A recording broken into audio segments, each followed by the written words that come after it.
In this tutorial, we'll learn how to import an image into the scene. So let's get started.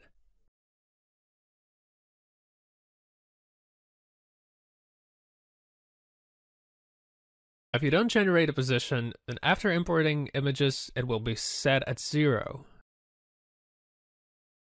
But what if we want to import an image and place it where we want?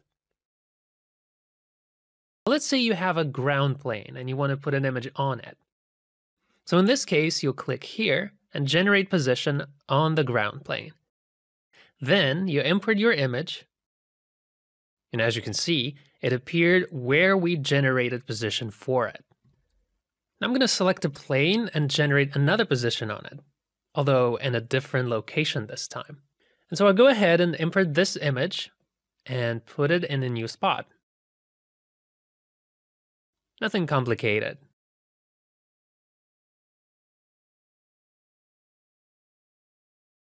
You can also copy object's position by simply selecting and importing the image.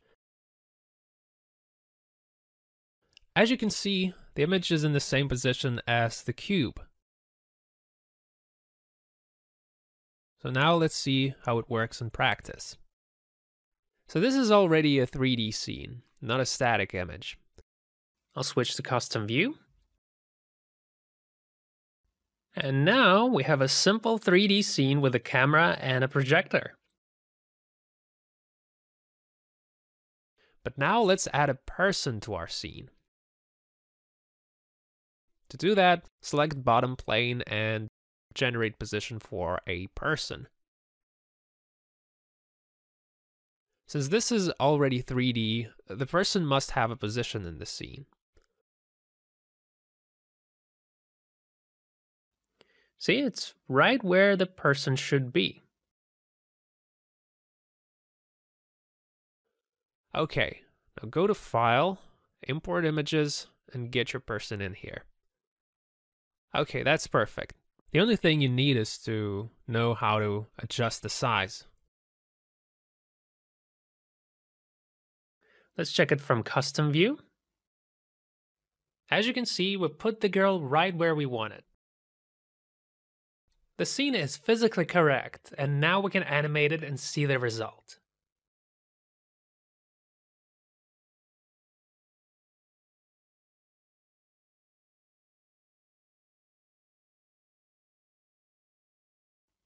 And it looks great.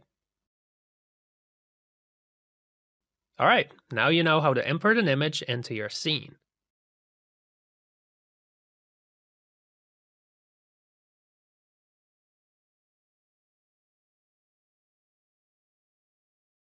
In this tutorial, we'll learn how to import OBJ files into After Effects. So let's get started. So I have Blender open right here. And in case some of you guys are not familiar with Blender, it's a free and open source 3D graphics software. So I click Add, Mesh, and create a cylinder model. So I'm going to go to File, I'm going to go to Export, and choose Wavefront OBJ. Great, now we have an OBJ file, and let's go back to After Effects and import it. I'll go to File, Import OBJ. And if we select original size and import it like that, the model will turn out to be very tiny, since After Effects world scale is not the same as it is in Blender. To solve this problem, let's import the model again. Check Increase Scale by 100 times, and go ahead and import it. There we go. It's normal scale now.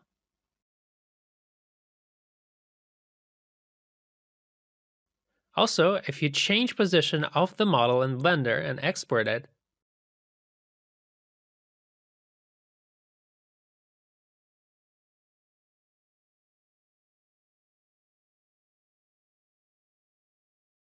then when you import OBJ model in After Effects, you will see position change as well. And you can do this with other software as well, such as 3D Max, for example.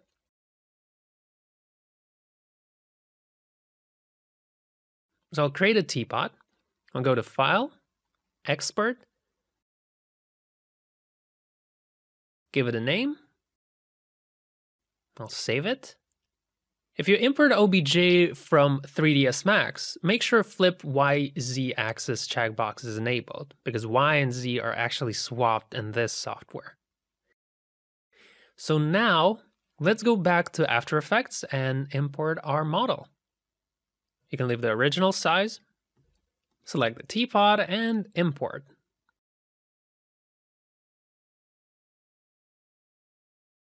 There you go. The model is in there. So now let's see how it works in practice.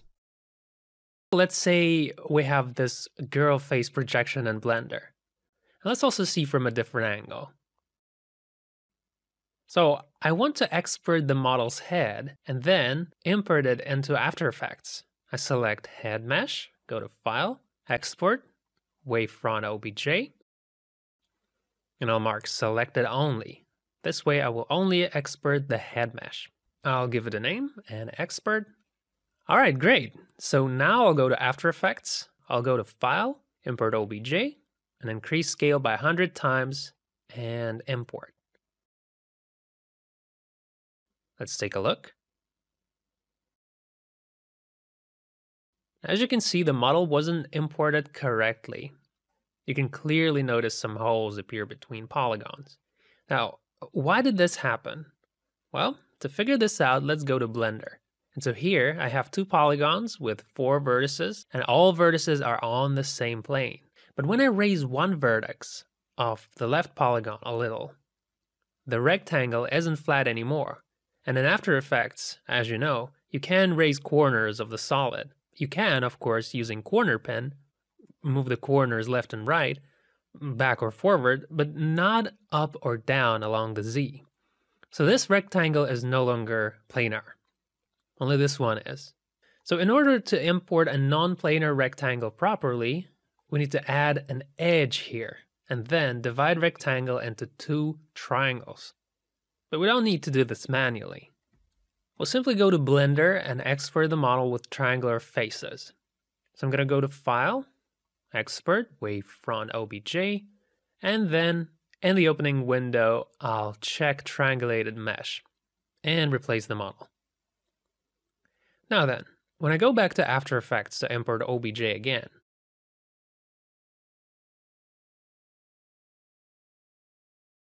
this model is imported correctly.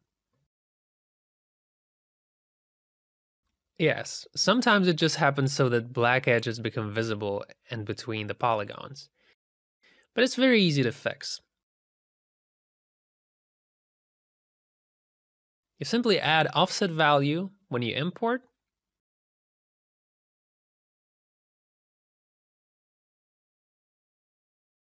And as you can see, they're gone. Anyway, remember that After Effects is not a 3D modeling software, and you can open complex 3D scenes in it, and the number of polygons of your model should not exceed 1500. All right, that's all you needed to know on how to import OBJ files. In this quick tutorial, we'll learn how to export OBJ files. So let's start with creating some primitives.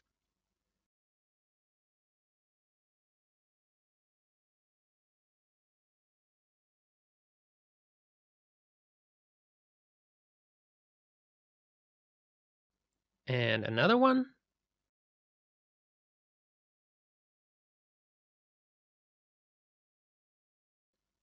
And the last one. All right, great. Now that we have some objects here, let's select them all and export them as OBJs. So select all objects in the scene and click File, Export OBJ. I'll leave the original size.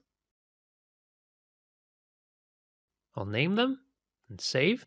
And that's it. Now we can open any 3D software and import it. And I'll try to open it in Cinema 4D. File, Merge Project, and open our OBJ file.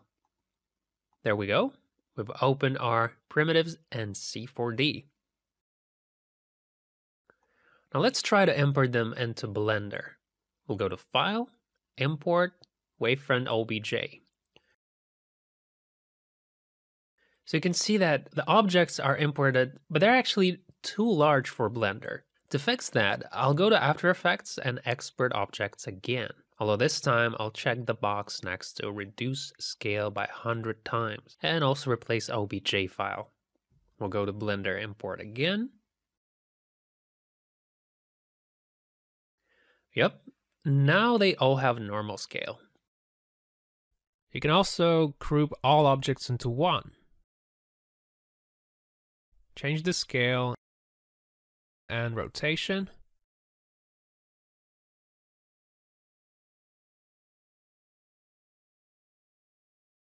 After exporting, all these parameters will be taken into account.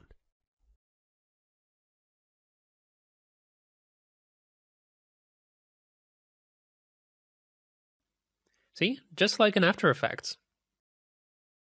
You can export things like masked surfaces, anything really.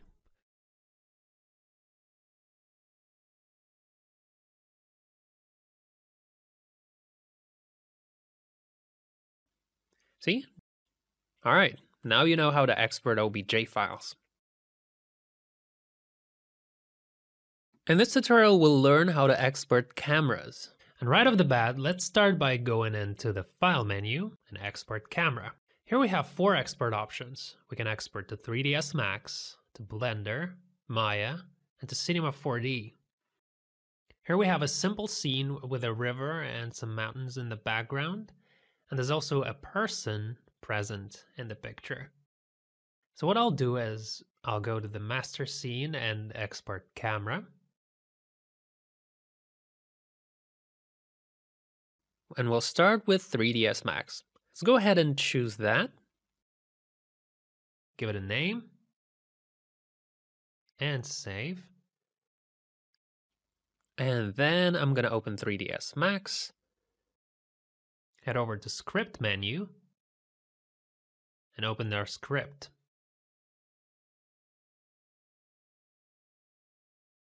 And there we go. Here's our camera.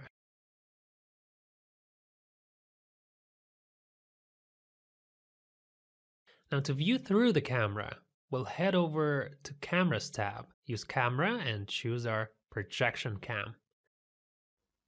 We're looking through the camera now. Let's also check if the camera is imported correctly. I'm just going to select our person and export OBJ. Select original size and export.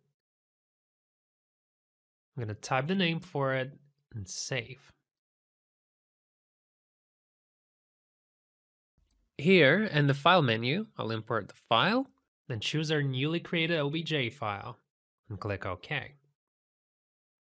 So everything seems to be in order, just like in After Effects. Okay, great. And now let's try and export it to Blender. Let's select our camera and export. Also, it wants to reduce scale 100 times. I'll choose Blender here. I'll give it a name. And save the camera. Then I'm going to open Blender. Head over to Script menu and open our script. There it is. I'm just going to click this little play button right here. And our camera has been imported into Blender.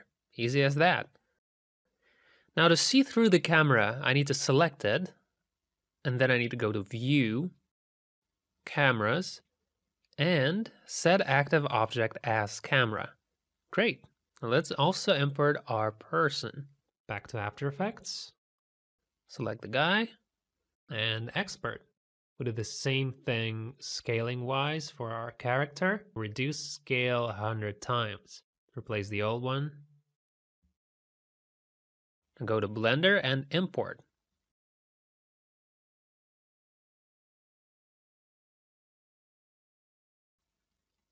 And it's in Blender now. And we're done.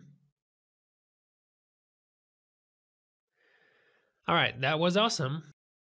Now let's try to export to Maya. Let's select our camera and export.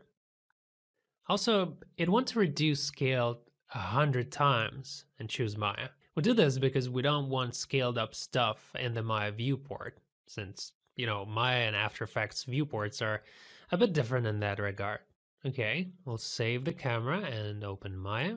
Here we'll go to Windows, General Editors, Script Editor, and let's go ahead and load our script. Choose the camera, and I'm just gonna click this little play button right here. There we go. Now let's do the same for the person. Back to After Effects.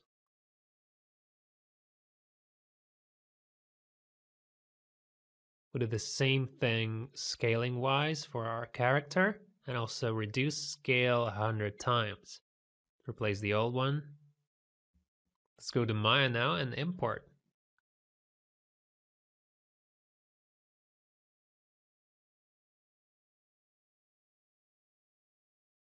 And we're done. Here it is in our scene. Only now it's in Maya. And so lastly, let's export camera into Cinema 4D. I'll go to the master scene and export camera. And let's choose Cinema 4D. Give it a name. And save. And then let's open Cinema 4D. Head over to Script menu. And open our script. There it is. And then we just execute. And there we go. Here's our camera. Now to view through the camera, we'll head over to Cameras tab. Use Camera and choose our projection cam. Let's also check if the camera is imported correctly. I'm just going to select our person and export OBJ. Select original size and export. I'm going to type the name for it and save. Now back to Cinema 4D. Here in the File menu, we'll search for Merge. Then choose our newly created OBJ file and click OK. So everything seems to be in order, just like in After Effects. That's it. Now you know how to export your cameras. In this tutorial, we'll learn how to import cameras from fSpy to After Effects. fSpy is a free camera matching software that allows you to match cameras with very high precision. So let's see how it works. Go to fSpy.io, scroll down and click the download button. Choose this one for Windows.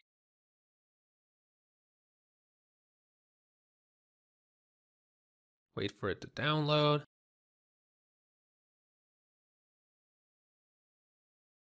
Install it.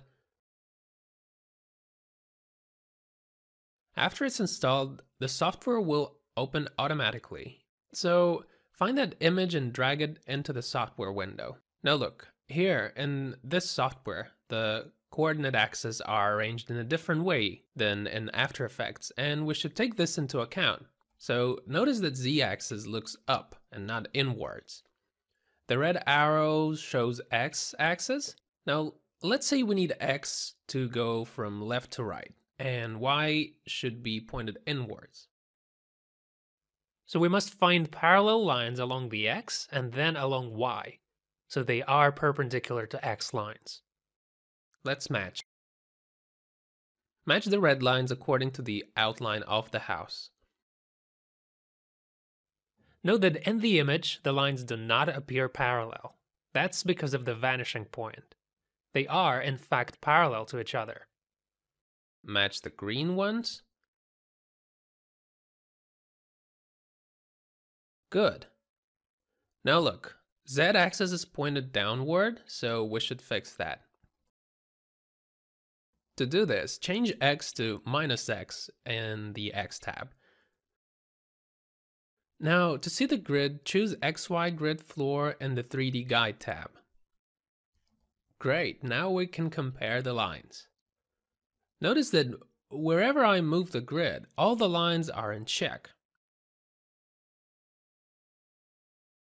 See? Also here.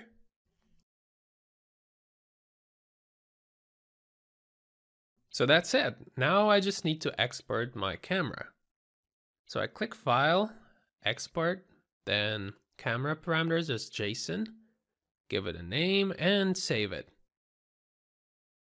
Now I'll go to After Effects and drag this image into the timeline. To import camera, go to File, Import Camera fSpy, and import the camera that we've created. And that's it. Our camera is now where it needs to be. Look how all the lines match. Also, look at the camera's focal length. See? We no longer need to guess what focal length the camera had during shooting. The software will find it automatically. Let's take another image and repeat what we just did. If it's kind of hard to see the image, uncheck this box. Match the x-axis lines.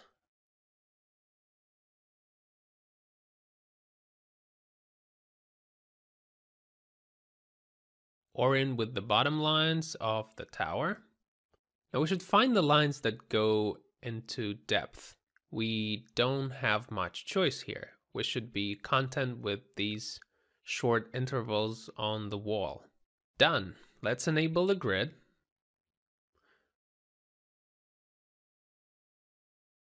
Well, I think we could do better. The ground tilt doesn't match the grid, and the reason is that y-axis lines are too short. And so it's better to use z-axis lines instead. So let's do that. Change y to z. Now match them again. Actually, let's use the left tower.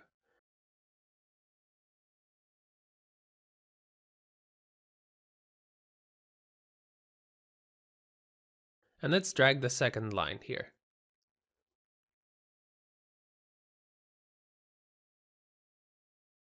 Now, as you can see, the grid matches our image a lot better.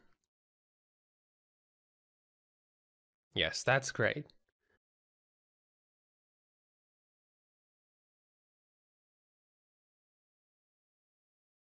Okay, let's go ahead and export camera.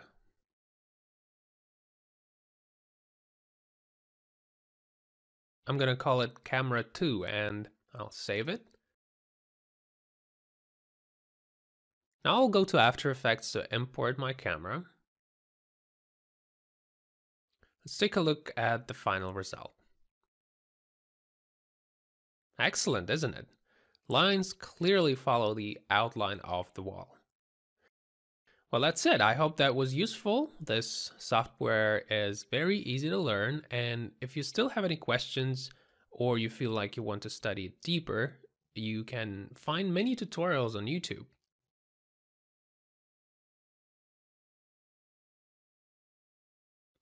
And in this tutorial, we'll learn how to export view to fSpy.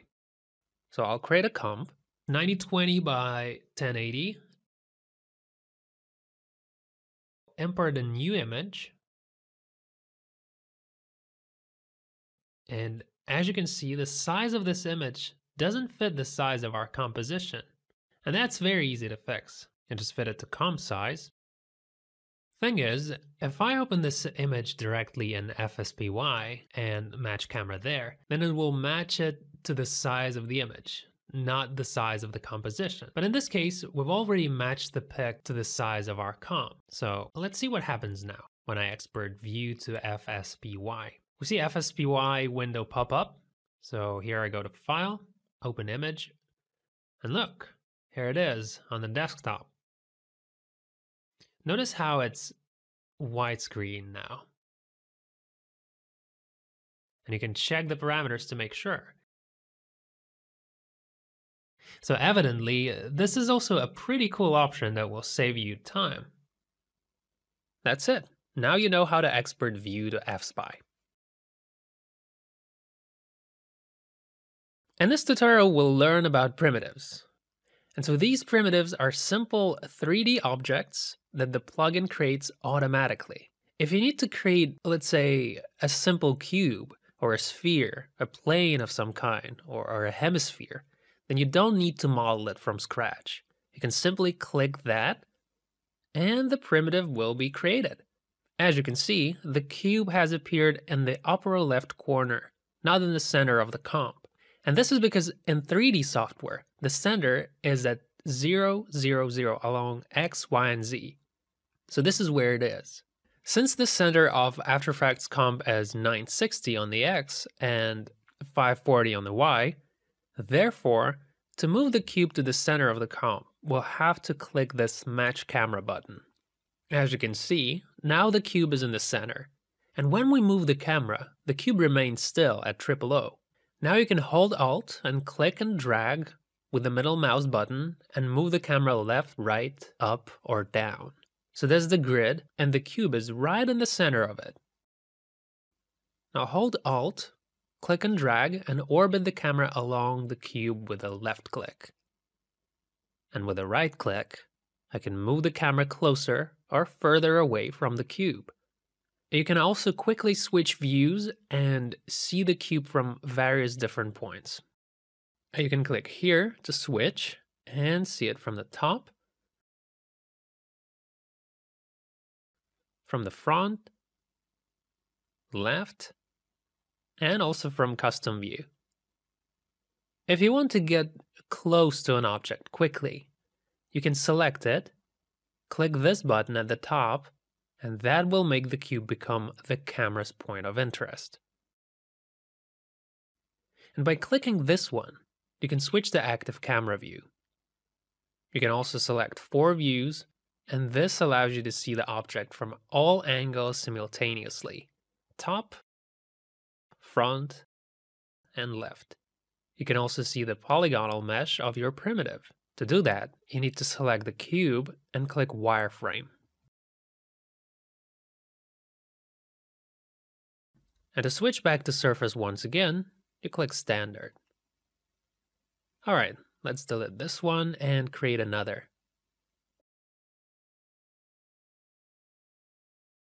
And one more. So you can see the object from different angles, and you can orbit your camera around it. Right view, front view, and top. Alright, I think you get the idea. So now you know how to add primitive to your scene. Look at it from different perspectives, you know how to orbit camera around it, and also how to zoom in and out from it. Enjoy! In this video tutorial, we'll work closely with Extrude tool to show you how to use it. You can also find it in the modeling toolkit, a single place for all of your modeling tools. It's actually very handy because you don't need to jump from window to window in search of a tool you wish to use at a particular time. Both windows are similar, and you can find all the functions in here. So I'll close this and I'll use this one instead. And let's start by creating a new solid. You can do that by pressing Create Empty Plane button. In case you haven't noticed, it's become 3D right away, and also now you don't need to toggle this eyeball switch anymore. Now, let's just draw any mask.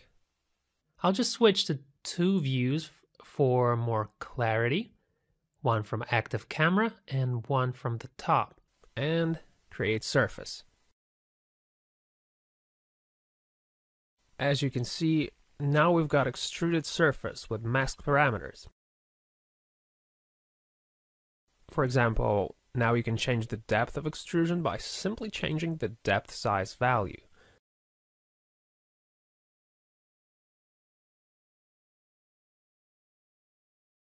You can also change the direction of extrusion by setting a negative number.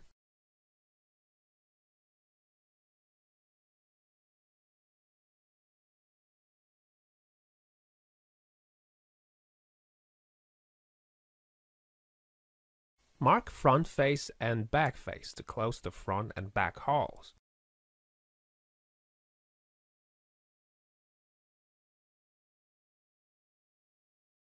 Sometimes when you do extrusion, gaps can appear between polygon edges. If this happens, you can fix it by increasing mask offset. The polygons has increased, so now there is no question of gaps in between. Surely, I may have entered too large of a value. Shouldn't have increased it that much, I guess. But anyway.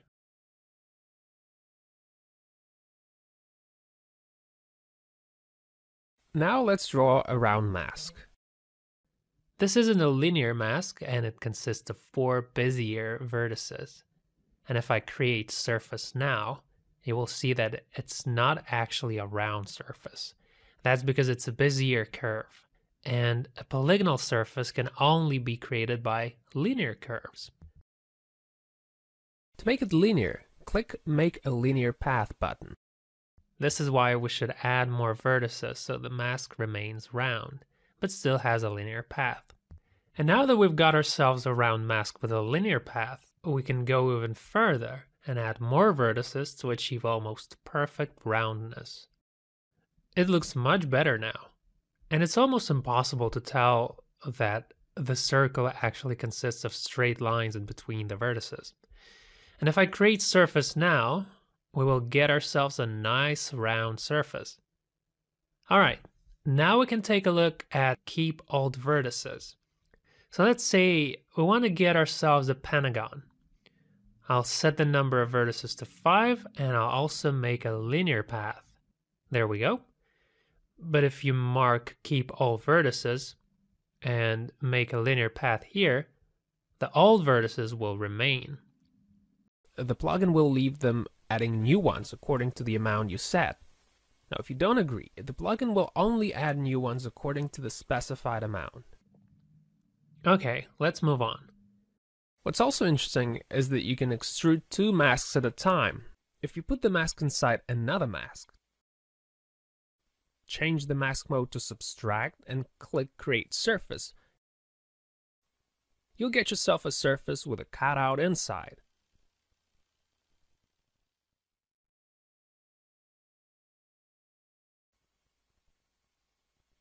You can also cut multiple holes at the same time. Now I'll create one rectangular mask and also several small masks inside of it. Then I'm going to select all the small masks and change their mode to Subtract. I'll toggle eye switch to show where we headed, and then select all masks and create a surface. See? This way we get a rectangle surface with multiple holes in it. Let's move on to the next one. The skew value allows you to tilt the extruding direction. To tilt up or down, add value right here.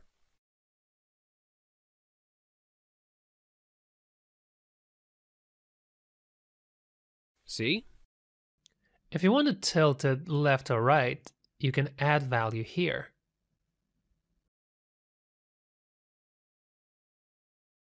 Okay, great. Now you're familiar with Extrude tool parameters. Now let's practice a little bit. Now let's try to project this train carriage interior. Ctrl-Alt-F to fit our image to comp size. So now we should match our camera to this image in order to properly place our model as if it were part of it. And that means that I should first of all do camera matching. And there are 2 ways to do that. You can do it by matching it directly, or you can do it with fSpy. I'll show you both ways now, and we'll start with the usual one. So I'll hold Alt, and with the scroll wheel, I will drag the camera to the right. And while still holding Alt, I can spin it with the left button.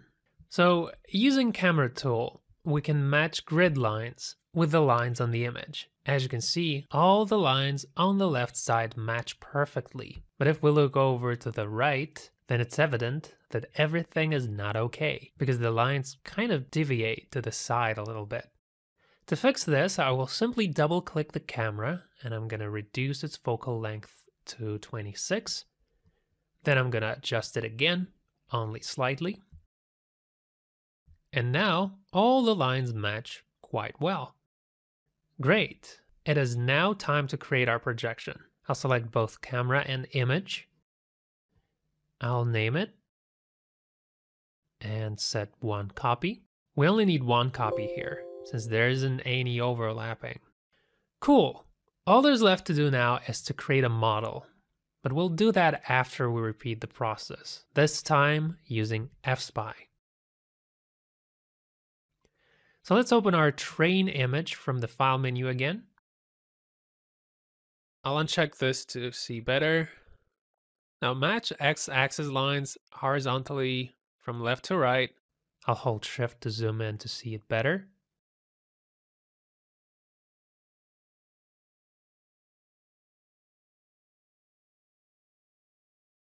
And then match y-axis lines.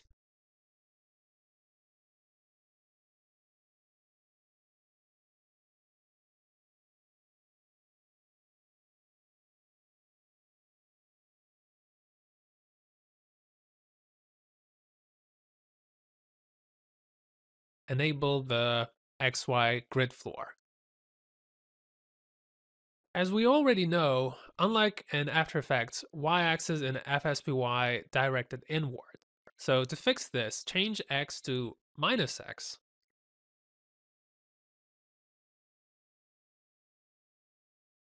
Looks like all lines fit. This means that we did it right. So let's export our camera as JSON file.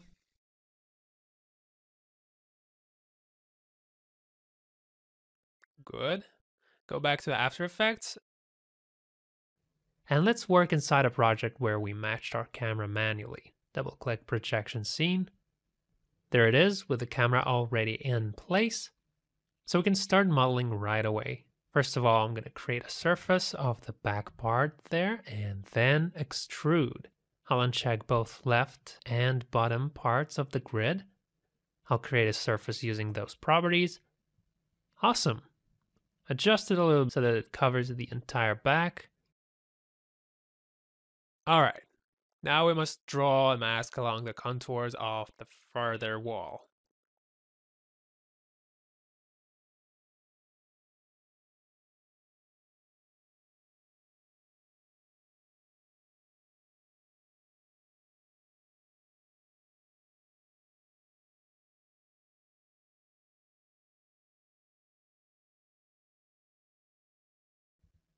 Great. Now we have the back wall surface. So let's select the mask and extrude. It's not enough depth. So let's get back and set it to 5000 and create that surface again. And it still doesn't make it cover the entire thing. That's okay though. Hit S to open scale, disable scaling on all axes, and increase the scale along Z. Cool, let's have a look. Yes, it's fine. To see the wall in the back, enable this layer. Great, we're done modeling. All right, looks like our projection is ready. It's 3D and it looks great. And that's awesome. All right, let's do the same modeling thing, only this time with the camera that we've matched in fSpy. Click File, Import Camera, fSpy. We'll select camera we've created in fSpy earlier. Now let's just move it a little bit. Like I said, holding Alt and dragging it with the scroll wheel. And mind you that I'm doing this only to create solid using helper grid properties. This won't spoil our camera created in fSpy. Simply remember to use the scroll wheel instead of the left button. Great. So now let's create our projection. One copy will be enough. Projection is ready. Now let's create a surface on which we will project our image. Now let's create the back wall using helper grid parameters.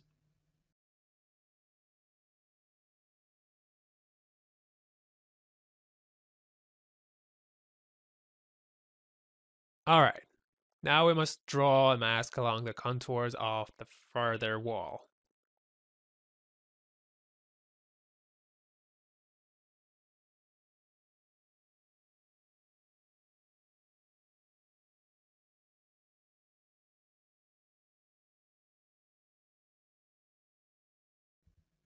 Great. Now we have the back wall surface. So let's select the mask and extrude. Create surface.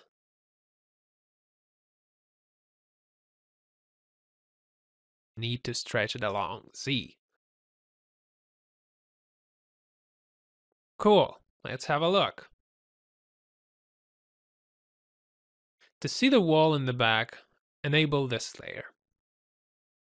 Great, we're done modeling. Now let's animate our camera. Set key on position and on the point of interest. I'll scroll to the 3rd second to create some movement using camera. And then holding Alt and dragging it with the right button. And spin it a little bit with the left click. Great, it's done. Now let's pre-render and see what happens.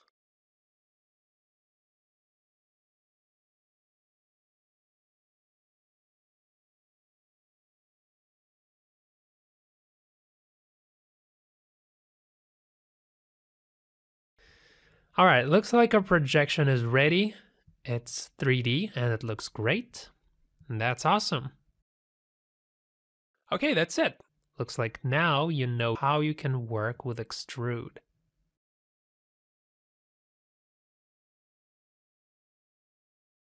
In this video, we're going to talk about Extrude Along Path tool. This tool can also be found in the modeling toolkit, where all modeling tools are collected together. You can notice that all parameters are identical, so I'll simply close this one and continue to work in here. In this tutorial, we will continue to work on the project that we've started in the previous video, where we talked about Revolve. So if you haven't watched that video, go ahead and watch it first. And in the meanwhile, we'll get started. So I'm going to create an empty plane. And I'm also going to draw a mask. And this will be our path. Basically, Extrude Along Path works with 2 masks. I will also draw a second mask. And the second mask is the cutoff pattern. So if you select both masks and press Create Surface, the tool will extrude a triangular mask along the path mask.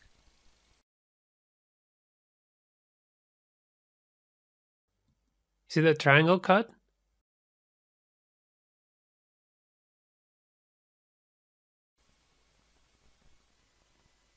If we close the path, the model will remain the same.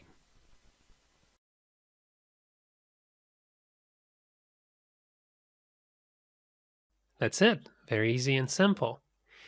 The first mask is extrusion path, and the second one is shape. Okay, now let's practice. Alright, so what we have here is a ready-made scene that we were working on in the Revolve tool tutorial. And here, we'll continue and create a cup handle by using Extrude Along Path.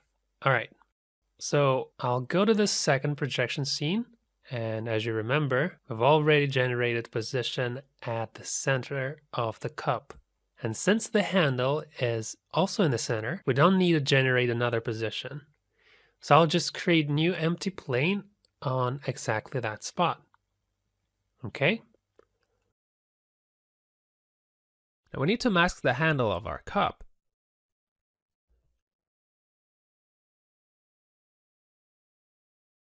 Like this.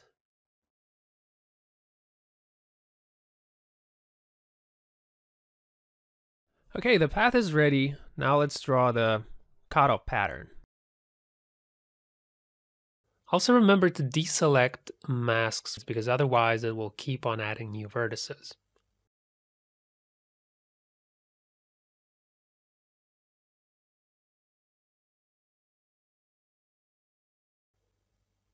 Something like this. Okay, select both masks and create surface.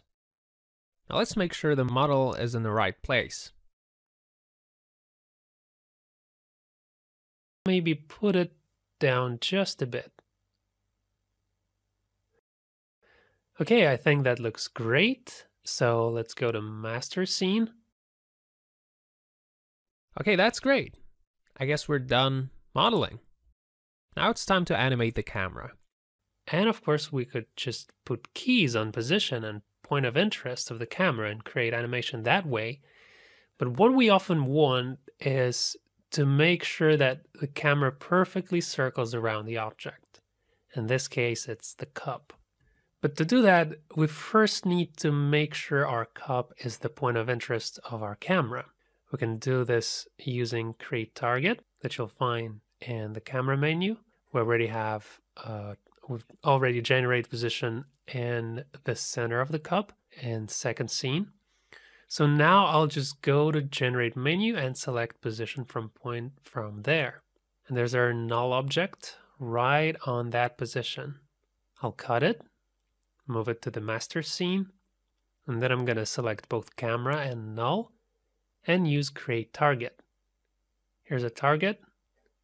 Now we can select it and click R to open rotation. Add key on Y and not so much. Let's set it to -3 or -2 maybe. All right, that's enough. Now I'm going to go to the end of the comp and set rotation to 3.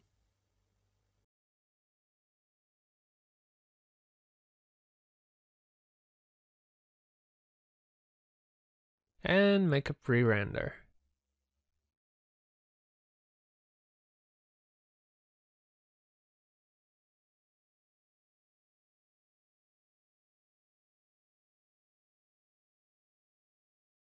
That looks nice.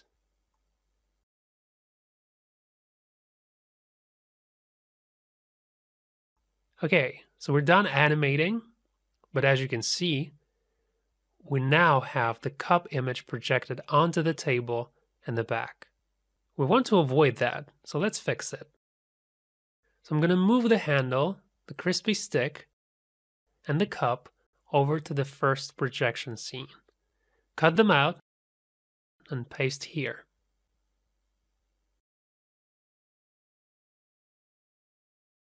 All right. All there's left to do now is delete the cup from the background image and also restore this white area here. So let's do that. I'm going to select second scene. I'll go to projection menu, projection image, and click edit. I'll increase canvas size and draw that missing part. Okay. And with clone stamp tool, I'm going to erase the cup and restore the edges. By holding Ctrl and dragging with a left click, you can increase or reduce selected area. So I'm going to take a sample and start drawing.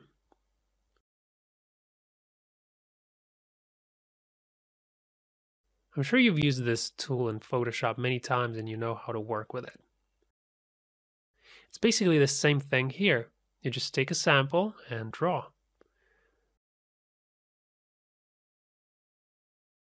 All right, now we need to restore this shiny ball over there.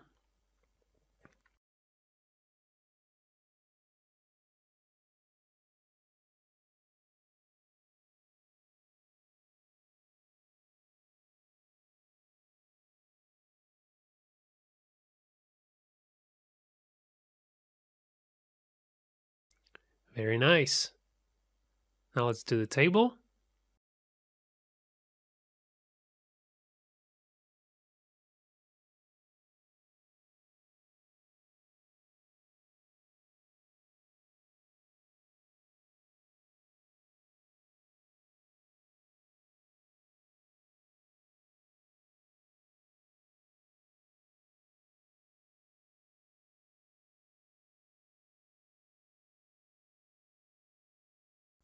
Also here.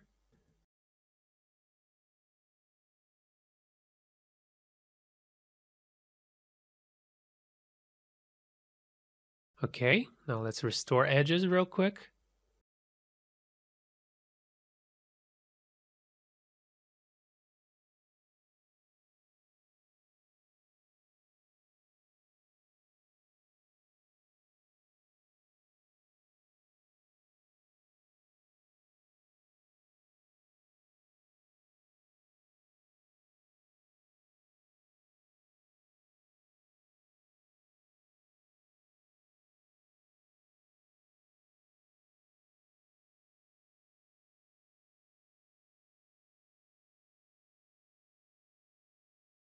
And also that red thing over there.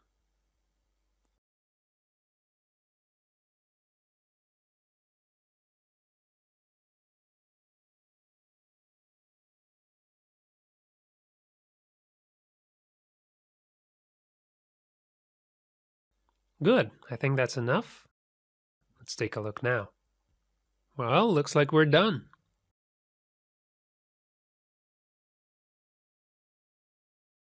Oh, there's some artifacts left, so let's fix that too.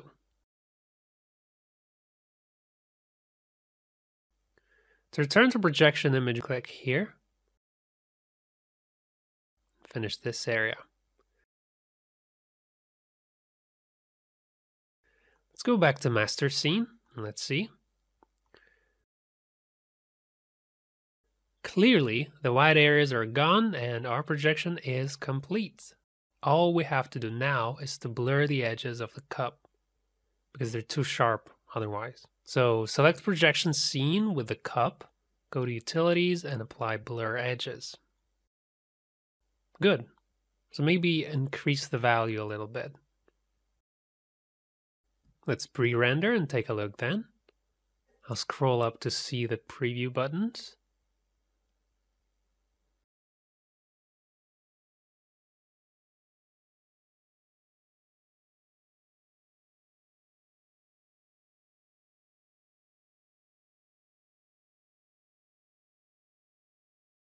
Well, I think it looks cool.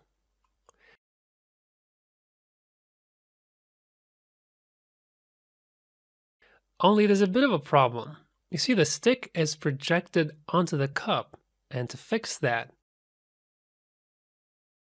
we need to add one more projection scene. Place it on top of the rest, cut and move the stick to that scene, and erase it from projection image in the second scene. I'm sure you can definitely do it yourselves. Okay guys, I hope this tutorial was useful and now you have better understanding of how to use Extrude Along Path.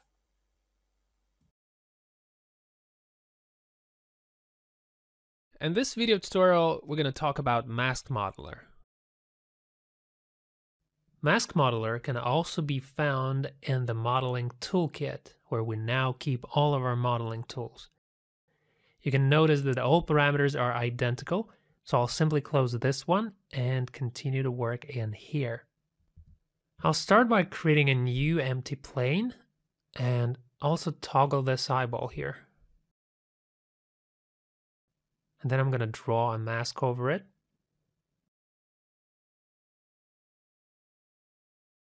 And this way we get a masked solid. Now, by showing masks, you will only see the masks, and the solid becomes invisible. That makes the workflow much more comfortable and fast. It's 3D, so using camera tool, you can spin it and move it along the axis. Duplicate the layer and move forward a new one along Z-axis. They're in 3D space and there's distance between them. Okay, so select both layers and create surface. As you can see, creating a 3D object stretching from one mask to another, repeating shapes of the masks, don't either add or remove any new vertices. You can also edit the shape of the mask, but the number of vertices in all masks should be the same. Now let's create a surface to repeat all changes.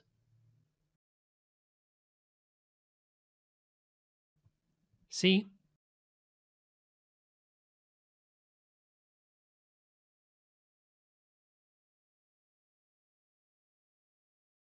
We can also control the distance of the masks by simply moving them in space.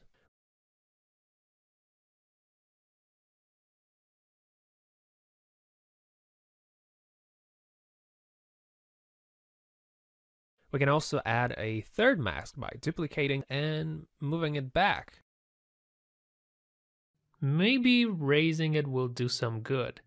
Either way, the point is that you can change locations of the masks to your liking. You can add as many as you like. Select them and create surface. And here we have our object, and it's got the shape and length that we've set. It's very simple and clear, nothing complicated about it.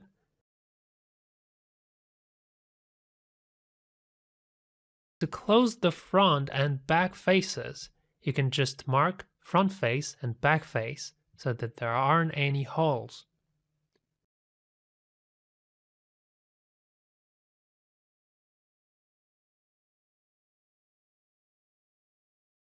All right, what else? Now, if you draw a non-linear mask like this, you can actually convert it to linear simply by pressing Make Linear Path. Just specify the number of vertices and click OK. All right, that's done. Now you can duplicate, add a distance, and create a surface.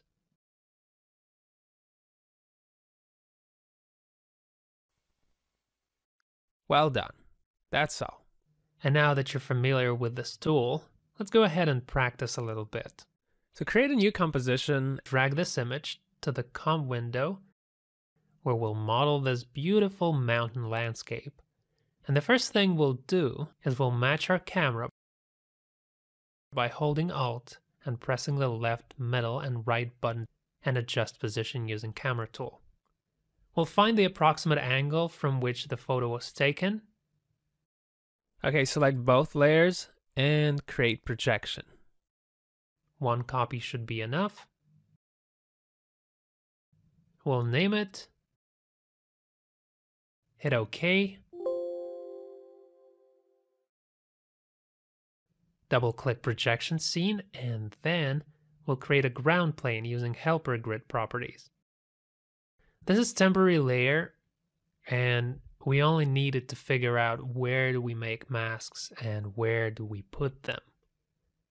I'll start from the farthest part, and I'm going to generate position on it. All right, cool. Now I'll create an empty plane on that position. And then I'm going to draw a mask to outline the shape of the mountains. Okay, the mask is ready, so I will now select bottom plane and generate another position. And make another plane. Draw a mask along the contour of the rock. And don't forget that the number of vertices on all masks should always be the same.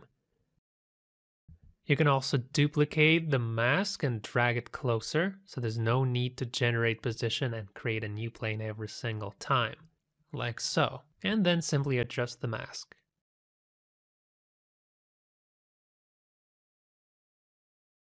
Duplicate again, bring it closer,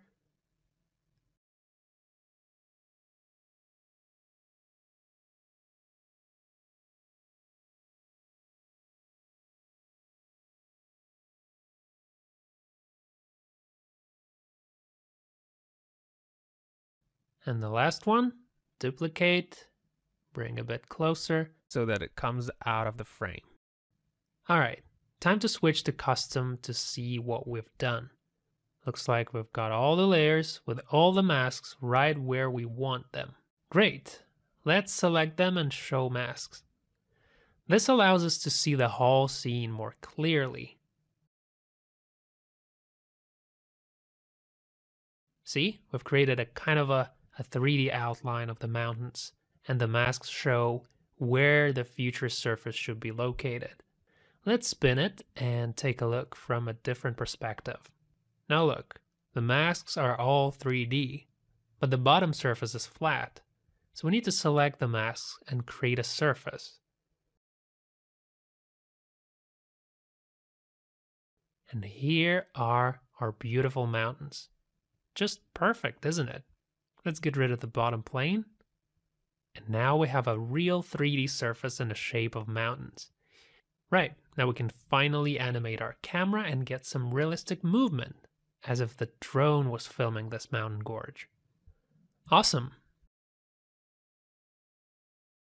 Now we should definitely create some background sky.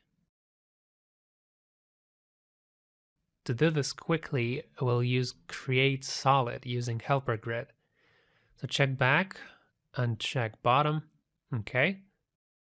And now we just need to stretch it a little more to cover the entire background.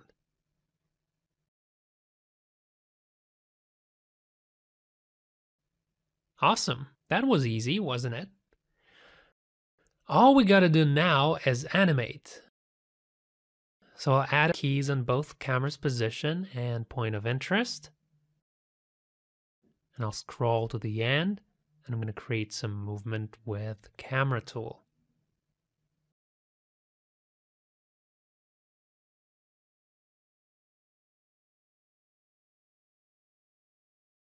That's good. Let's pre-render and take a look now.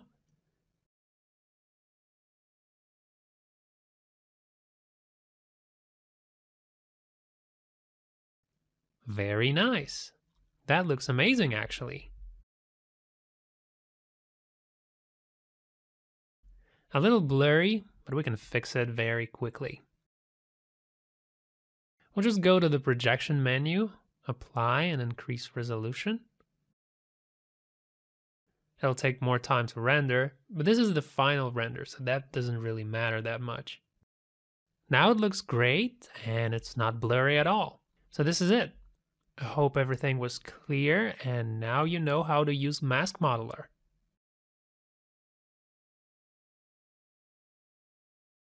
In this tutorial, we're going to talk about Surface Modeler.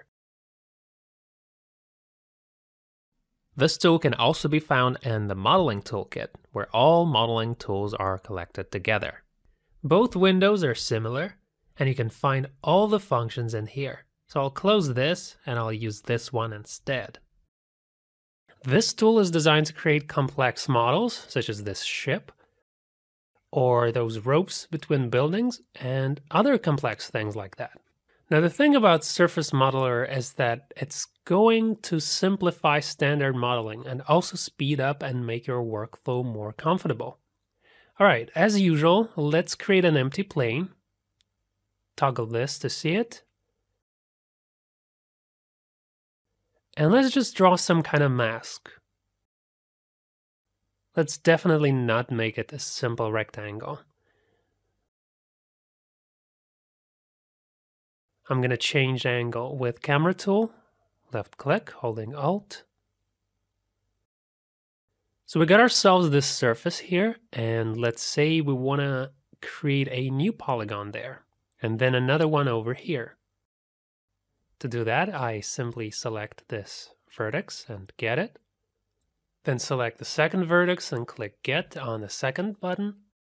And now I'll create a polygon. As you can see, we created a new polygon where we selected the vertices.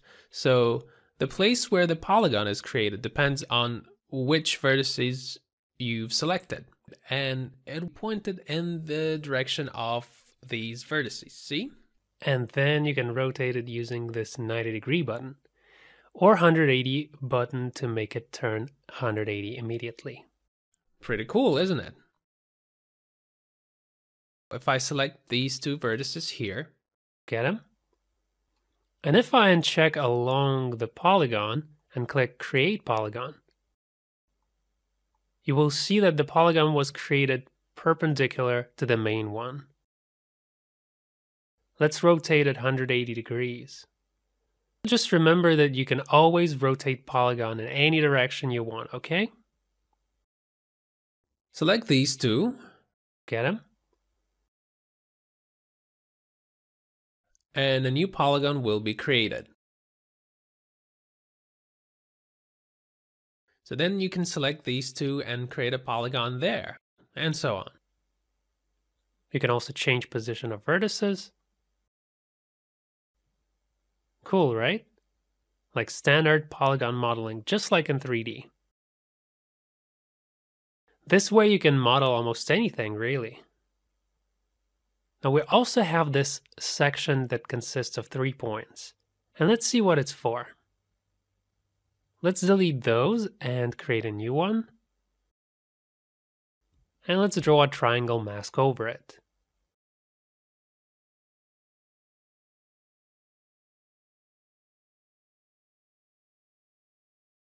So I'll select this vertex, I'll get it, and then the second one, and create a polygon. Rotate it 90 degrees. Delete this vertex. Okay, so now we have 2 triangles, and we need to create a third one to get a pyramid.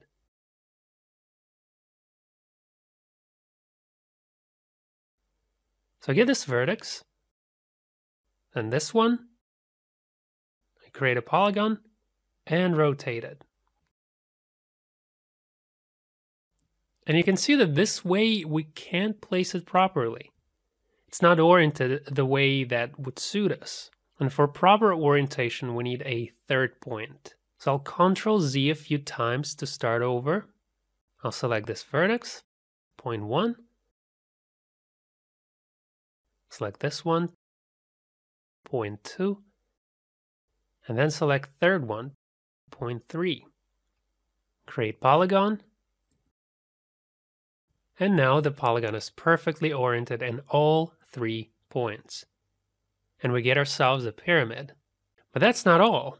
The great thing is that you can actually work not only with mask vertices, but also with positional points. I'll delete those and create a new one to show you what I'm talking about. Create a rectangle mask on it.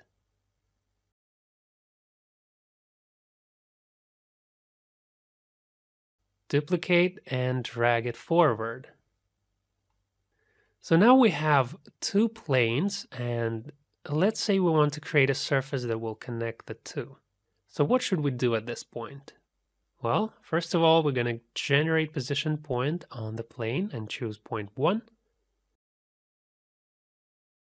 Then I'll select the second plane and generate another position point on it. Let's say here, click second point, create surface. And now the connected surface is created. And the touching points are exactly where we generated position points. This way we can create connecting cables from one building to another and do other things like that. We can also add a third point to achieve the kind of orientation we want. Let's select Generate Position 2 and generate a new position point here. Select point 3. Create polygon. See? The created polygon is directed towards generated position. So now there's this triple intersection. You may actually ask yourself, if you can do what you can do here in this section, then why bother with those 2 sections? What's the difference? Well, the difference is that in the upper section, we only work with masks. And it's interactive. We do not need to select the vertices every time and get them. Let me show you what I'm talking about. So let's say I have one polygon here and I want to create something. I get the vertices on the left side and create another polygon. Then I give orientation. And look. There's no need to get vertices again to create another polygon. I can simply click Create Polygon, and that creates a new one. Click again, and again, see? This will create an unlimited number of polygons. Get new vertices when you change the direction of a new polygon. Great, so hopefully that's clear. let's move on. And let's say that now we have a solid and we want to mask it. And for some reason, we need to draw a mask larger than the solid itself. Like this. As you can see, the solid doesn't cover the mask. And what are we to do in such circumstances? Here we have resize/fill polygon option, and if you click this plus button next to it, you will see that the solid increases and covers the entire mask. Let me show you an example. So when, for example, you already have your floor, and let's say, and the front part of the surface, and then what you want to is you want to create this part. So you get vertices and create polygon using Surface Modeler. And typically, you would rotate it 90 degrees. But then, there's a problem. The layer turns out to be small and doesn't match the size of the mask. And now I can just click on this button with a plus sign, and as you can see, the mask doesn't change, but the layer just got larger. Now I can simply adjust it and make the layer cover the entire surface.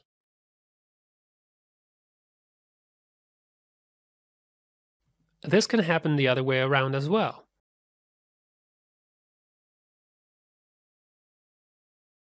When the solid is too large, and when you draw a mask over it, you will see how the edges are very blurry. This is because we see a very small part of the layer. So when I click here, the edges gradually become sharper. And look, the size of the solid also decreased. It isn't 5,000 pixels anymore. So you see how the tool resizes the layer, but the mask actually remains in place. And it's exactly the same thing here. Here we have a picture of a city. And so what if we want to model the nearest building? This one right here. So we have the front part already. Now let's do the side.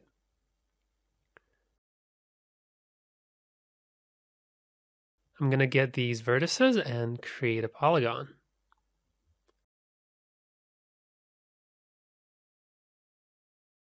Okay, good. I'll adjust the mask. And let's take a look at it now. As you can see, the plane edges are blurred, and the reason for that is because the building is very close to the camera, and the actual size of the plane we created at that distance is very large. So we see a very small masked part of this plane. So when I click here, the edges gradually become sharper. And look. So you see how the tool resizes the layer, but the mask actually remains in place. Okay, now that you're familiar with this tool, let's get to practice. We're going to create this cool exterior projection, and first of all, let's quickly match our camera and fSpy. So find that image and drag it into the software window. Let's match. Match the red lines according to the outline of the house. Match the green ones.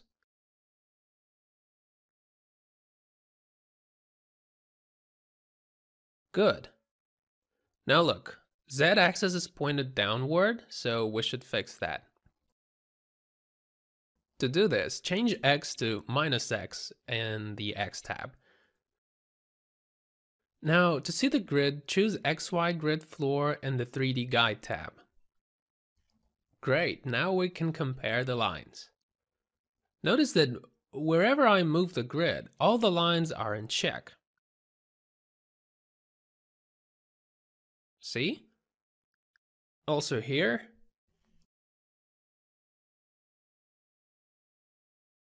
So that's it. Now I just need to export my camera. So I click File, Export, then Camera Parameters as JSON, give it a name, and save it. Now I'll go to After Effects, and to import camera, go to File, import camera fSpy and import the camera that we've created. And that's it. Now that we've matched the camera, we need to create a projection. So click this button. We need 2 projection copies because we have a house and the background, and the house covers some part of the background. Let's call it something. Click OK. Go to second projection scene. Now we can start modeling. Now, using helper grid properties, let's create a ground plane to generate position for a garage. Okay, great. Generate position for the garage. I'll create a plane on that position. Let's stretch the plane. And draw a mask along the contour of the wall.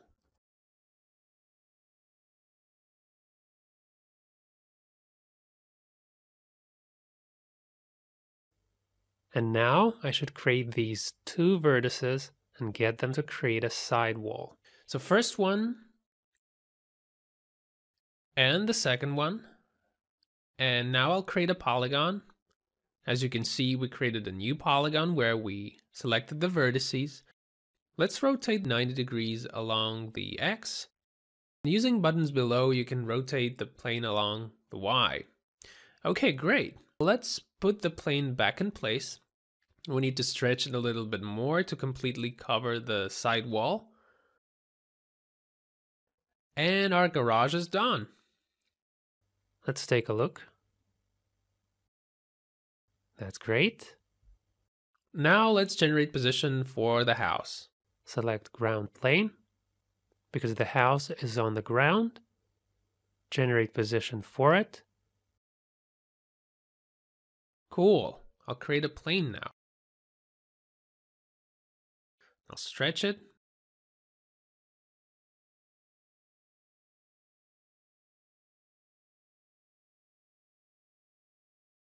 Mask it.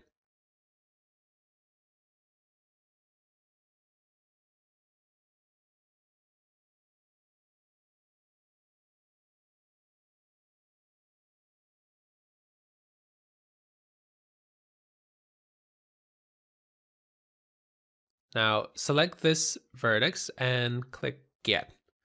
Then select the second one, get it, and create a polygon. Fix its direction. Notice that the plane is smaller than the mask.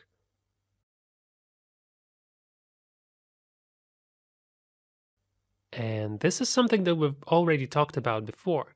To fix this, we're going to use resize/fill polygon. And that's it. Our scene is almost complete. Take a look. Seems like we should make the ground plane larger. Okay, let's see if it moves right. That's great. Now, to finish this scene, we simply need to create a surface for the environment. Let's do that.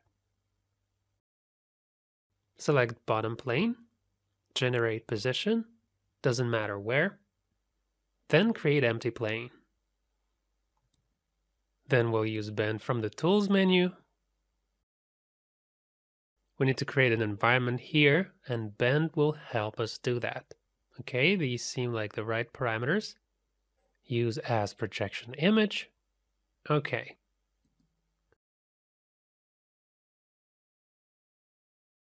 Great, now let's switch to custom and adjust the object.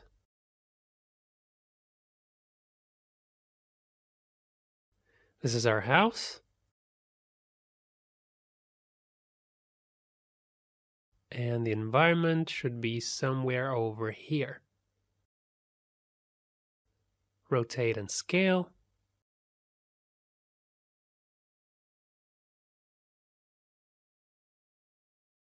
And that's it. Take a look from the top. There's our house and the environment. Now we need to move the house to the first projection scene.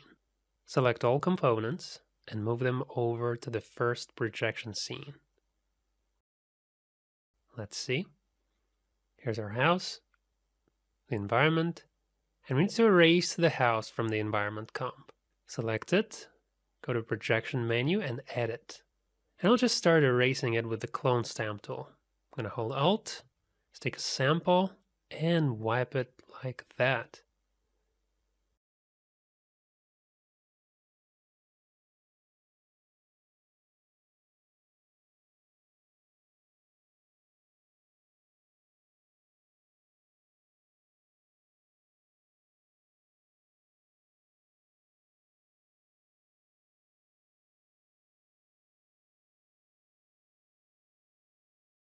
Good. Let's take a look now. Alright, it looks like it's time to animate the camera.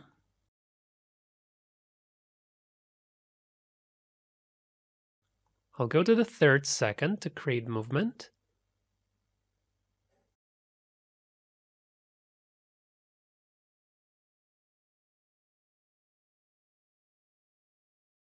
Great. Let's take a look now. I can see some distortion here. We forgot to create that part. Let's do that quickly. Locate the front wall of the house. And now we need to generate position at this point. I'll create a cube primitive.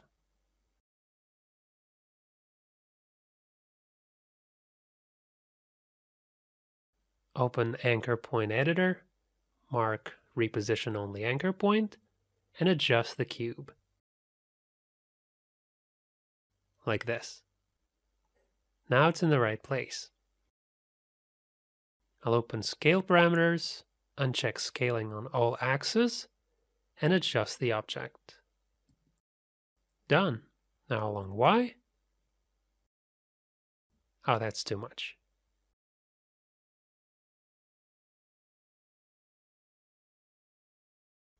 I'll adjust orientation just a bit.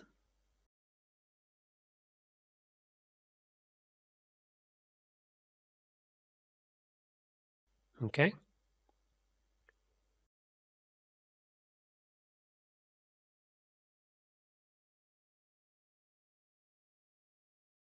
Let's check it out.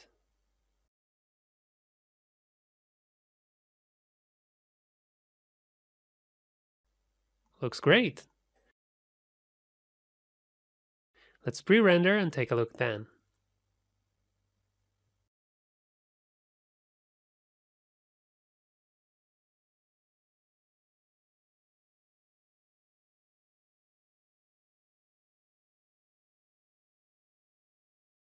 Cool, that looks awesome. Great, looks like our scene is complete. All right, now let's model a more complex kind of object. Without this tool, modeling of this ship would have been very difficult because of its oval shape, and using a plane would be wrong here. But with Surface Modeler, we'll create this ship in minutes. I'll create projection with 2 scenes, and also a sea surface and the background. I'll select the sea surface and start modeling. So first I'll generate position for it.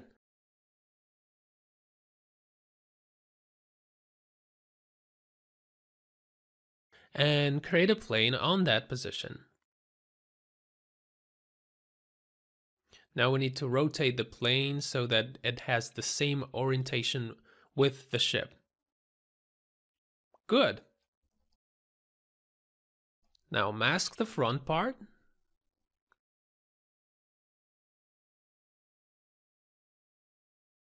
Great, we've created the first polygon. So further modeling will be similar to polygon modeling in 3D software. Let's select this vertex and click Get. And now another one. And click Create Polygon. Great, it's there. Let's rotate it to repeat the oval shape of the ship. And then adjust the vertices. Let's see how it looks from custom view. Yes, look, our oval surface. Okay, I'll create another polygon. Rotate it. Adjust those. Let's create a new polygon. Give it proper orientation. Adjust the vertices. Okay, now for the last one. Rotate it. Adjust.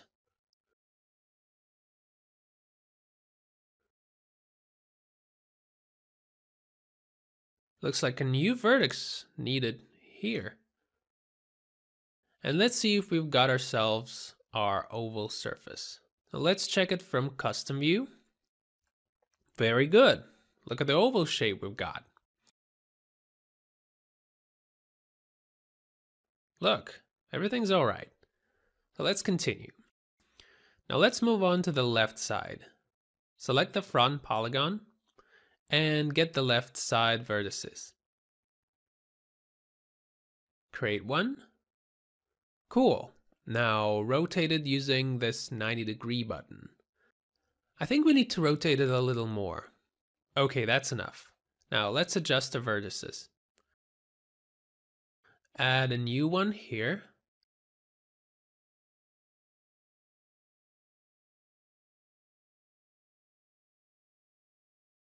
Let's check it out. And that's it. We did the frame.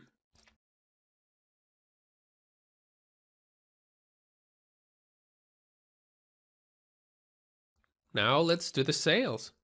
So I'll go ahead and select the bottom plane and generate position. Then I'll create a plane on that position. Now let's see from the top view. Good. Let's move it a little over to the left. We also need to rotate it to give it the same orientation with the ship.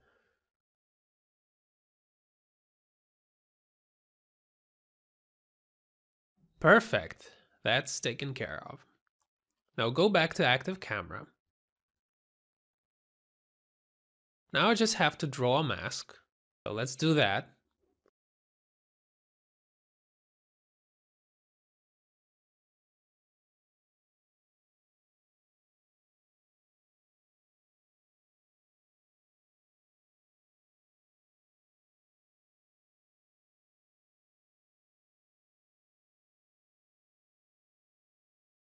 All right, let's check it.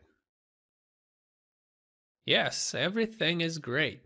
Let's take a look from the top. The sail is where it needs to be. To create a second sail, just duplicate the first one with Ctrl D and move it back. Let's rotate it a bit.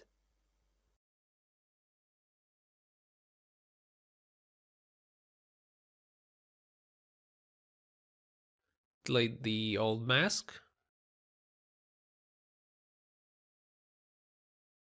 Draw a new one.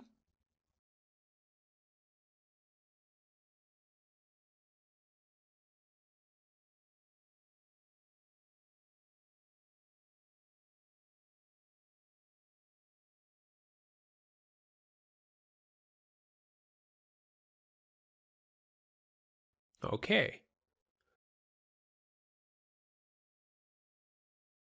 All right, guys, let's see what we have here. See, we've created a complex object and it's physically correct. You can see the position of the ship and sails from the top. But that's not all. This tool will help you model even the smallest of details. We can model even wooden beams and ship ropes. So select the frontal polygon. generate position here. Create plane on that position. Now we need to give this plane that beam orientation. So rotate it along the X. Let's check it from the right.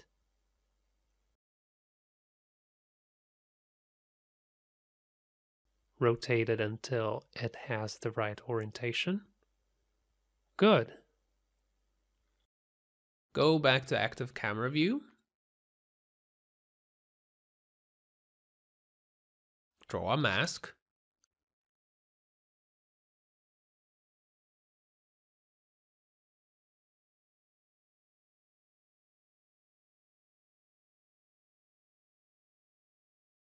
And let's check it. Yep, everything is okay. Okay guys, time to make a rope. It connects the beam to the mast, so we have to generate positions on different surfaces. So I'll select the sail layer and generate position at the top of the mast. Then I'll click point 1. Now select beam layer and generate position on that beam. Click point 2 and use create polygon using points. Very well. Look, a new plane has been created right where we needed it. And as you can see, there's a mask there, but we don't need it now, so I'll delete it. I'll draw a new one.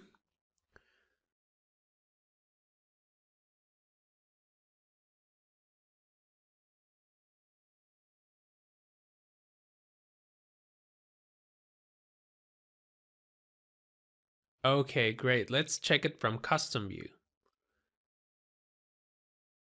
Very well. The rope weighs just the way it should. As you can see, this tool is simply amazing. You can create almost anything with it. All these small details can be modeled. Okay, let's go to the master scene and spin the camera. Okay, so this is a ready model I made. I'm pretty sure you can figure out all the small details yourselves. So that's it. Hope everything is clear and you now know how to use Surface Modeler. In this tutorial, we'll explore a tool called Revolve. This tool can also be found in the modeling toolkit, where all modeling tools are collected together.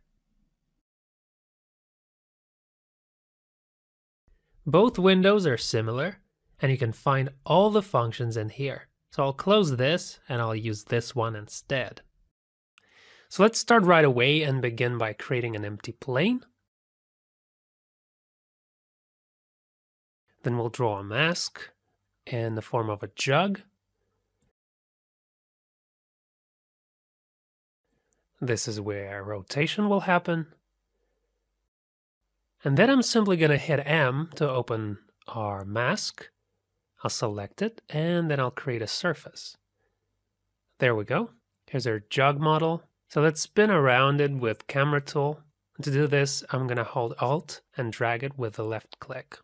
As you can see, it created only the visible part. And that's only to increase performance rate. Although if you want to create a backside of it as well, you can simply uncheck Create Only Front Area. So let's create surface again. There we go. Now, to add more segments, let's go ahead and increase segments value. Create surface.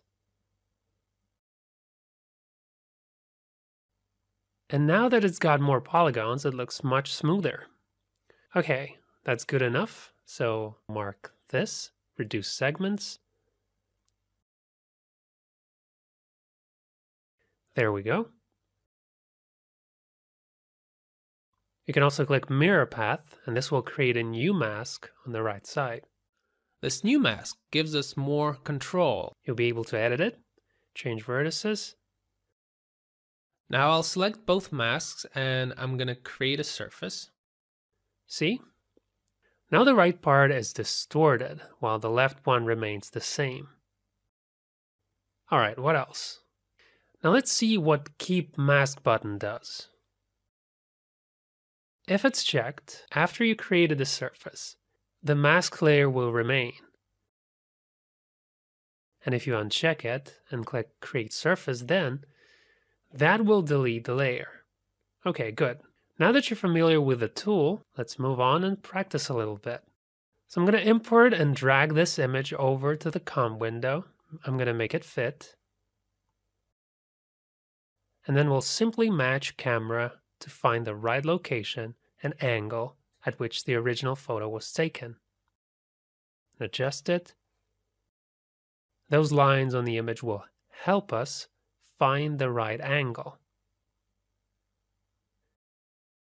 Clearly, the grid lines follow the lines of the image, so we've found the right spot. Now let's go ahead and create projection. Type in the name. Okay. Double-click second scene. And now, using helper grid, we will create both a table and the backside. Okay. And let's also generate position for our cup. And that should be right in the center of it. We'll create a plane there. Also the mask.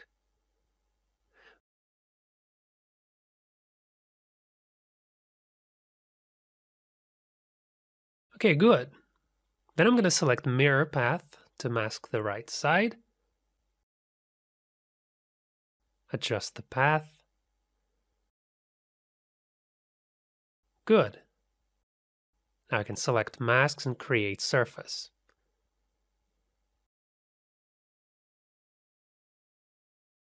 All right, that's taken care of. Here's our model. Let's take a look now. Well, it certainly looks very distorted, and that's wrong. We don't want that effect. So what we'll do at this point is we'll increase the number of segments and hope that maybe it will help. Well, it's certainly become much smoother now. But it's kind of distorted still, and we want to know why that happens. Why is that it's distorted and looks oval rather than round, even after we did the revolve thing? The reason for that is focal length of the camera. The focus distance of our camera is very small for this particular scene, because the more extreme you get with focal length, the more distortion you get. These two photos are great examples of this. This is where the same glass was shot with 24 and 55 millimeters. Clearly, the one on the left is more distorted. To solve this problem, we must start from scratch. Let's go a few steps back. Or actually, we can just close this scene and start a new one altogether. Let's increase focal length right away. I'm going to set it to 60. As you can see, at the moment, focal length doesn't match our image. So there's nothing left for us to do but to try to match it again.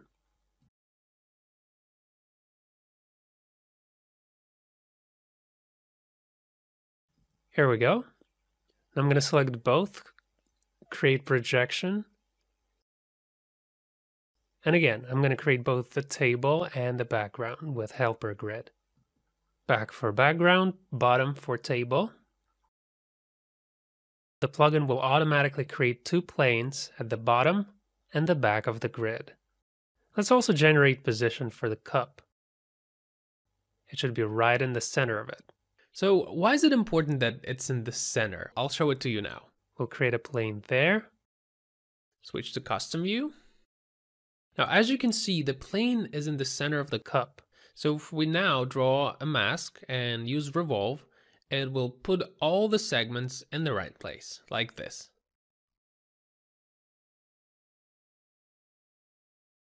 But if you generate position and create a plane here on the edge, then after rotating, the segments will be put like so. Okay, always keep that in mind. Go back to active camera. So hope this makes sense.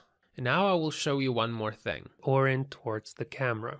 Truth be told, we could easily do without it in this scene. And we'll take a look at yet another example to see why it's so important. Here's a scene with a matched camera in it. And look, the Z arrow is not pointed at the camera, but to the left. This means that we are looking at the plane at an angle. And after rotation, the segments will be put like this. But we need them to be placed like so, and that's towards the camera. Let me show it to you more clearly. So switch to custom view. Look, this is our camera, and that's a plane. So I click orient towards camera. And look, now the plane is at the right angle, and after we rotate it, the segments will be put like this. It is very important to always remember these two rules. You need to generate position in the center of your round object, and the plane where you draw a mask must be pointed at the camera. Okay, let's continue. So I'll draw a mask.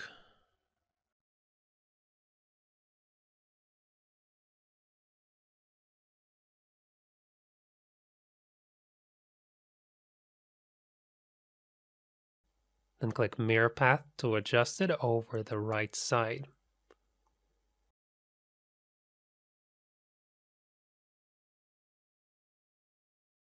Okay, now I'll create surface.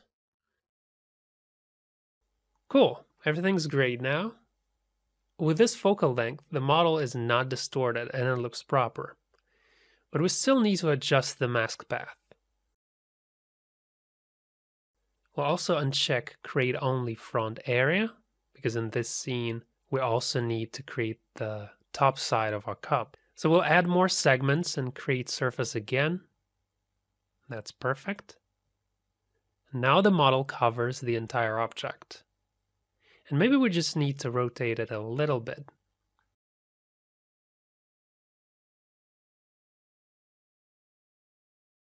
Okay. Let's go to the master scene and take a look. Everything looks correct, very nice. Now we just need to do this crispy stick bit. And first of all, we need to find its position. Let's go to our cup model, select one of the top surface triangles, copy it and paste it to our projection scene here. We need this piece to find position of the crispy stick. I'll simply delete this mask. We have a plane on that position. Let's create a mask of the right shape, like this. And I'll duplicate the plane with the mask. And raise it up all the way to the top of the stick. Adjust the mask.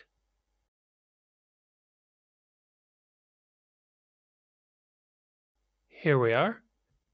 I'll select both planes. Switch to Mask Modeler window to create surface. All right, let's see. Cool. Get rid of this.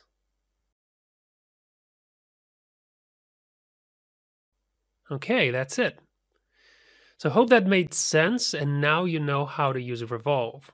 It's a very useful tool, you'll see that. I'm sure you're going to use it very often. Now we just need to create a handle for the cup, and to do that we're going to use another tool called Extrude Along Path.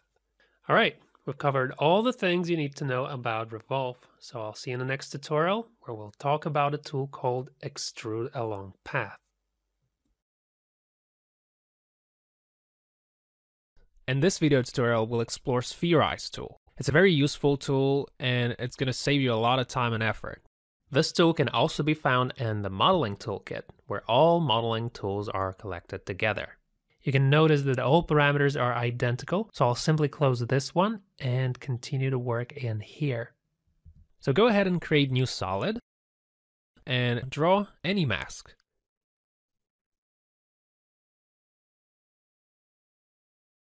Press Edit Mask. As you can see, several copies of gradually decreasing masks were created automatically. Now you can click Create Surface. Okay, that's done. And now we have a spherical surface. Very easy, right? It isn't perfectly round, it's just how you drew it. Which is good actually, because it's very difficult to find ideally round surfaces in nature. Now let's go ahead and make our task even more difficult. But let's consider the circumstance in which the mask is not round. And let's say we want to make shoes that are kind of bulging as opposed to just being flat.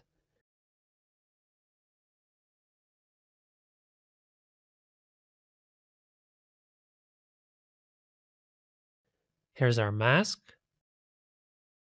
Let's edit it. As you can see, the masks are not exactly the way we want them. They don't stick to the center of the first mask, but rather to the center of the bounding box. So to fix that, we must change the scale from standard to vertex normal. And we should specify the size of the narrowest area of the entire shape, because we want to take this into account when creating masks. So I'll specify the size, and I can set that manually. Clearly, we've entered the wrong value, because masks don't aim at the center, but rather create a kind of a bevel on the edge. So let's increase the value to 150. Now, if we click Edit Masks, the result will be different. Not that much. I think 120 should be okay.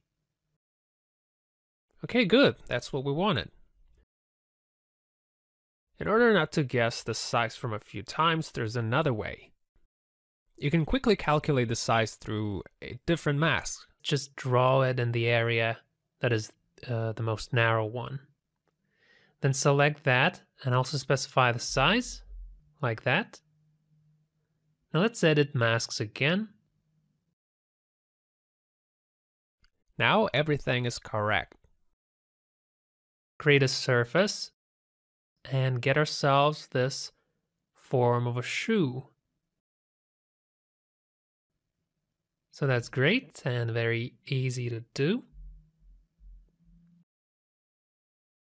Well, that's all you need to know about this tool, so let's go ahead and practice a little bit. Import the image and drag it to the timeline. Now let's scale it to comp size. Raise it a little along Y.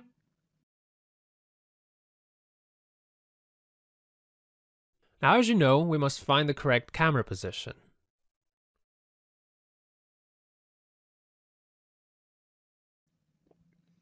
And I guess we should also increase camera's focal length for this image. So let's make it 35 millimeters. Adjust again.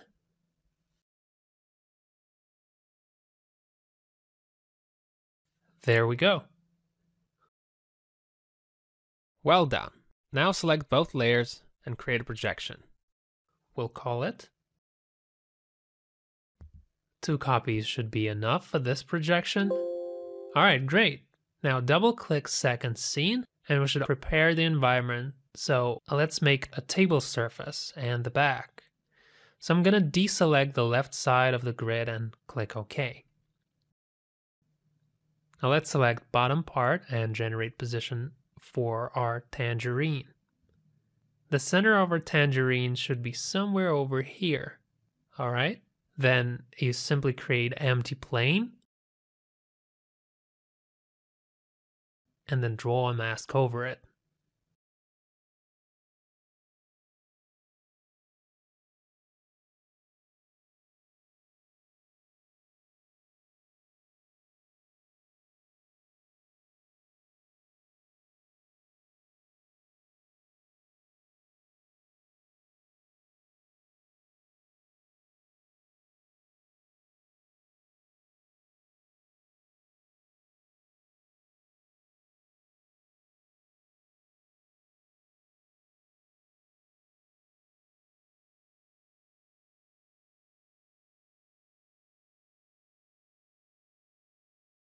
Done.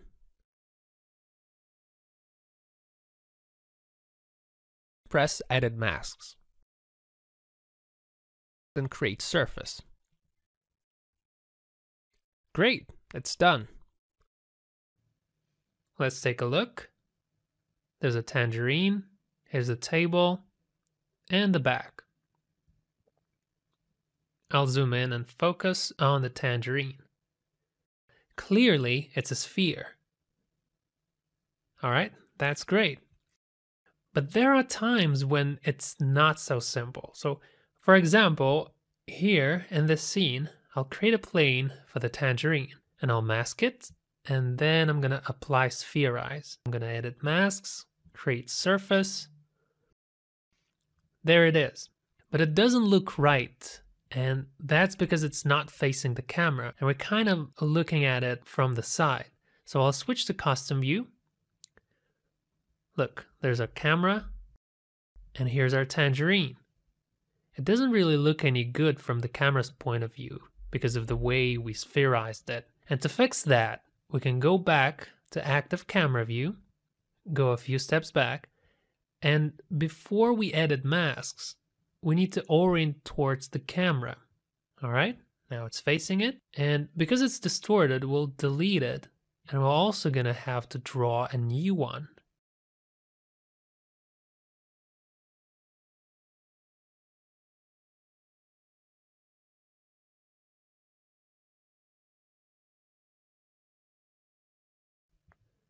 Edit masks, create surface. All right, that's good. Let's take a quick look from custom view to make sure. And looks like we're done with that. So let's go back to our scene and create leaves. To do that, I'll first have to select the bottom plane and find position. And as we already know, it's in the center of our little tangerine there. Also, the stem starts from the center. So I'll create another empty plane on that spot. And then we also need to move the anchor point to where it starts. Because when we rotate the plane, it doesn't move away from the tangerine. You can see that both stem and the leaves are slightly tilted. All right, and now we can start masking it.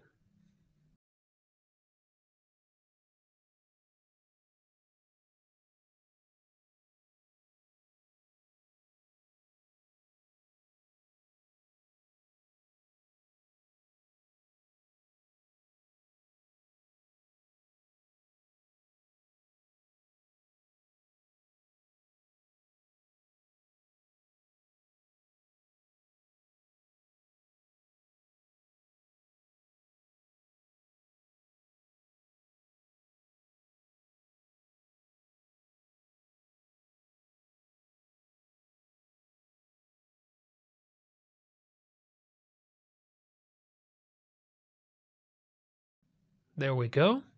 Let's take a look now. Let's mask the space in between the leaves.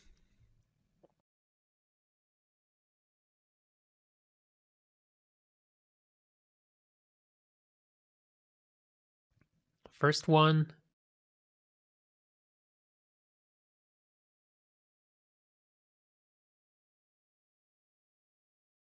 Second one.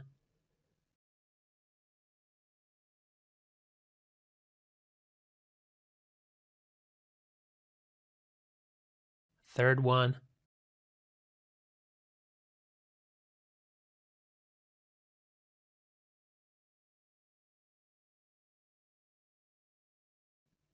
And the last one. All right, good. Done with that. Now let's open masks. Select the ones in between the leaves and change their mode to subtract. Let's take a look again. Yes, everything looks normal now. So we're done modeling. Now let's select the front object, which is the tangerine and the stem with leaves. And let's move them to our first projection scene. Then I'll go to master scene and let's check it now. The tangerine in the first scene and then the table in the background in the second scene. So now our task is to erase both the fruit and the leaves from the background, because when we try to spin the camera around the fruit, we see that it's projected onto the background, and we don't want that. So I'll go to Projection Image menu and click Edit to remove it altogether. Let's also increase canvas size and draw in those invisible areas so that we can spin around the object at the larger angle without leaving the visible area. So I'll set 3000 next to width. Okay. And now I'll erase those parts with clone stamp.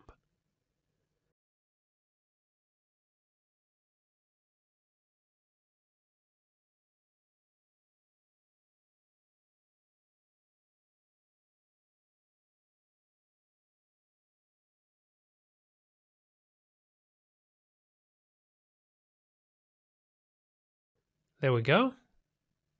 And I'm also going to restore that area there. Cool. Now the left part.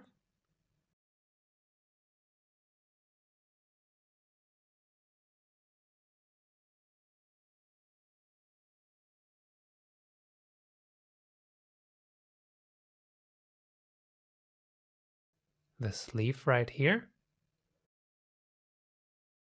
And it's done. Awesome. So we have a nice clean background now. Cool, looking good. Okay, it's time to animate the camera. Go to master scene and add keys on both camera position and point of interest. I'll go to the end of the comp to create some movement.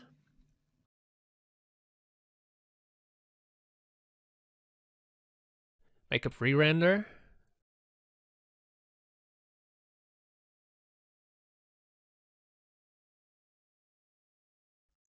Okay, it looks great actually. At this point, I wouldn't want the camera to move, but I would like it to spin around the fruit, which is why I need to make this tangerine to become the point of interest of our camera. Let's delete those keys. Then let's go to the second projection scene, select bottom plane, and create null for the camera. We already have generated position here. I'll just drag it over to the left a bit. Then we'll go to Generate menu and use Position from Point. All right, now we can show the camera the thing it should spin around. We'll cut and move our null object to the master scene. Select both camera and null. Go to Camera menu and create target. All right, let's rotate it. Add key on Y. And I'll switch to lower resolution to make it work faster. Let's make it spin.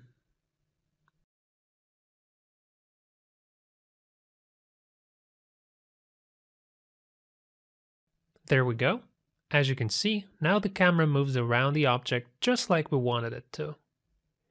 Let's take a look. Open position and move forward along the Z.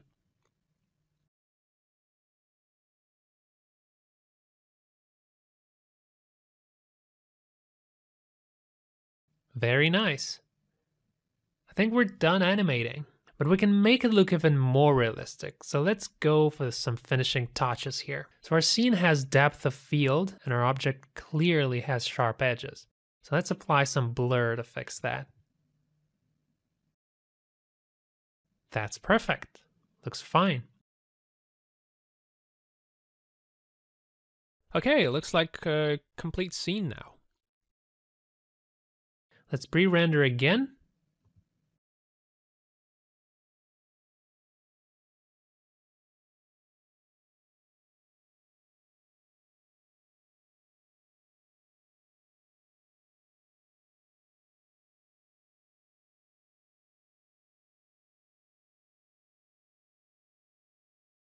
Excellent.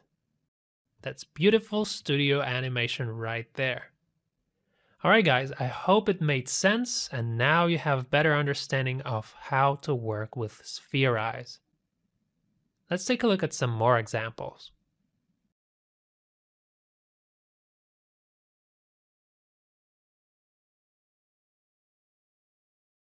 In this video tutorial, we will learn how to use Bend. It's a simple tool designed to bend planes and images. And so we'll start right away by importing this image of a city. And let's imagine that we want to put it in a distance as a background, but at the same time, we don't want it to be flat. So Bend tool actually allows us to do that within seconds. So first value is the number of parts into which the image should be divided. And the second value is the degree to which it bends. So let's bend it. Here we are.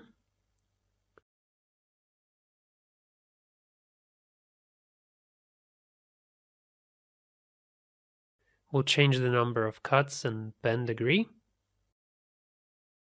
Click bend again. And it'll bend according to the parameters.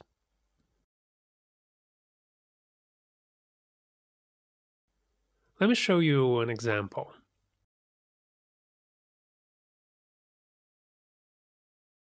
Now, here we have a ready projected scene. I'll move the camera so that you can make sure. We'll set our image as environment visible from the apartment windows. Drag image to the timeline, disable those, and bend with these values. Rotate and scale.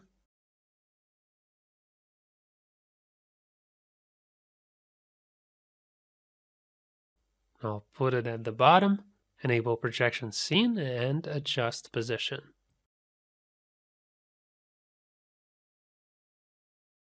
And now we have a beautiful view of the city.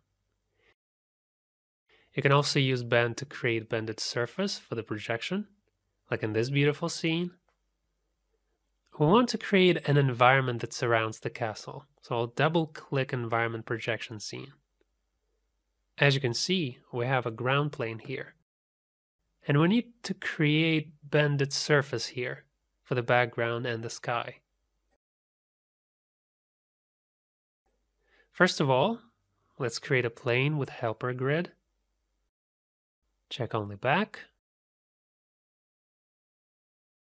Click OK. Good. Now we have a plane on the backside. Let's take a look from custom view. Okay. Now let's bend that plane. I'll set bend degree to 90.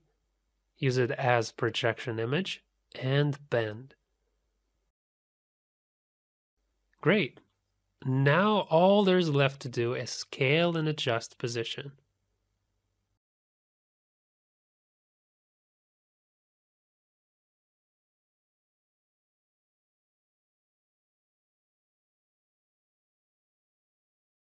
Cool.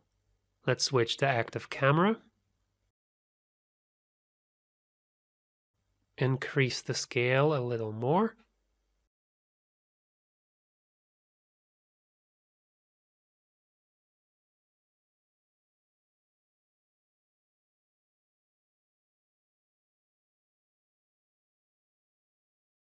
And that's it.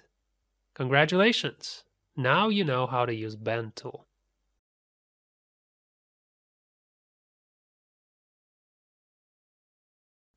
In this tutorial, we will talk about independent object. In the surface modeler tutorial, we've created a model of this ship.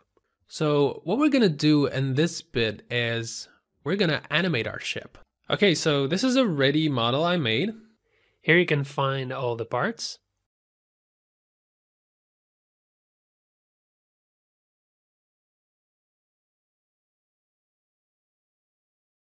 So I'll select all parts of the ship and I'll group them together. Go to Utilities, choose Group Objects. Let's rename it. Now cut out the ship and move it over to the first projection scene. Keep in mind that in this copy of the projection, only animated objects should stay. Sea, rocks, and sky should be in the second projection copy. Okay, let's select our ship and try to move it. As you can see, nothing happens. The model moves, but it does so without texture. So let's apply independent object. Try to move it again. Good, now it's moving. You can move the model forward and even rotate it if you wish. So that's a very cool and useful feature. If your projection image contains a ship, let's say a car or some other object, then you can easily animate it and make it more rich and realistic. So let's open our projection image menu and edit the image in the second scene. And let's erase the ship from the background with clone stamp.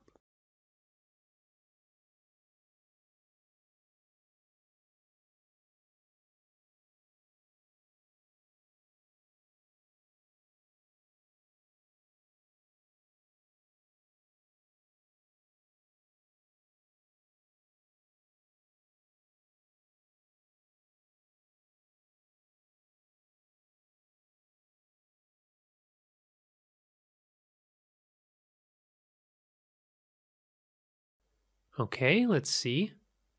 Very well. You can add keys and animate. Add position keys and rotation along Y.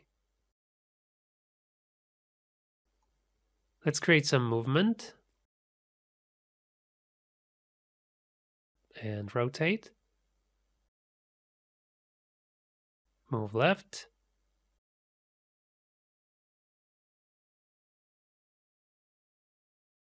So let's pre-render. There's our ship moving. We can also animate the camera.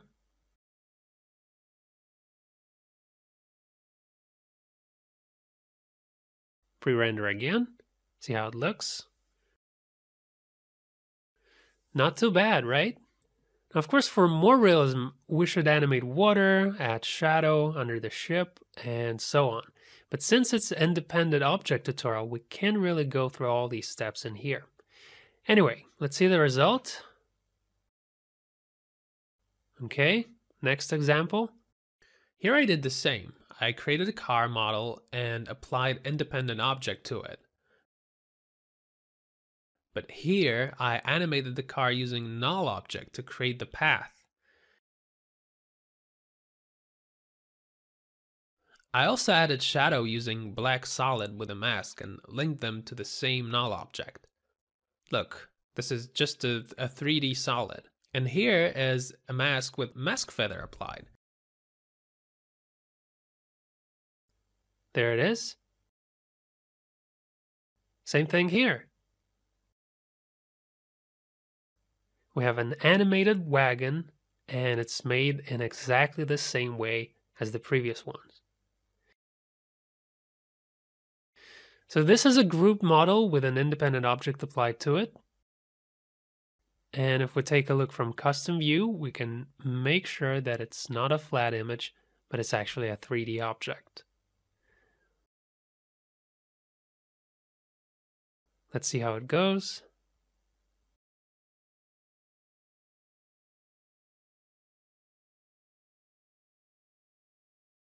All right, that's all you need to know about independent object. In this tutorial, we will talk about how to use a tool called Generate Plane from Points.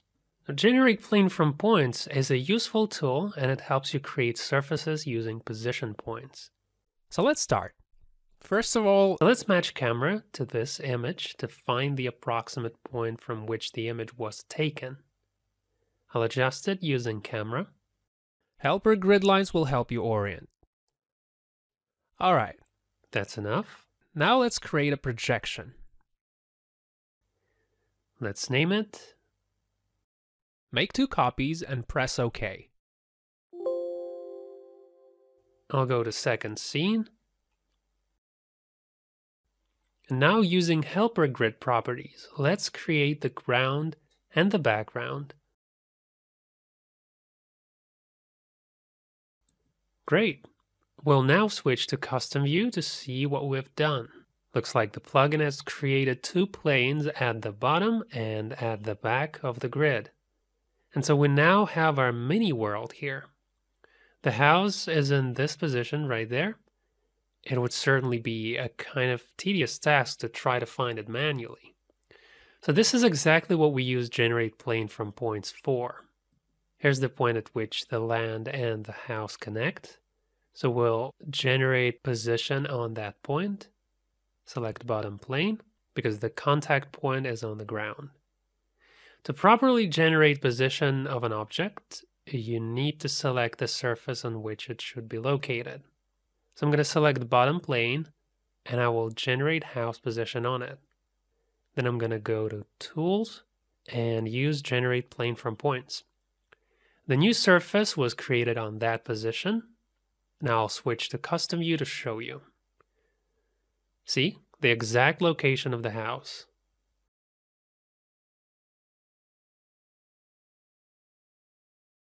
Okay, let's reduce the surface. We found the location of the house, but we can see that this surface has wrong orientation, and fixing it manually isn't a very pleasant task. So we have to rotate the plane, and it's not certain that we will find the exactly right orientation from this angle. So I'll delete this surface, and to find orientation, I'll generate house position from 2 points.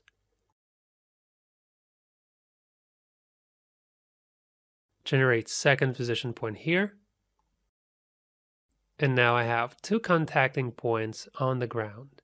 So if I select both and use generate plane from points, this will create a new surface. And it has the right orientation. See? Let's take a look from custom.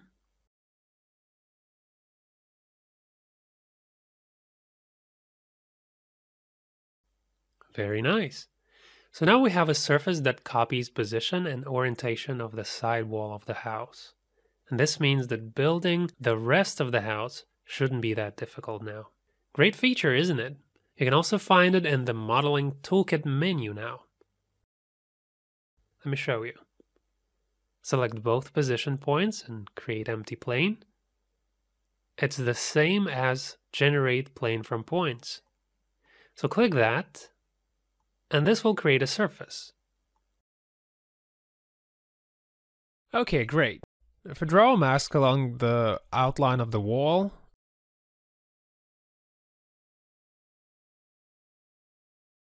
we can get that wall. Cool, right?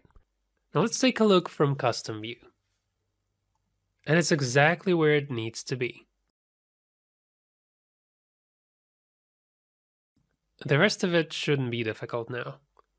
I will use Surface Modeler to create the front wall. I'll select this vertex, switch to Surface Modeler window, and click Get Here. Then I'll select second vertex and click Get Below. I'm going to create a polygon, rotate it 90 degrees. Adjust the mask. And we need a vertex here to cover this. And also add another one here. And we've got ourselves the front wall. Let's check the result. Great. Now let's do the roof. I'm going to select the side part and get the top vertices. Create polygon.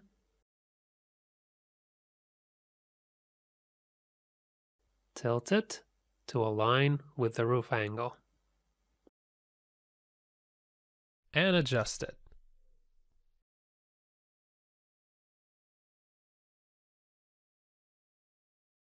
Okay, so let's check it. Well done, almost ready.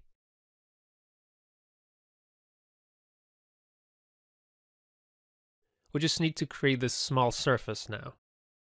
Let's do that quick. So generate position points and create a plane.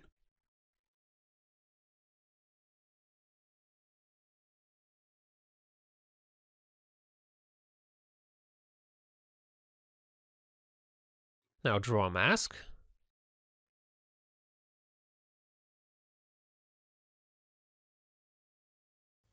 And that's it.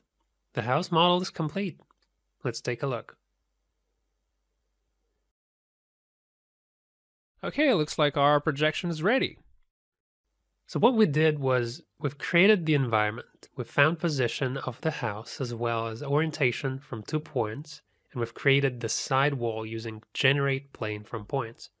After creating the side wall, the rest was a lot easier to do. Now using camera tool, we can move it and spin it since this is a 3D scene already. Okay, now let's do the same thing with another example. Here we already have bottom and back surfaces. Let's select the bottom one and generate position of this building.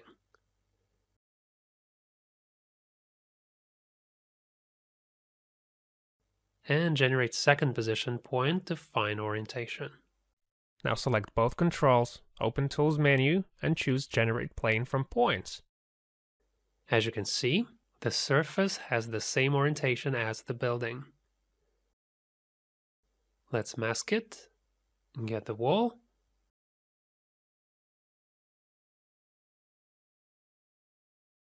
Okay. And now we can get vertices on the right and create the right part. Create surface. Rotate it 90 degrees. Adjust the mask.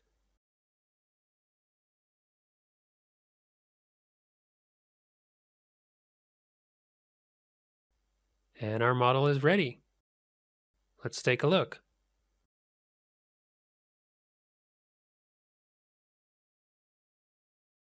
Okay, that's all for now, guys. Now you should probably go and practice all these tricks. In this tutorial, we will talk about Blur Edges utility. This is a very useful utility, and as the name suggests, it blurs edges of objects. So what we have here is a lamp projection, and you can clearly see that the lens blur was used when the photo was taken. But in our projection, the lamp edges turn out very sharp, and that's why we sort of need to simulate blurring around the edges. And so this is where blur edges certainly comes in very handy. To apply it, let's find our projection scene. Let's find where the lamp is. It's right here in the second projection scene. So I'm just going to select it and apply blur edges. And it's done. The edges are now blurry. You can also control the size of the blur. You can increase or reduce it. That's pretty cool, isn't it? Now let's pre-render and enjoy the result.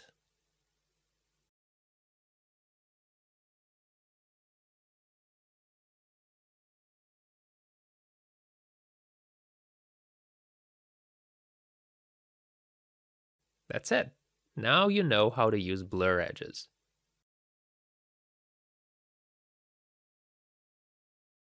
In this tutorial, we will talk about group objects. This command also can be found in the main menu. When you work in mini mode, you can find this command in Utilities menu. So let's see what it is and what it can do. Here we have a ship model that has many parts. And you know what it's like when a project has so many layers, it gets hard to find anything fairly quickly. But using group objects, you can select all parts of the model and group them into one single object. So I'll select all the parts of this ship and use group objects. And that's how easy it is. Now you can select an entire ship. You can move it around or do something like making it an independent object or something. Same thing here in this project. Let's take a look at this house from custom view. It's one single model.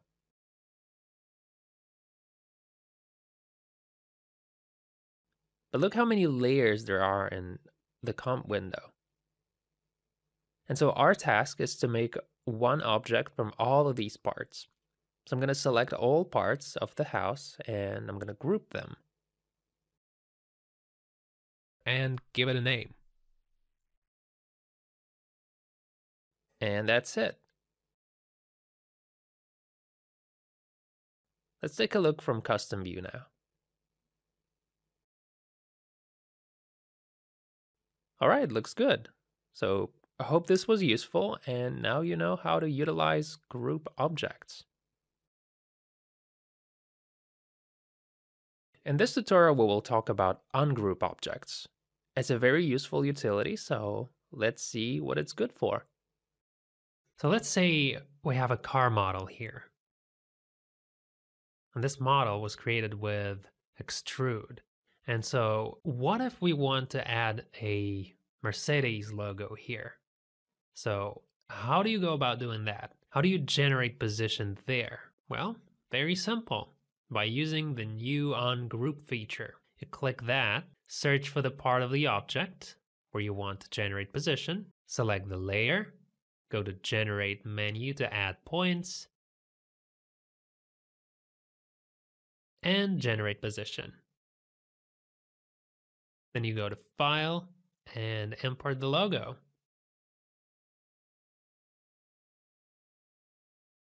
Reduce the scale.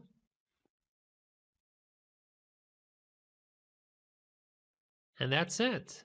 Here's our logo, ready to be animated. Let's move the camera so you can see that. Cool, right?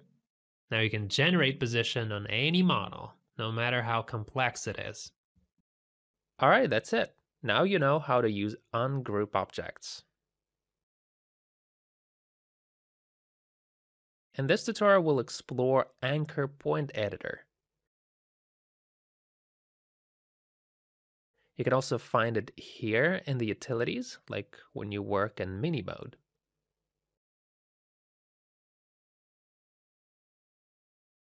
All right, so let's start and create a cube primitive. So here in Anchor Point Editor window, we have a bounding box and some points on it.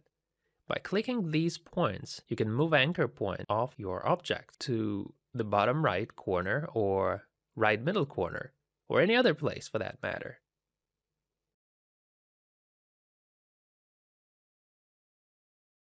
So just click on whichever point you want, and the anchor point will move right over there. If you check Reposition Only Anchor Point, the object will move, but position point will remain.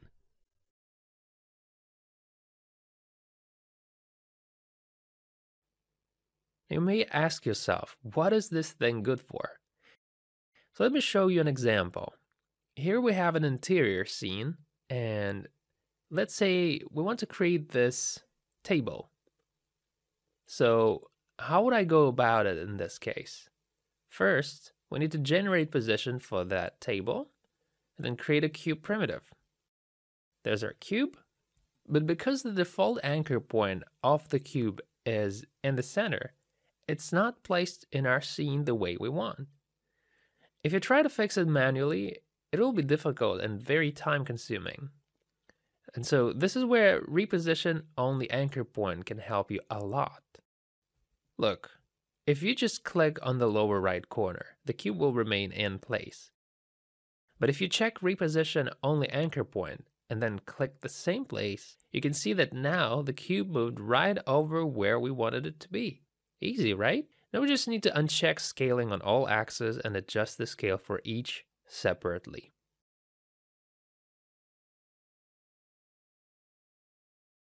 And that's it. There's our table. We've also added the ability to work with 2D objects. For example, here we have a girl standing on the ground. It's a 2D image, and let's say we want to make it bigger. And so when I scale it, you see that it scales in all directions because anchor point is in the center. Just move anchor point down. And now it scales perfectly. You can also move anchor point to the right and only scale to the left, or to the top and down and so on. All right, seems like that's all. As you can see, it's a very useful utility, and already you can tell that you might want to use it very often. In this tutorial, we'll talk about clean edges. It's a very useful tool that will save you a lot of time and resources. So let's start and see what I'm talking about here. We will use this beautiful image of a classic car. And the first thing we're going to do is we're going to do some camera matching. I'll change camera's focal length to 24 millimeters.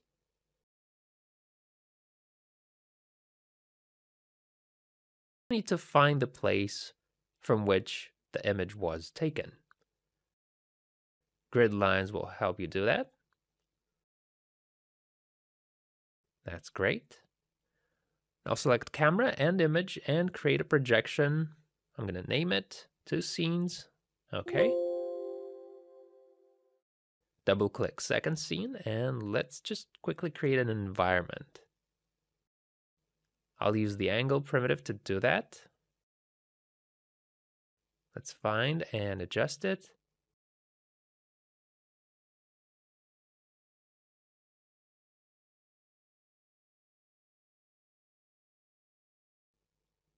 Open anchor point editor and move anchor point to the bottom, like so. And now I'll move the primitive back until I reach the horizon line. All right, that's good. I'll just scale it. Disable helper image to see if it covers the whole image. Let's scale it some more. All right, great. Now it covers the entire image and we're done with the environment.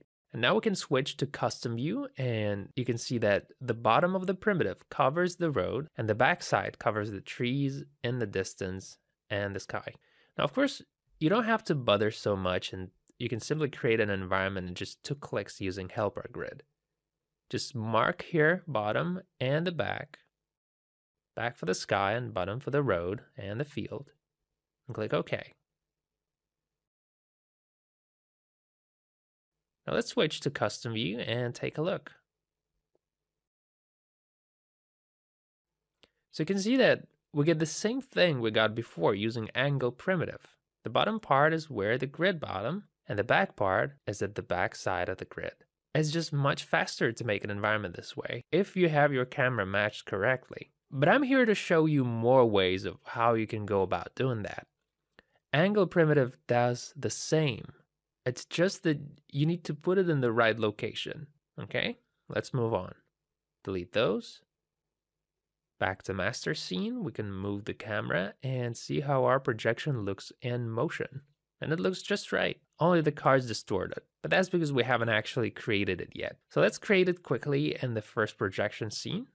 I'll create a bottom plane using helper grid to generate position of the car. And I'm going to do that from 2 points to find position and also orientation. Select both position points, create a plane. And we got ourselves some properly oriented plane that covers the side of the car. I'll draw a rough mask now. No need to try to make it perfect. It's the whole point of Clean Edges utility after all. It cleans up rough edges, only leaving parts that we need.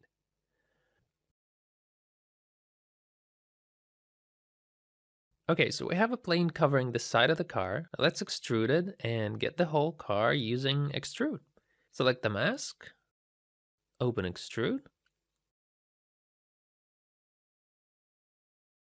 mark front and back, and create surface. There we go. And let's just reduce it a little more along Z. Okay, Our model is ready, so we can delete helper objects now. And we have a rough model here, somewhat reminiscent of our car. It's okay. Clean edges will fix that for us very quickly. Okay, now let's see what the scene looks like in motion. The car isn't distorted anymore, but it seems like we have some artifacts left. So to remove those artifacts, we need to replace projection image in the first scene with a single image of a car. So I'm gonna replace it in projection image menu. And here I have an image that I've edited in Photoshop in advance. I separated the car from the background and saved the PNG of it with an alpha channel. So let's replace that. As you can see, only the car remains now. And instead of artifacts, we now have those white areas that we can now remove very easily with clean edges. Okay? No more white areas. But if you don't have Photoshop at hand, don't worry. You can get rid of those right in After Effects. Let's just Ctrl Z a few steps back. There. We have a rough model of the car, and I'll go to Projection Image menu to edit source. And just mask the car real quickly.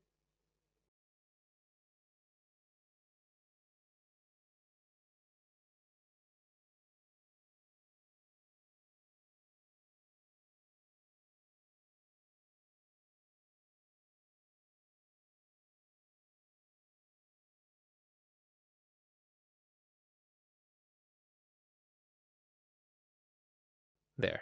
And we got a clean car with alpha channel. Back to master scene, we see the same instance we saw before. So now we can just apply clean edges. And it's done. That's it. See, it took us only 3 minutes and the scene is ready. Isn't it great? Rough mesh is not a problem anymore. It's also a great solution for matte painting, BSD projects, where the final image already consists of separate objects with alpha channels, and you don't need to separate anything from the background. And let's check the scene in motion using camera. I think it looks good, but the car is also projected in the background, so let's fix that.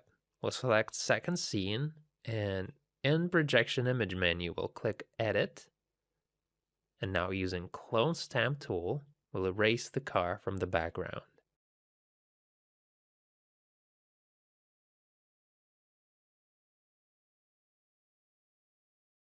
There. Let's go back to master scene. Let's add some keys to animate our camera, both on camera position and point of interest. We'll go to the end of the comp and create some movement there. Okay, let's pre-render and enjoy the result.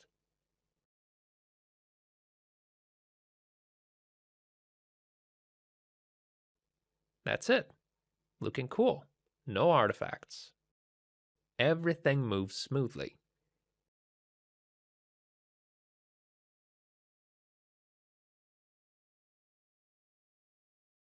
Now let's repeat our experience using another image. Now take a look. We have a project here with 3 projection scenes. I matched the camera in advance and created 3 projection scenes. First one for the foreground objects.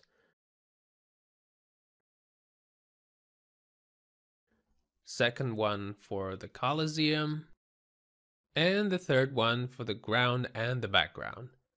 You guys already know how to create models of different objects, and if you don't know, you can go ahead and study it from our modeling tools tutorial. Now I just need to model the Colosseum, and we'll do it together right now. So here we have a bottom plane, but it is disabled so that nothing is projected on it. So we will only use it to generate the position of the Colosseum. So I'll go ahead and do that. I'll add a cylinder primitive,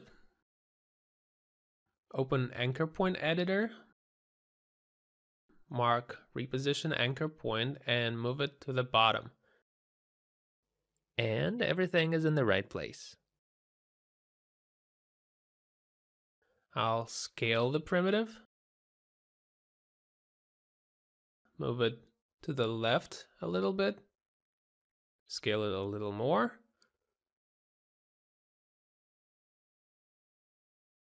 I'll make a rough model, so it's okay that if it goes out of Coliseum. Uncheck scaling on all axes and reduce the primitive along Y. Done. We have a rough model now. Delete this. Now let's go to the main comp. Okay, now we have to clean up these unwanted areas. Let's do that. Select second scene with the Coliseum. Go to projection image menu and choose edit source. Then I'll mask this thing.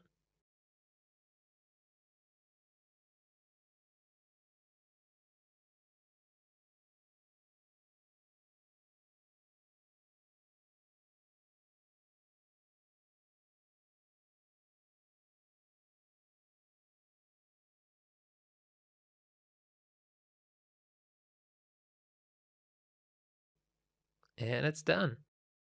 And there's wide areas on the edges as usual. Okay, now use clean edges. Great, now all those areas are gone and the building remains, so that's awesome. Let's move camera and check. Okay, that's it. As you can see, this is a very cool feature and it can save you a lot of time. No need to go all precise anymore. Just create a rough mesh, use clean edges, and be happy. So our tutorial ends here. Hope everything is clear, and now you know how to use clean edges. And this tutorial will learn how to use replace polygon with texture. Let's see what it does. Here's a ready-made interior with a camera that's already been animated. As you can see, at the end of the animation, there are white areas without any texture. And the reason for that is because the camera didn't capture those areas. So we can't see those details from this angle. Now, when we created this 3D room and projected the image on it, nothing was projected onto those areas that were not captured at the time when the picture was taken. So when we move the camera and look at the room from a different perspective, we see those white areas there. This is where replace polygon with texture option comes in handy. Let's go ahead and open it. And when you click here, a pop-up message appears asking you to select an image in your project window. So I'll select that. This is our picture of the room we projected. Open it. This will tell the plugin to create a temporary comp. And I think this area is very similar to this one. And this is how, using these points, you can select certain places in the picture where you want to create a texture. Now let's find the object. Okay, it's here, but it's in the comp. Ungroup it. Leave this side and delete the rest.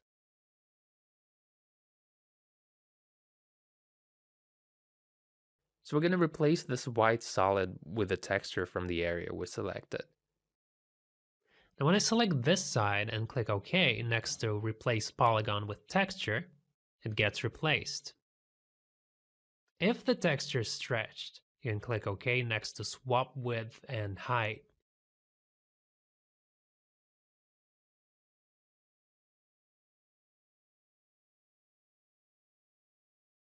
And this will make the white areas go away. And if you need some color correction, you can simply apply curves to make it a little darker, for example.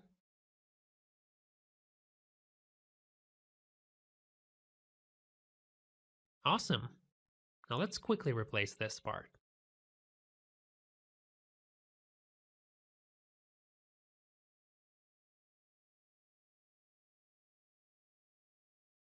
And I should select a different place. Get texture from here.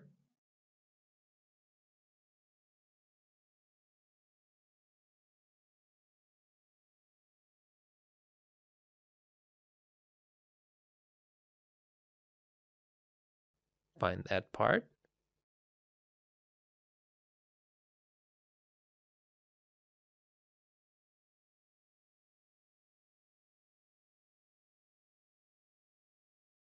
I'll ungroup it. Find the side you need and delete the rest.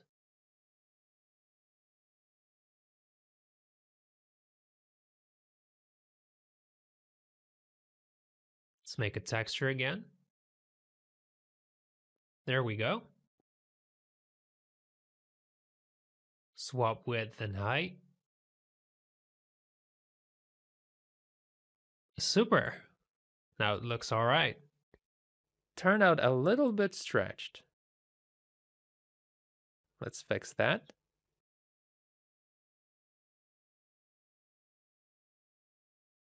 Let's move the anchor point down a bit.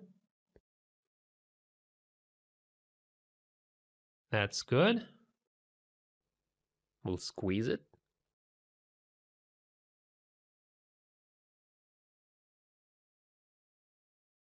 Let's see now.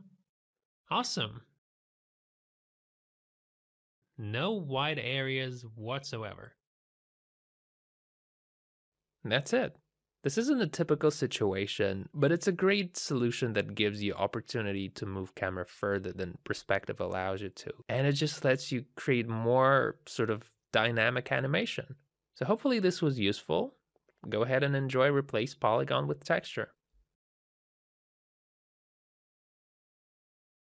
In this tutorial, we'll talk about Copy Mask Perspective. So let's say you're modeling a scene. You've created surfaces for the sofa, and now you want to create a guitar. Let's see from Custom. Here's the sofa surface, and here we have a surface that's going to become a part of the guitar. So what you normally would do is you would take a pen tool and you'd start drawing a mask. But let's say that for some reason you've selected the part of the sofa and you've forgotten to reselect the guitar layer. So you just start masking, right? And it would take quite a bit of time. And then when you finally finish it, you exhale and rejoice that the tedious work is over. And then you suddenly see that you drew a mask on a wrong layer.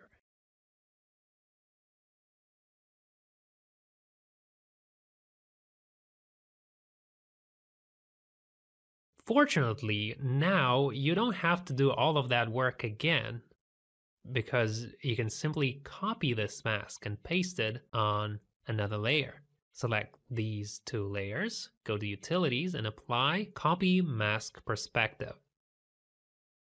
And this will put the mask in the right place.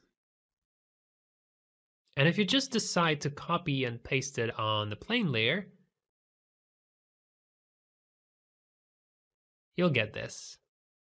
So as you can see, it's obviously also a very useful thing you can utilize. Go ahead and practice. In this tutorial, we'll talk about camera filters and utilities. These are simple filters collected in one single utility.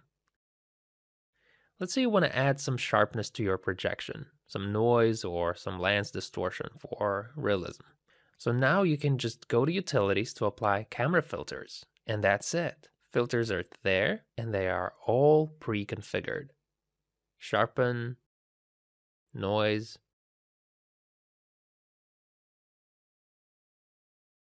and lens distortion. You can add this stuff to master scene and it will make your scenes look more realistic. All right, that's all for this tutorial. Nothing complicated. Just use and enjoy.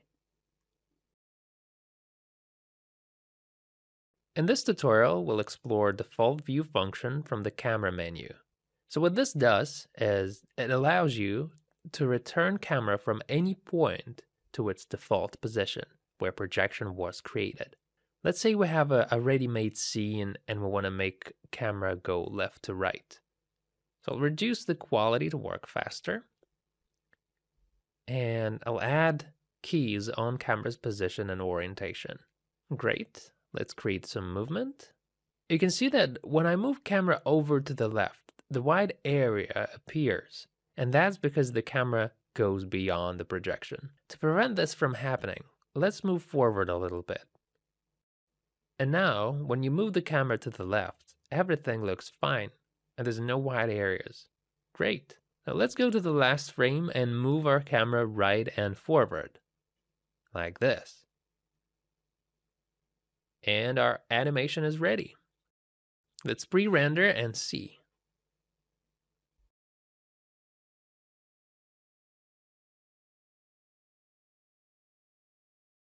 Very nice, right?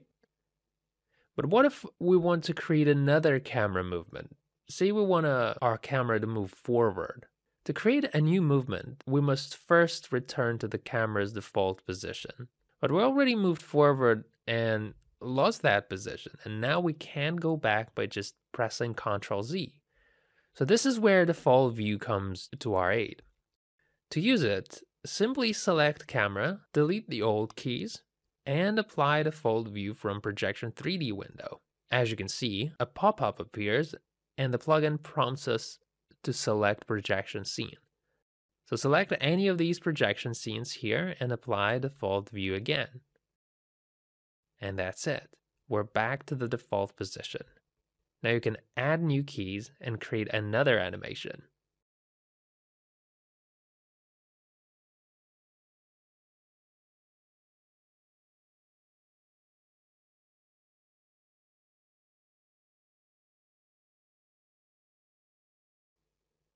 That's it. Now let's look at the scene with an integrated character. So we have another scene here with a character. And let's say we no longer need the character and want to get back to the default position from where the projection was created. But here, there isn't just a movie camera. There's also a tracked camera of the character and a world transform controller. And those are all connected. So if I select these layers and delete them, see, I get errors and the camera won't move to its default position. Even default view won't help. See? So we can't really do anything by deleting those layers. So I'm just gonna put them all back. And let's open Stabilize 3D Matchmove, a tool that helped us integrate the character into the scene. And then select Movie Camera and click next to Remove 3D Tracker Camera. Also delete the character comp. There we go. Now you can select any projection scene and apply default view. And we're back to default.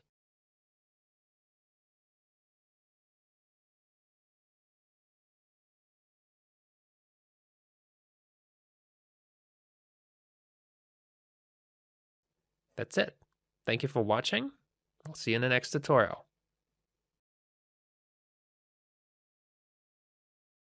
In this tutorial, we'll take a look at Insert Camera. Insert Camera is a feature that allows you to integrate a character with a moving camera to your projection scene. So let's see how it works. I will use this interior scene as an example. This is our footage. There's a girl standing in the middle, and the camera is moving. And let's just quickly track the camera. Create a new comp. The projection size and the size of the clip must be the same. In my case, it's 90/20 1080. Drag it to the timeline. Now press Ctrl-Alt-F to match the video with the comp. And look, if I press Track Camera now,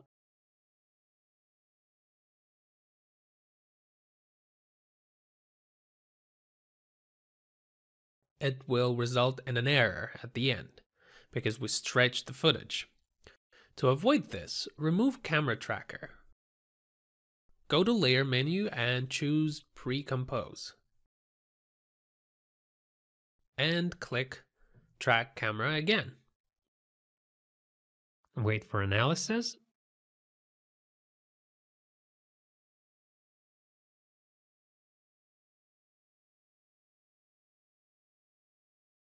Move the time indicator forward on the timeline so that the track points appear on the floor.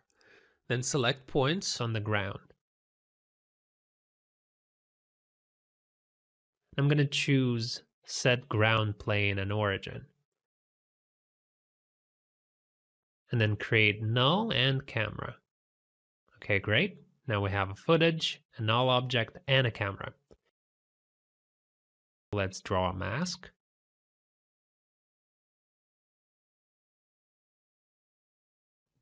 Let's adjust it.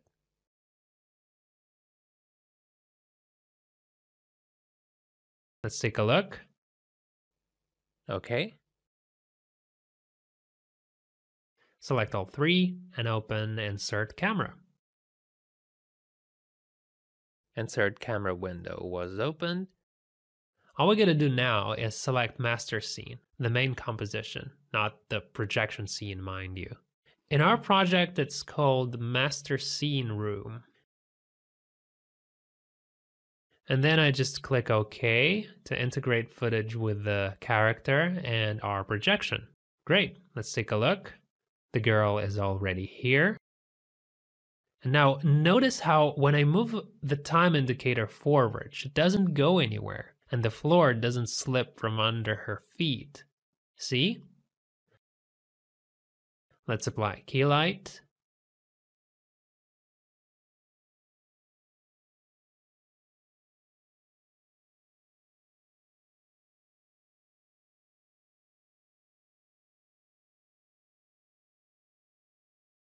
There you go, she's in there. Now to adjust the character, go to Movie Camera Target and open Orientation.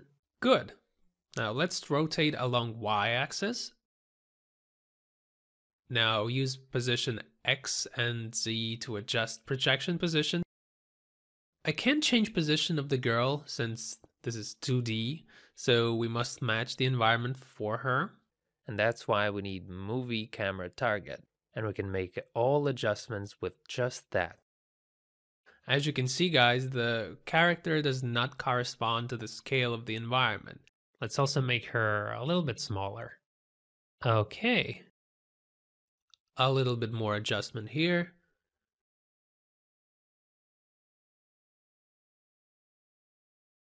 Great, that's enough. Let's make pre-render to see the result.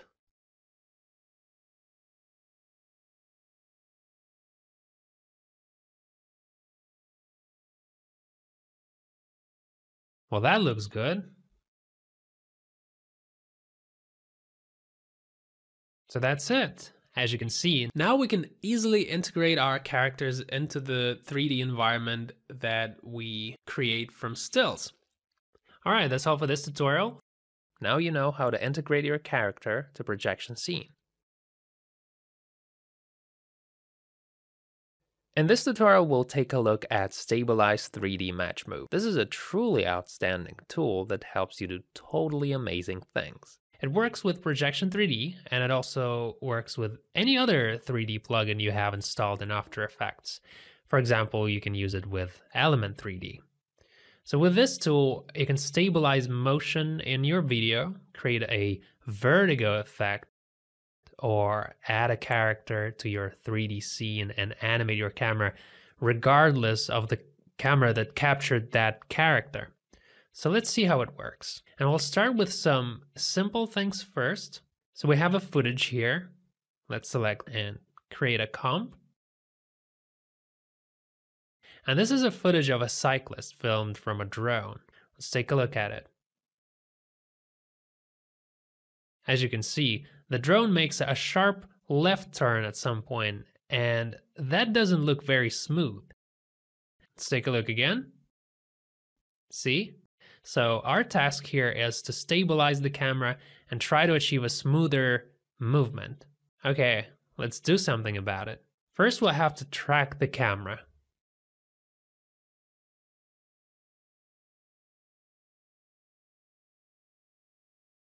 All right. And then we need to select these points and create camera and null. So let's move forward and select points from the middle of the video so that created null remains in the frame as long as possible. Good. Let's take it from here. Select these points on the road. And then with a right click, set ground plane and origin. And then we'll just go ahead and create null in camera. All right, I think that looks great. This is what I've been talking about. This is our null object, and it's in the frame almost all the time. And it only leaves the frame at the end. And now if we select points at the beginning of the video, then the created null would quickly leave the frame. But that's not exactly what we want to happen, okay? So now I'll select all of these three objects, camera, null, and the footage, and stabilize 3D Matchmove. All right, that's done. Now let's disable helper grid and unparent movie camera from 3D tracker. Choose none.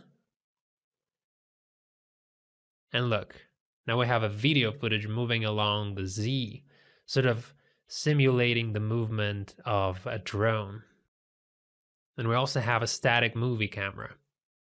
And the reason we need it is because we should clearly follow the video and keep it in the frame all the time. So I'll select movie camera and 3D tracker camera. I'll mark advanced and tool window and make sure we're on the first frame and click OK next to copy keyframe from 3D tracker camera properties. Now I'll go to the end of the video, although not the very end of it, somewhere over here. And again, click OK next to copy keyframes from 3D tracker. Great. Let's check it out again. All right, as you can see, now the video no longer moves along the Z. Our camera now follows the drone perfectly well. It now flies straight, and as it attempts to imitate the movement, when the drone makes a sharp left, we get this, we get those kind of black areas there. And obviously we should fix that. So I'll click U, open keys that we've created.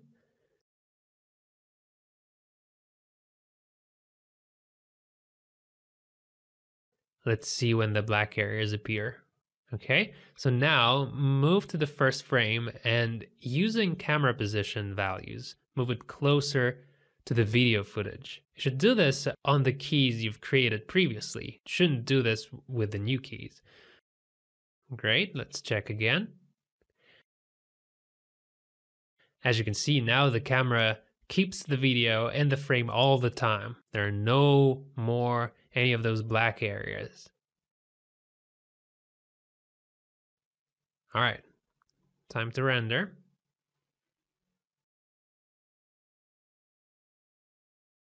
Excellent.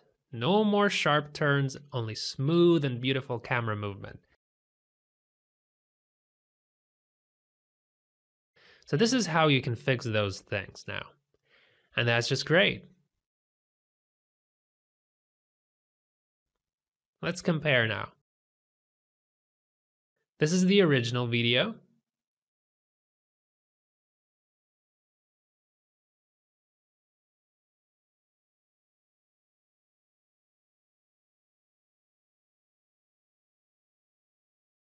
And this is our new stabilized, beautiful rendering.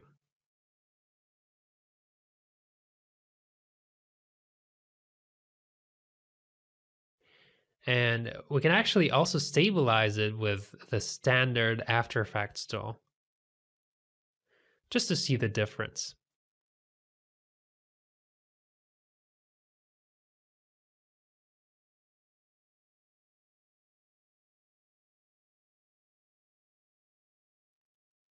So as you can see, the movement isn't as sharp as it used to be, but you can still notice the movement.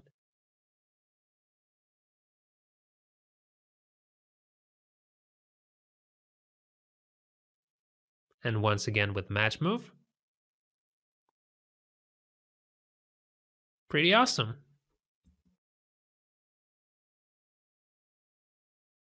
All right, done with that. Now let's create a camera dolly zoom effect, or the vertigo effect as we also like to call it. So we'll take another footage with this beautiful looking girl and create a new comp. In the original video, the camera gradually moves away from the girl. And now our task is to ensure that it remains at the same distance from her face. And like we did before, we first need to track our camera.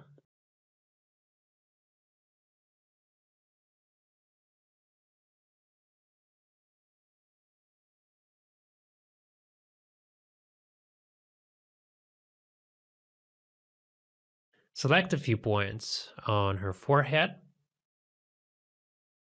and set ground plane and origin, and also create a null in camera. All right, good. Now select all, camera, null, and the footage, and stabilize 3D Matchmove. Disable that. Unparent movie camera, choose none, and let's pre-render and have a look. As you can see, the girl is no longer moving away from the camera. She doesn't move, only the background moves. You can apply this effect not only at the beginning of the video, but you can also move away a little bit from the girl and apply the effect again. So simply Ctrl-Z a few times to attach movie camera to 3D tracker again, move the time indicator forward, then unparent, choose none, and now this shall be the starting point of the video. Move over to the 5th second.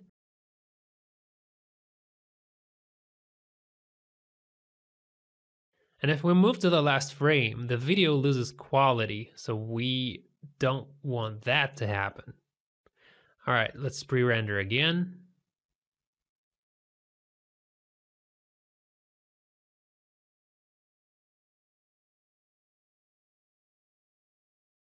There we go.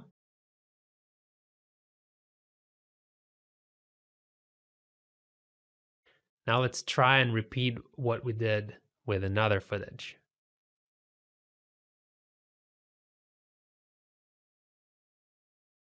In this video, the camera doesn't move away, but rather approaches the girl. We only need the first 7 seconds.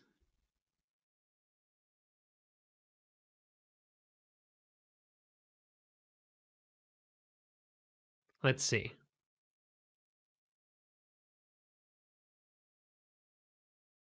Cool. Let's track the camera.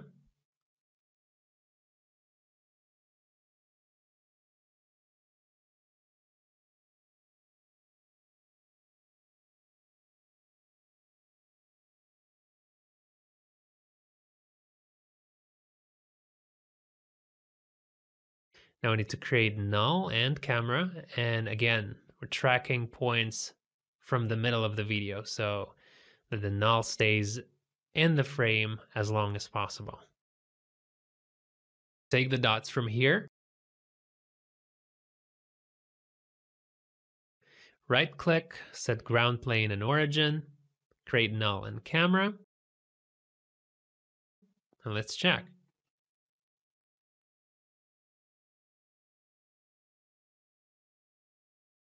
All right, the null is in the frame.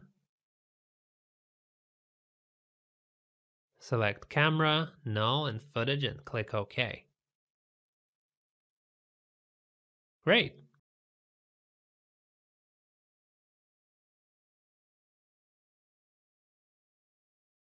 Let's unparent movie camera from the 3D tracker at 1.20 seconds.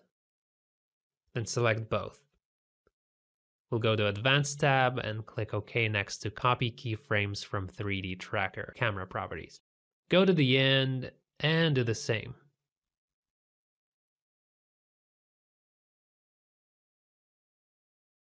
Now we'll go to Keys and fix those black areas. Make sure that the time indicator is on the first frame. Select camera and move closer to the video along the Z. Also raise along the Y. Something like that. Let's take a look now. And at the end, move the camera a bit closer to the video along the Z. Okay, it's ready. Let's choose the area of the video we need.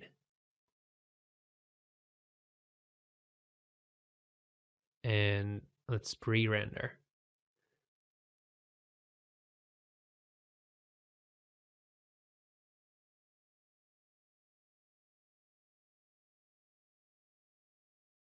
That's pretty impressive stuff, isn't it?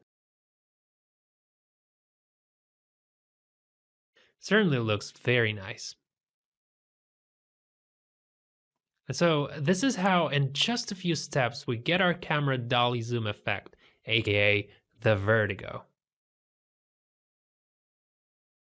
So that was easy.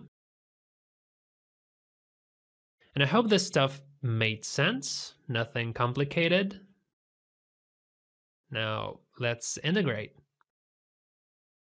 Create a new scene, make a comp 9020 by 1080, drag character footage to the comp window, Ctrl-Alt-F to fit the comp size, and then we'll mask our character.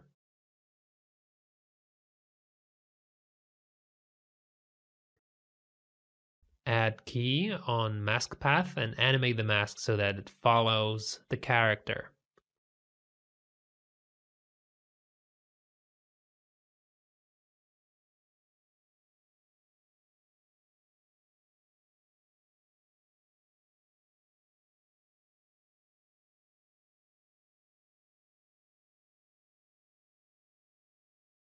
And we do all of this to track the camera correctly, so that the character movement doesn't interfere with tracking camera movement.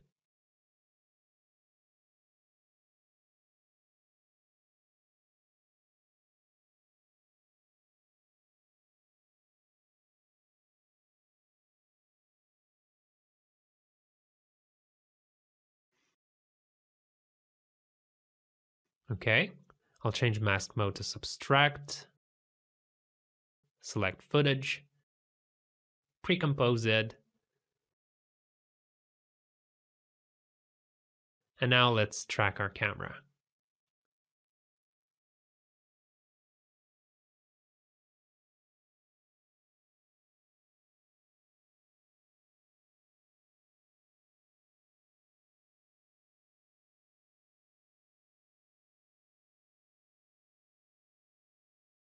We'll select points to set ground plane and origin, but closer to the character.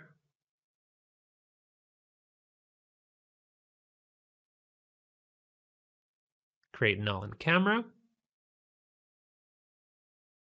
Check null. Great. Double click on the footage comp. Change mask mode to add. Apply key light.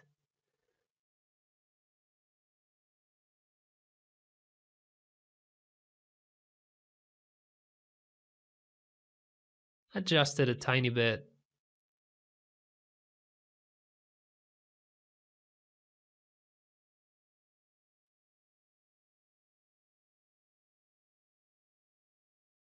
That should be fine.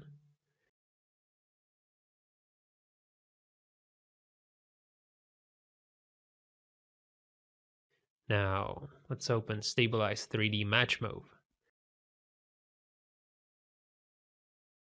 Select Layers and Stabilize.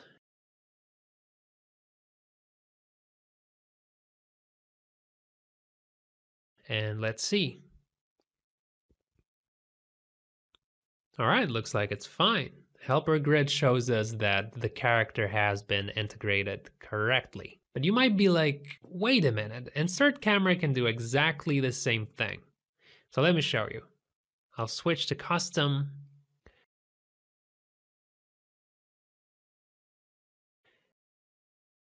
And now let's check out the magic.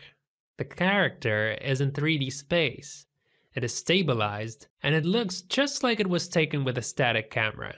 We can move the camera, we can rotate it, and the character will move properly. The floor won't slip, and it's all fine. And it's like we removed the actual camera movement where the girl was filmed and replaced it with a camera of our own. So if you take a look here, you will see that Here, the movement is present.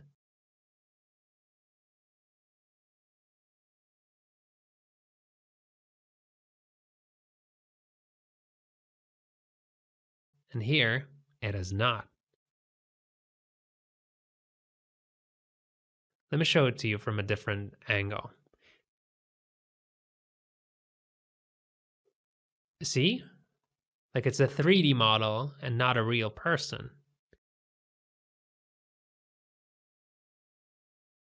Let me add some primitives to show you how awesome this is.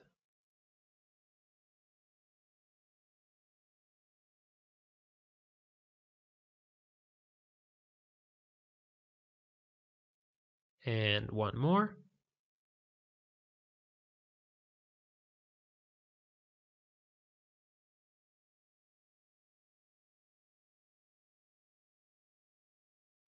Look, 3D space, 3D objects, and our character moves between objects. And now it doesn't really matter how the camera moved in real time, because now you can always replace that movement with your own camera. Let's make a chair from this primitive for a girl.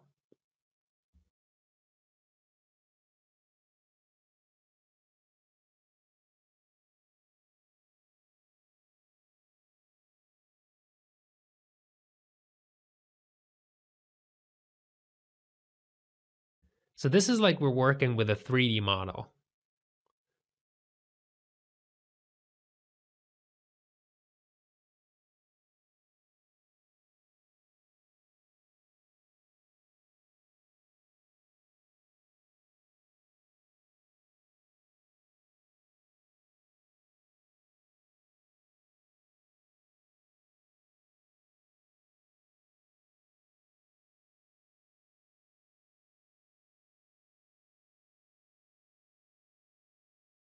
Okay, good. Now delete those primitives.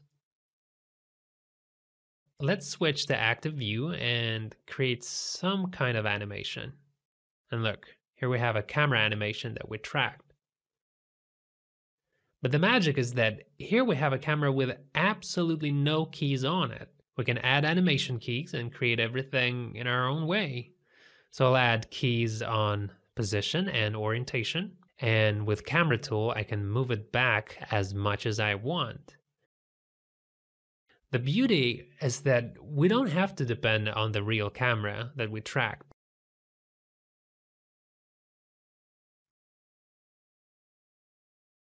Clearly, this tool is just outstanding. And when it comes to working with people on the green screen, it just takes it to a completely new level. I can orbit the camera within the reasonable distance, of course, and we can adjust perspective and find the best angle.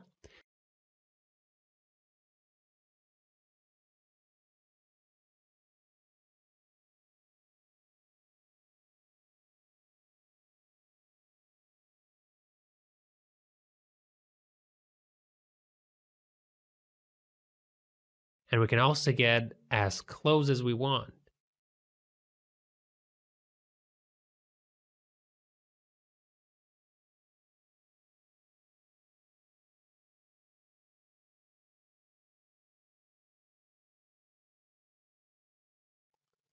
And here's the camera with all the keys that we've tracked. And the second camera, we can animate the way we want without worrying about spoiling the keys.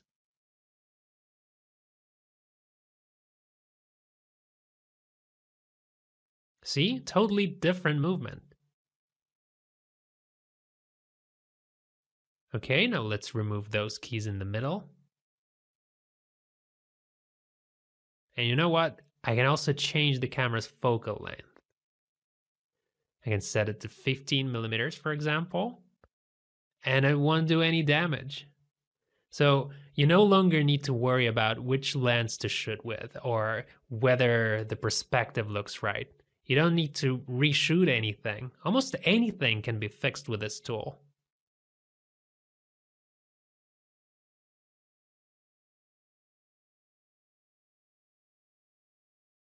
Adjust it and it shall work great. Now I'll try to create another camera movement. Let's imagine that the character is on the top of a building, and the camera from below sort of raises up and approaches her.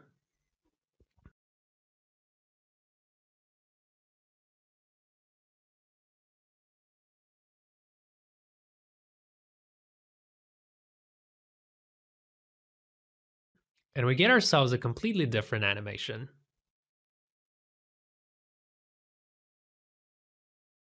Amazing, right?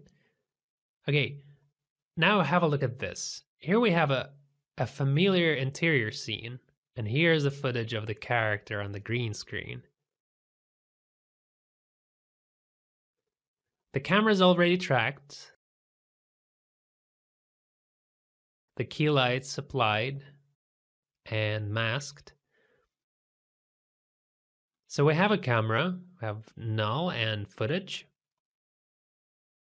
I'll select all of that, open the tool. And now we have to integrate our character here in this room. To do that, we first choose the master scene where we want to integrate. That's our room. Okay. And that's it. The character has been integrated. Now I can go to master scene and adjust through world transform controller. First, we'll reduce the scale.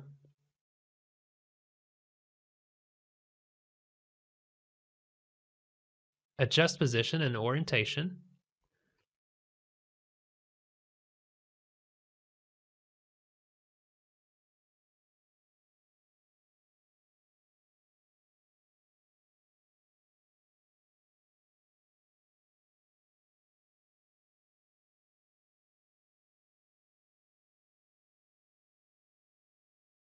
Let's have a look now.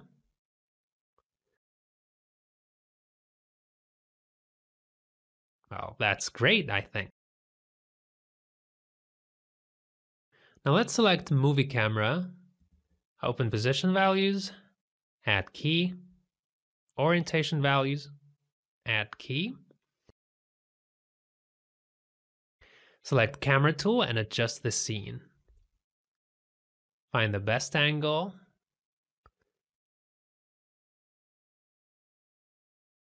Great, liking that.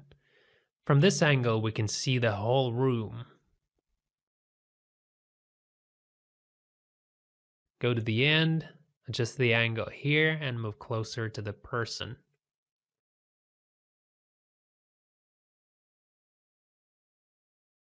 Well done. I think that looks great. Let's pre-render that.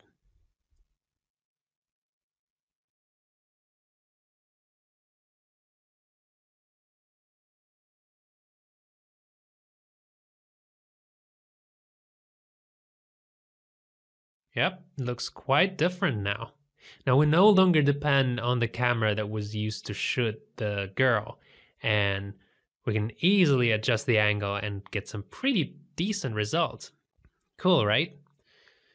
But what if I tell you that we can do even better with this? If you look closer, you will see that the camera sort of shakes for a moment. See? Let's fix that. I'll select movie camera, mark advanced, and now let's remove the movie camera parent. You can see that it's parented to the 3D tracker camera. So click OK. And let's check and see if it needs any further adjustments after what we just did.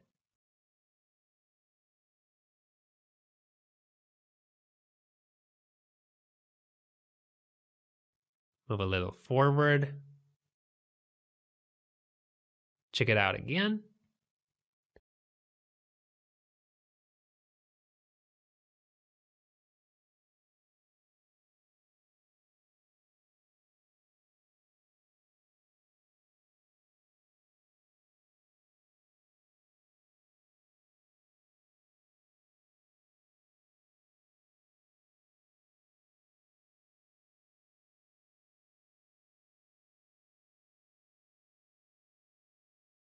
Okay, now it looks very nice. Let's switch to full screen.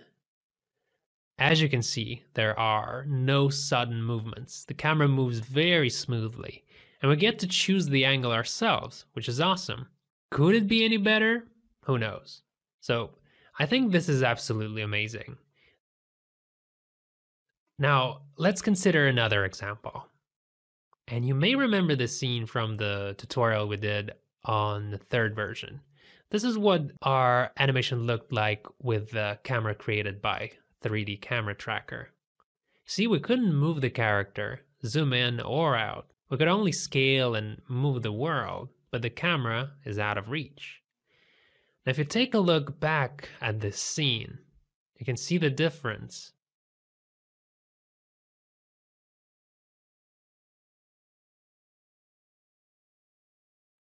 Now we can move the character, bring it up closer or move it further away, and everything will work perfectly well. The ground won't slide, and that's just incredible. And what's also great is that now I can also move the camera where I want, and everything will work just fine. Look, I'll show it to you right now.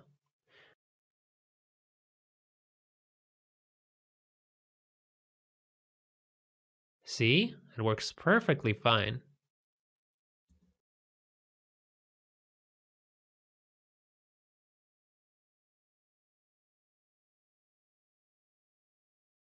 All because the character stabilized and converted to 3D.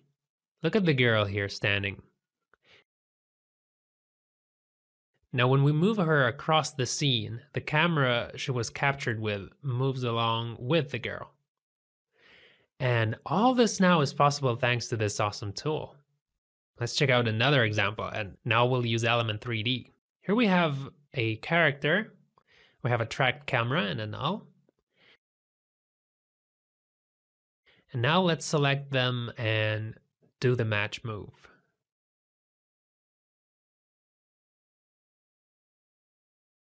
Put off the grid, create a new solid. We'll call it element. Click OK. Let's put this layer at the bottom of all the layers. Then go to Effect, Video Copilot, and choose Element 3D. We'll go to Scene Setup. Select Chessboard from the starter pack. Open Group 1. Particle Look. Increase size.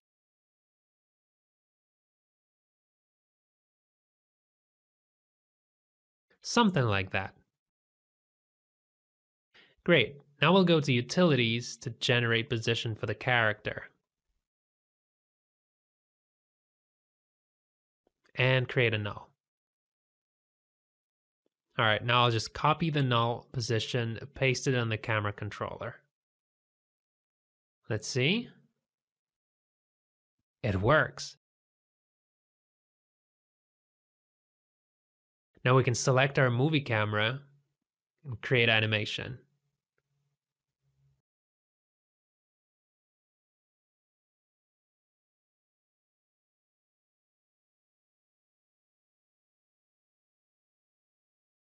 All right, what else? You can also move the chessboard in space. All you gotta do at this point is to generate position again. Delete this one.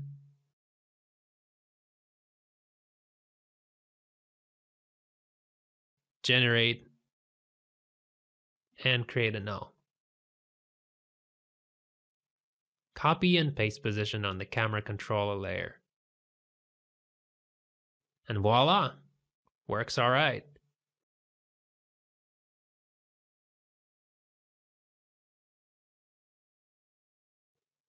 Let's go to the render settings. Camera cutoff. Here we'll increase camera far plane so that the far side doesn't disappear. Good, now it's fine.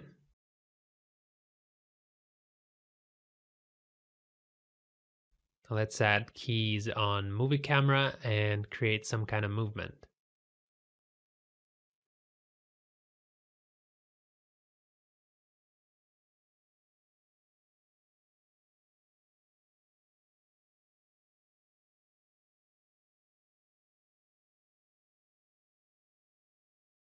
We can also open camera options and animate zoom.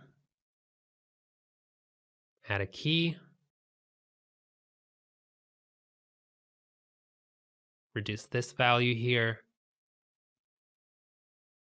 Then go all the way to the end and bring the camera closer to the girl.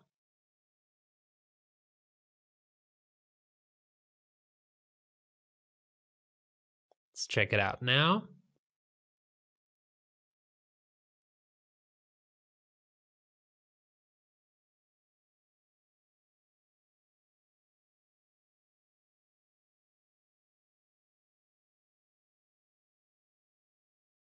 Make this one easy ease.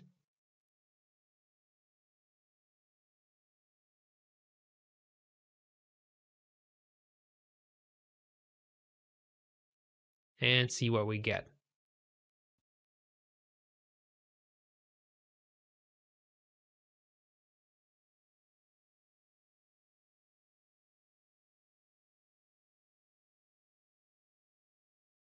Well, that's pretty interesting.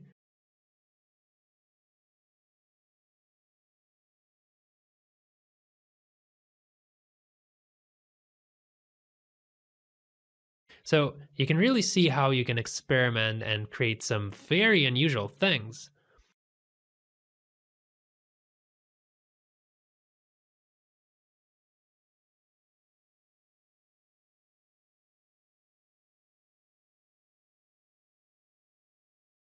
And so finally, here in this last example, we see a scene with a modern looking style type of villa by the sea.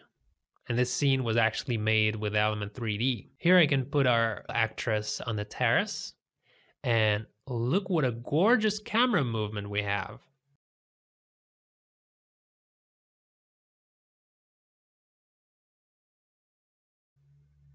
See?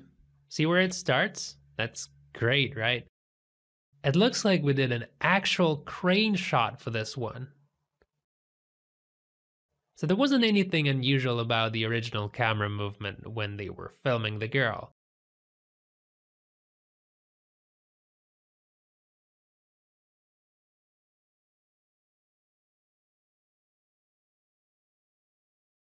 But now that we compare it with the camera movement in this scene, it just looks incredible.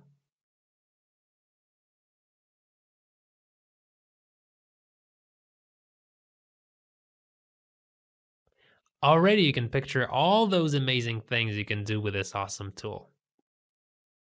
All right, looks like that's about it. Go ahead and improve your skills. Take them to the next level. Thanks so much for watching, and I hope to see you next time. Goodbye. And this tutorial will explore one node camera. If for some reason you want to remove the target of an animated camera without damaging animation, then this feature is definitely for you. So here it is. Now our task is to remove the point of interest without spoiling the keys. To do that, we'll select camera, we'll go to camera menu and choose one node.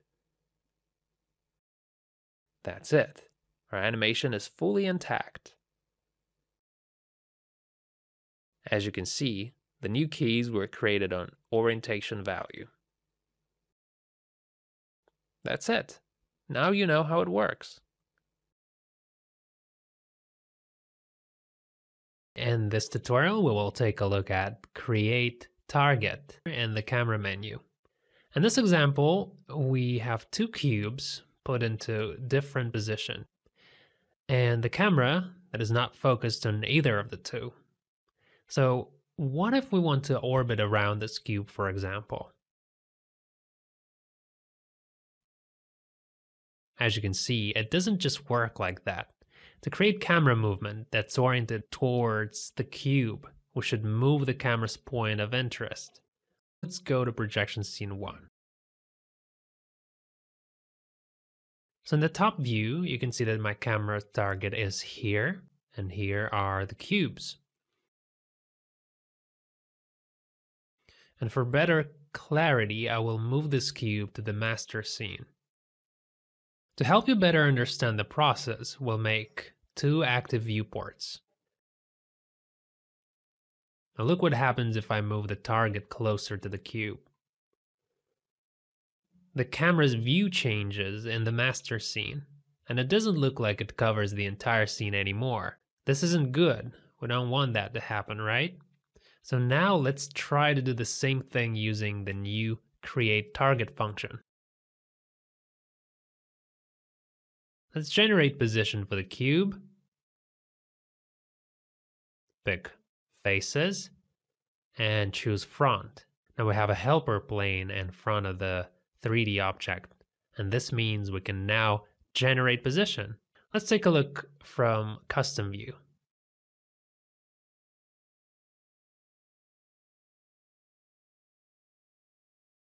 All right. And to create a null on that position, we can go to generate, choose position from point, and as you can see, we now have a null on that position. And so now we can move it to the master scene. So let's go ahead and do that. And now we have both camera's target position and cube position, and we can create a target. Let's select the camera and the null object. We'll go to camera menu to create target. Okay. Select that, open orientation. Now that I try to rotate the camera along the Y, it rotates around the cube. But as you can see, its position hasn't changed. It still covers the whole scene. So this way, we can select any object in our projection and create a camera movement focused on it. We can also move from one object to another. To do that, all we have to do is select the second cube and generate position for it.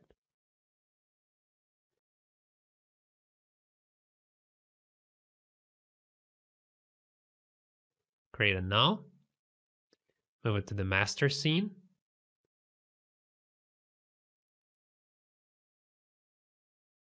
select target and press P to open position values. Add a key and go to the end of the comp. Here I'm going to open a null position and just copy it and paste it on the target. This way we get ourselves a path from one cube to another for camera to follow. Now of course you can do all of this manually, but it's just much easier this way. You can also rotate the camera separately on the go without changing the path.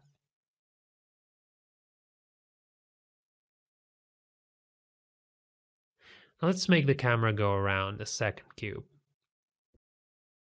But first we should remove the target from the first cube.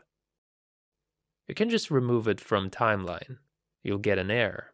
To remove target, you should select camera. Head over to camera menu and remove target. You should only do it this way, really. And now the camera is no longer focused on the first cube. Let's select the camera and the second null object and create a new target.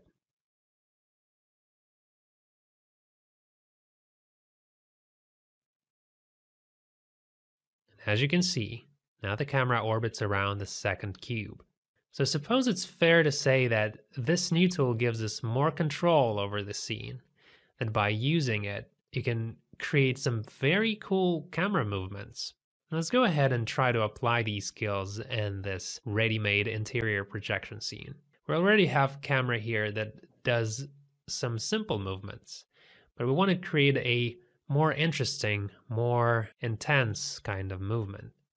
So we'll make the camera focus on this coffee table while it's moving. I'll go to the fifth scene and generate position on the floor there.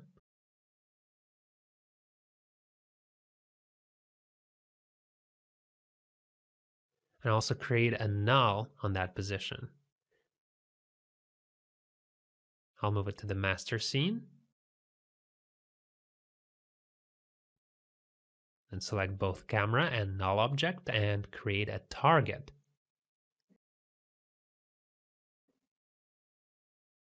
Reduce the quality to speed things up. All right, select target, open orientation, and just try to orbit around the target. Cool, it works. Let's animate. Add a key. Then I'll go to the end of the comp to rotate the camera around the target in the opposite direction, like so.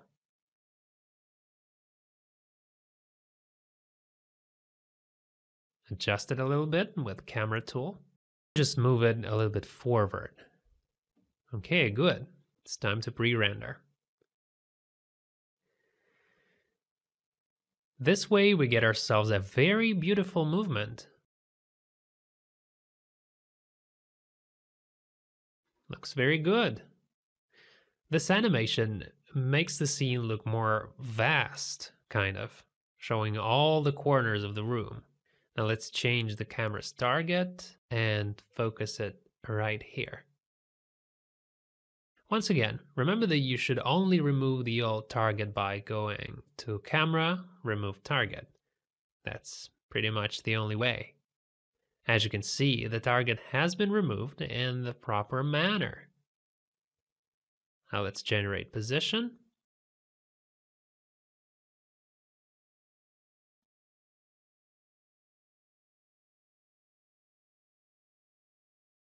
Create a null.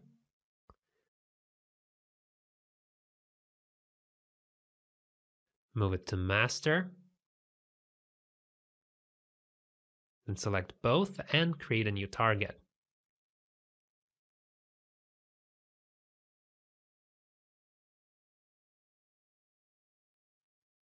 So you see now the camera's pointed at the sofa.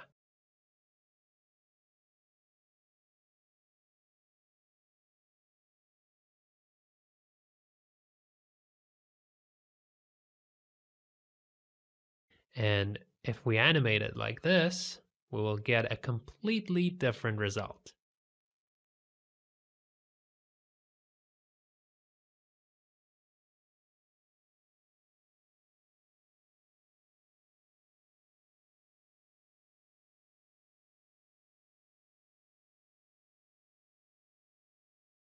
So like I said, this feature gives you more flexibility in terms of working with the camera, and it just gives you more control over its movements. Now let's consider another example. Here's a projection of a city, and it's pretty heavy, requires quite a bit of computational power, you can tell. So let's try to animate the camera in the usual way. We'll add a key on the first frame. We'll go to the last frame and try to create movement.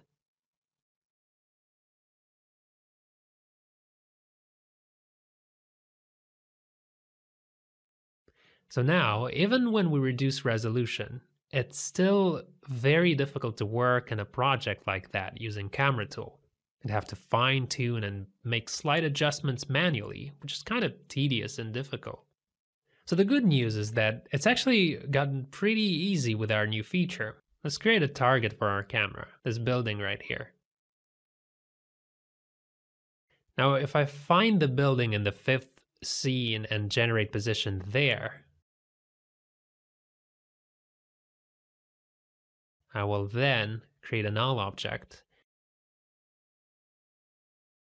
and move it to the master scene. Now I'll create a target.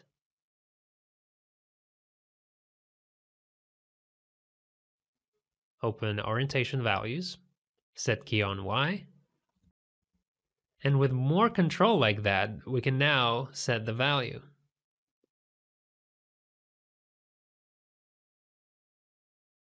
Okay, cool. Let's take a look.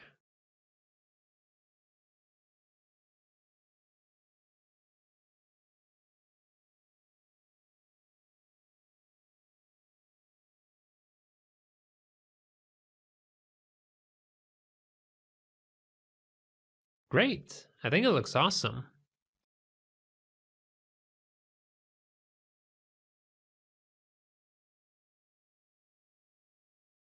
Very beautiful movement indeed.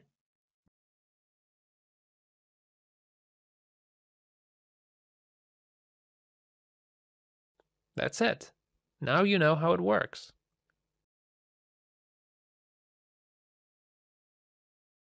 In this tutorial, we will talk about camera matching, and we'll take a closer look at how it functions.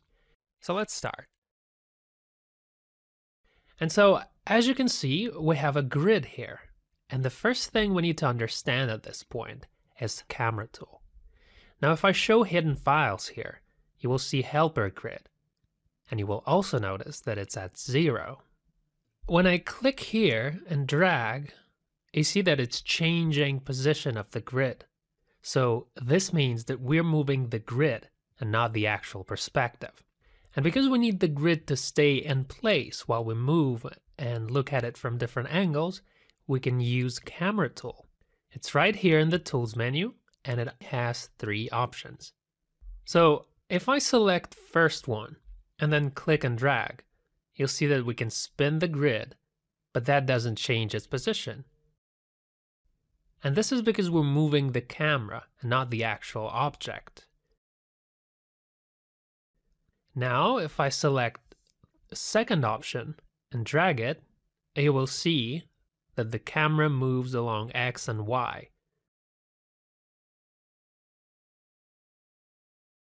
All the meanwhile, the grid doesn't go anywhere. And then if I select third option, the camera starts to move only along the Z. So in older versions, there was the unified camera feature, which was kind of a mixture of all of these 3. But in more up-to-date versions, this button isn't in the tools menu.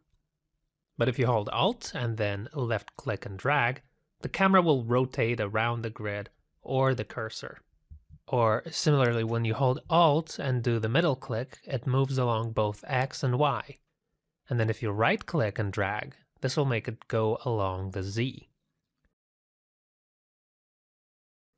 Alright, so I think that explains it well. And now let's create some object. By holding Alt and pressing all 3 buttons, I can move, spin, and dolly around the object.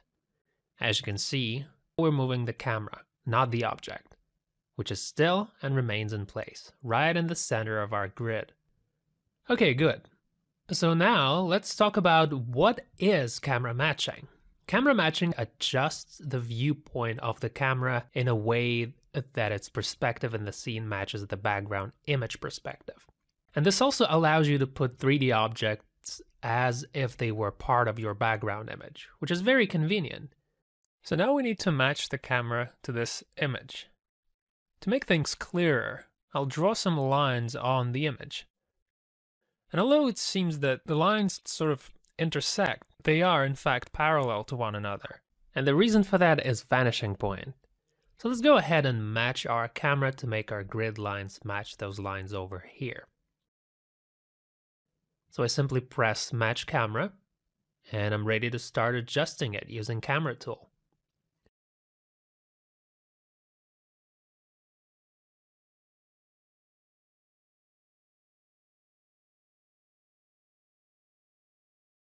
We can already see that the lines don't match. Now, obviously, I need my grid line to follow the perch line up there. And while we're at it, I should also point out one thing about focal length. So if you're struggling to match your camera and you don't seem to get anywhere, you should first of all try changing the focal length. So you double click here, and in the camera setup, you will see that it's set to 28 millimeters by default. And this picture was taken by a camera with a lower focus. So to fix this, we need to reduce the camera's focal length.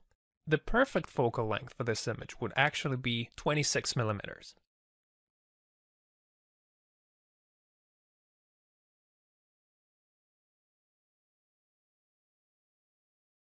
As you can see, all the lines match perfectly now.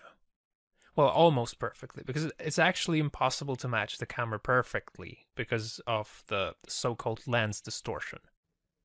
Of course, you could open fSpy and match your camera with very high precision there, but in this tutorial we will do things kind of manually. And you will see that we can still get excellent results. As you can see, we've almost perfected it. Now we can select our image and camera and create a projection. So we're done with lines, and now let's check if we matched our camera correctly. I'm gonna double click second projection scene. Let's create a ground plane to generate position for our house. I'm gonna uncheck back and left, and I'm gonna create ground plane. Generate position. Now let's create a cube primitive at the selected position. Open anchor point editor and mark a reposition only anchor point. That will help you to move the object to the correct position. Now if you scale the cube, you'll see how it almost perfectly covers the entire house. This is because we matched the camera properly. Uncheck scale on all axes, and we'll do it separately. And now our 3D properly covers object in the picture, like it's a part of the background image. And when you match the camera properly, it's easier to create a scene and the result will be amazing. Okay, now let's match the camera to another image.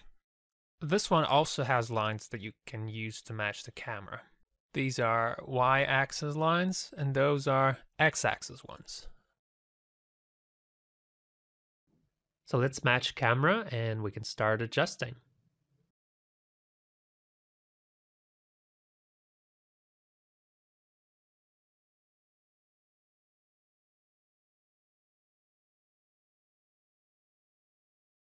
You can see that the lines along x-axis don't coincide, so you need to reduce the focal length. Let's reduce it to 20 millimeters.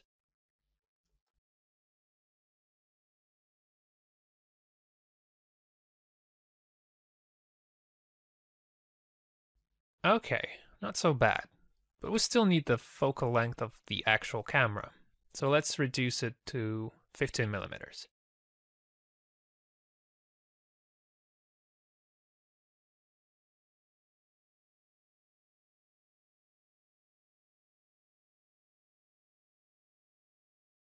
Okay, great.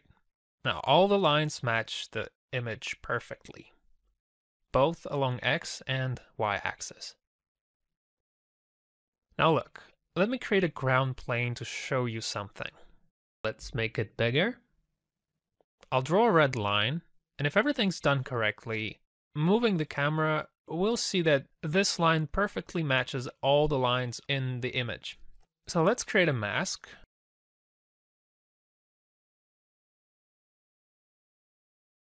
Add a stroke effect. Change color. And mark all masks. Also change original image to transparent.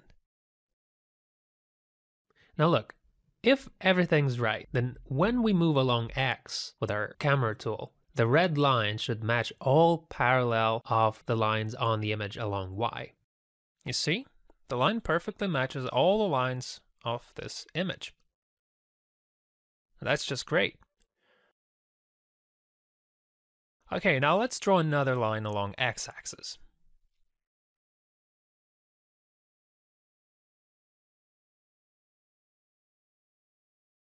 See if it matches.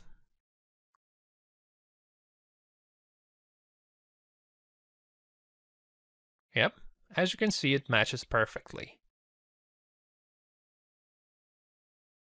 And it even perfectly covers the roof line there.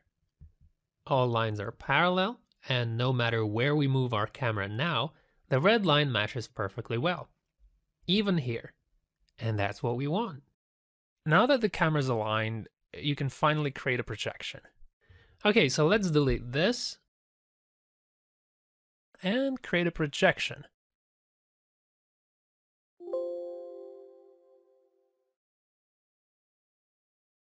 Okay, great. Now let's create some kind of object.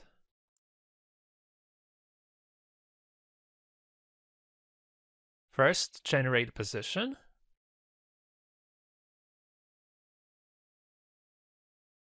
Add a cup primitive. Open anchor point editor and mark a reposition only anchor point. Move the object to the correct position. Okay, press S on the keyboard to open the scale parameter, disable scaling on all axes, and adjust the model.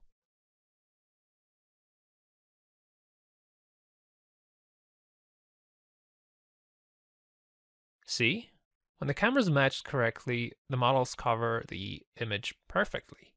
And I'll drag this over to another object. That's perfect. This one as well. Great. But it's not all that simple with the house, because there's a lens distortion in the background. Let me show you what I'm talking about. Let's generate a position, add a cut primitive,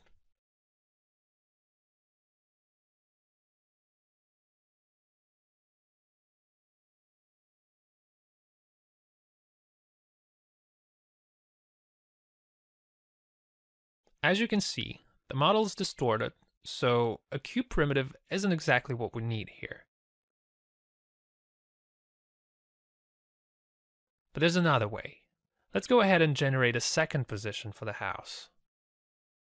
Select both position controllers, head over to Tools menu, and choose Generate Plane from Points. Alright, now scale the plane.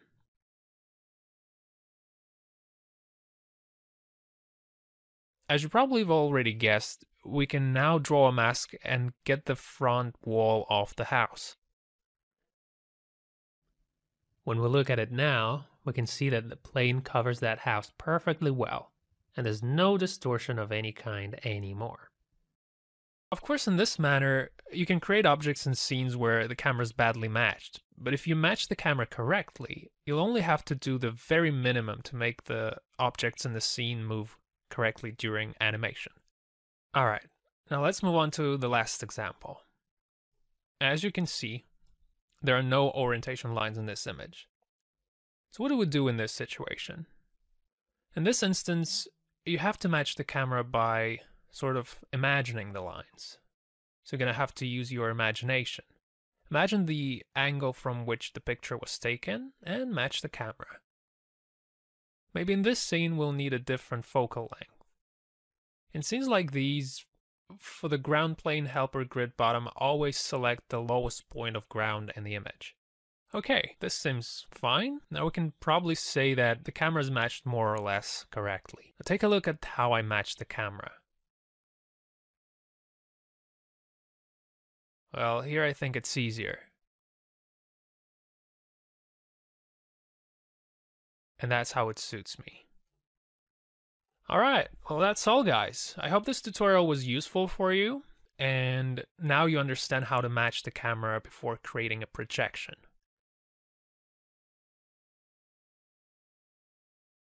In this tutorial, we will learn how to create projections. Alright, so let's get started. So I'll drag the image here. Now we need to match our camera with this image to find the place and angle from which this photo was taken. Click Match Camera. Using Camera Tool, I'll try to match helper grid lines with the lines on the image. Like this. Okay, cool. Select our image and camera and click Create Projection. So here we have a pop-up window where we can type in the name. Plugin asks us how many projection copies we should create. Now we can stop a while and just think about what projection actually is. Projection is the display of an image on a distant plane or other surface. This is the simplest single layer projection. If you have some kind of environment on your image, there are no objects in the foreground and one object doesn't overlap the other, then you only need one projection copy. If your image has a front object like here in this image, then it's already a two-layer projection, so you will need two projection copies. That's because the front object covers part of the environment behind it, and also part of the table. Now let's move on to another example. Look, there are several balloons in this picture. But this doesn't mean we need the same number of projection copies. These balloons don't overlap, so we only need to restore a chunk of the environment behind them. Let's take a look at another example.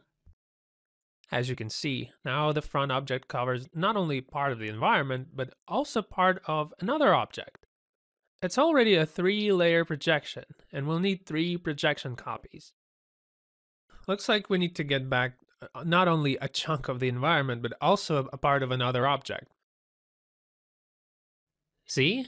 This balloon covers some area behind it. And to be able to restore what we can't see in the picture, we need another projection scene, because we can't do it with a single projection copy. So depending on how many objects cover one another in the image, we will decide how many projection copies we'll need. So let's go back to our scene. Select our image and camera and click Create Projection. We'll give it a name. So since we only have an environment, we only need 1 copy. So I'll choose 1. And the plugin tells us that it's been created. Great.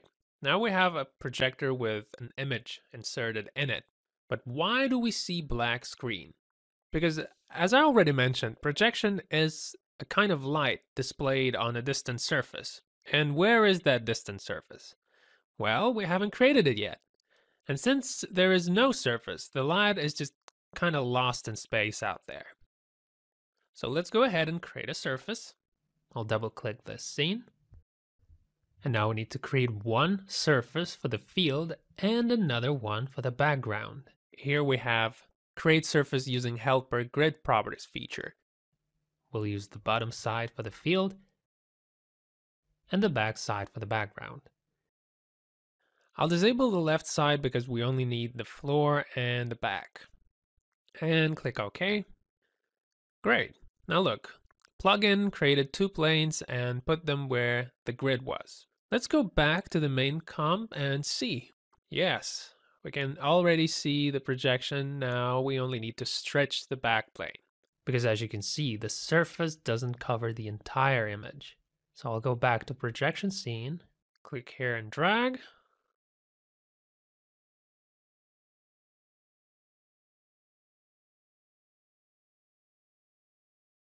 Let's see again. Great. Let's now use our camera tool and try to move it in the scene. As you can see, it's no longer an image, but a 3D scene. So let's see how it works. I'll switch over to custom view. Look, the projector is right here at the point from which the photo was taken. And we've created the real position of the field and also the background. So we are basically recreating the original 3-dimensional view of our landscape, and the light from the projector goes not just on some flat surface, but on a 3D surface rather. And the result of that is a 3D scene. You do not need to create 3D with extra high accuracy. You only need to work with those objects that are bent when it moves. Well, that's it. Hopefully now you have better understanding of what projection is and how to create it.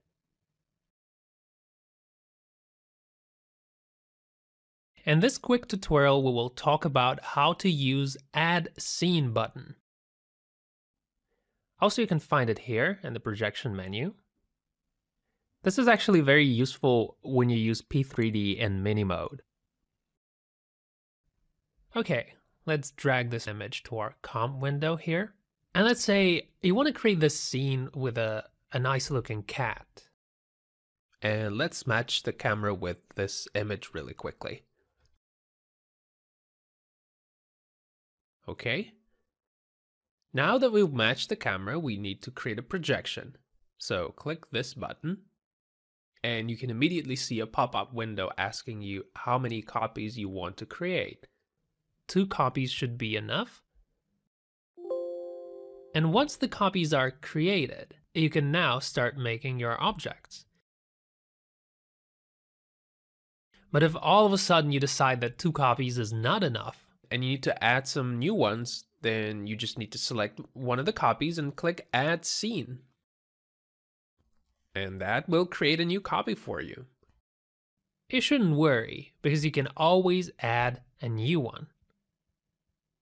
Alright, now you know how to easily add scenes with Add Scene button.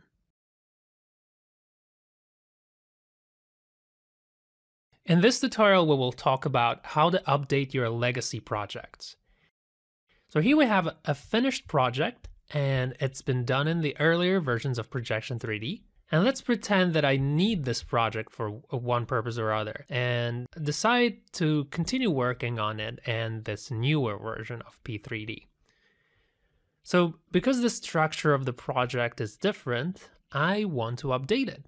Look, this projection image is not in the comp, and so I can't work on it in After Effects. And this is why I need to go to Photoshop to make changes. So let's go ahead and update our project. So I'll head over to Projection menu to update my legacy project. In the pop-up menu, I'll select Master Scene, because a single project can have a few master scenes actually, and you need to select a specific one. Then I'll type in a new name and update. And that's it.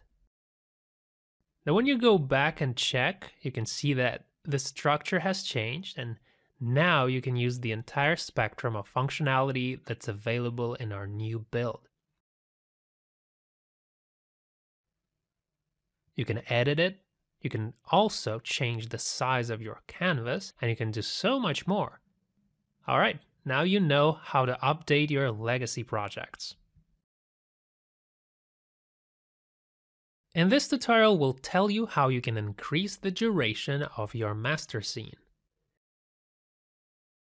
So I have this beautiful forest projection with a bit of animated camera movement.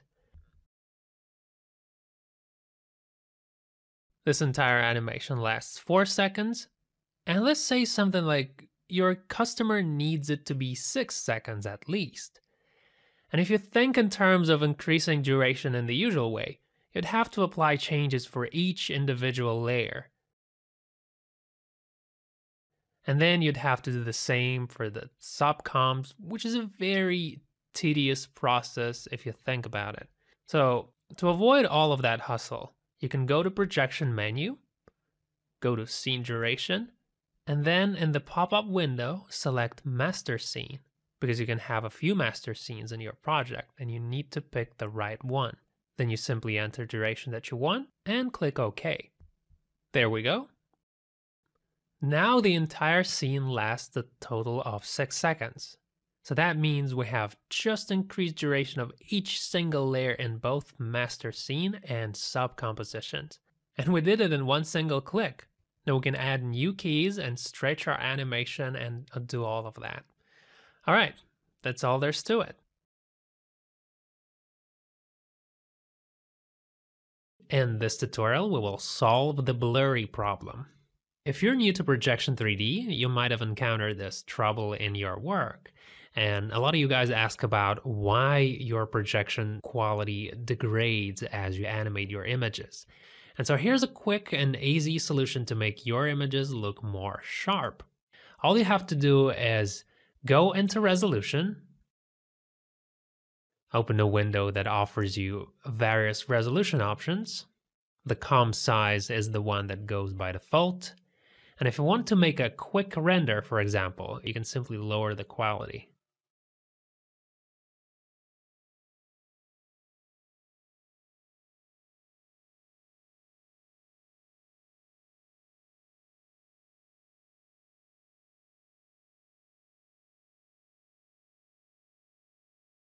And then it goes up.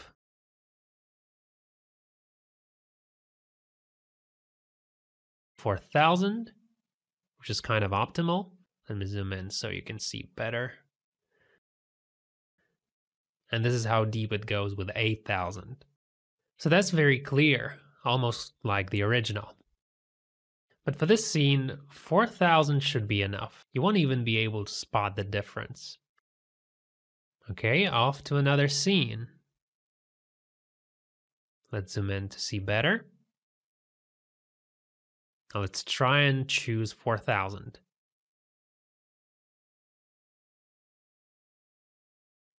You can see the difference. Now with 8000,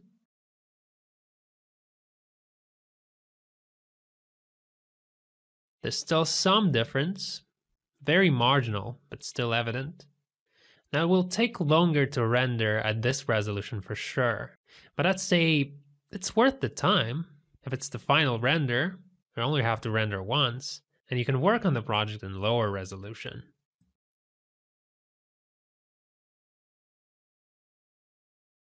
Okay, let's have a look at another example. As you can see, it's kind of blurry as it is. But luckily, we can sharpen it up.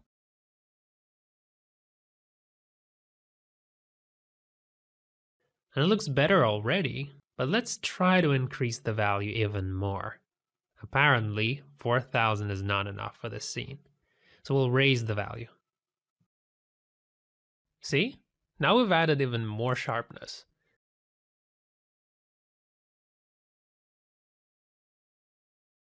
Let me take a snapshot so we can see the difference better.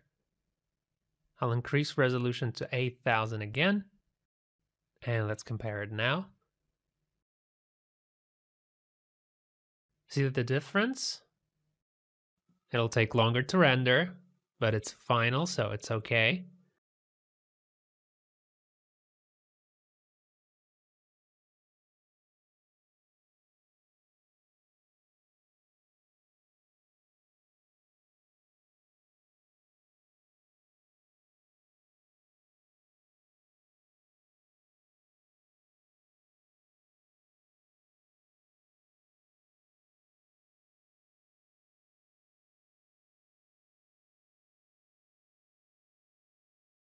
So again, if you want to render faster, you can simply lower the quality. With this resolution, it will take up quite a bit of time.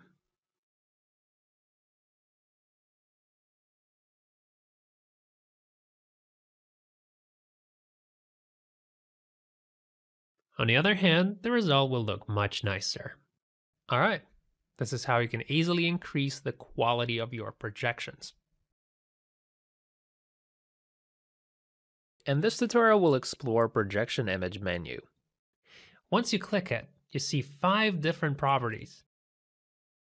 You'll find it here in the projection menu, which is very convenient in case you use Projection 3D in mini mode. But before we take a better look at them, let's create a simple scene real quick. I'm just going to import this image and drag it to the comp window. Make it fit the size of it. And then I'm going to match camera.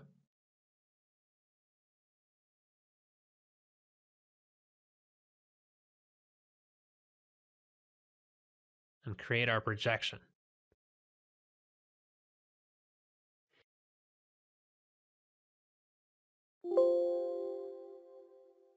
Double-click second projection scene, and using helper grid, I'll create a floor and a background. Great, let's settle that. All right, now let's check. Okay, great. Our scene is already 3D, so let's create a ball now. I'll head over to the first scene, create a bottom plane, and generate position for that ball.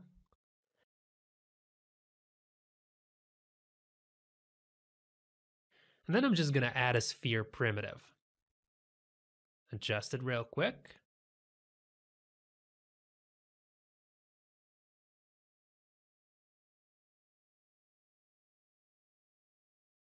Reduce the scale.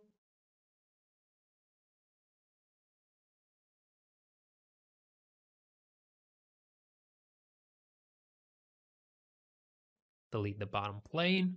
There's no use for it now.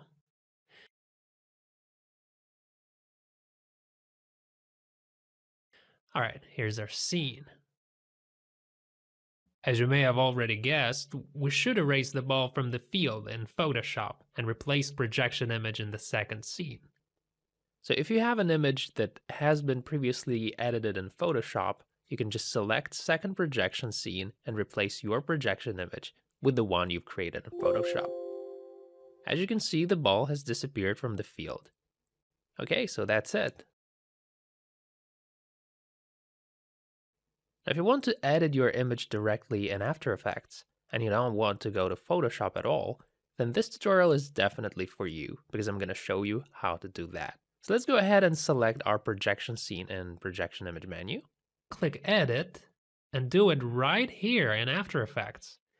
So we just select the clone stamp tool and start erasing.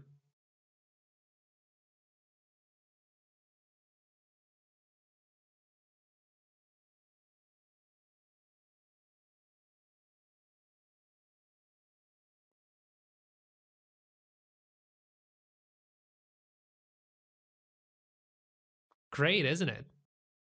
Now let's go to Master Scene and check. Let's animate that.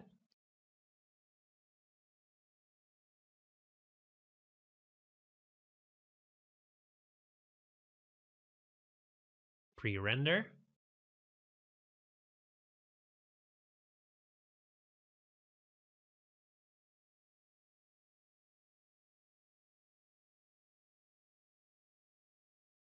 And there you have it. Pretty cool, right? And the great thing is that all of this is done right inside After Effects. So that's it. And this tutorial will explore Edit Source and Projection Image menu. And you can see that here we have this nice projection of a car. There's a master scene and also 2 projection scenes. What I did here is I quickly modeled the environment in advance. And you can see all the parts here in the second projection. Let's now quickly create a car model in the first scene. I'll just add a button plane to generate position of our car. And then I'm going to generate car position and orientation from 2 points.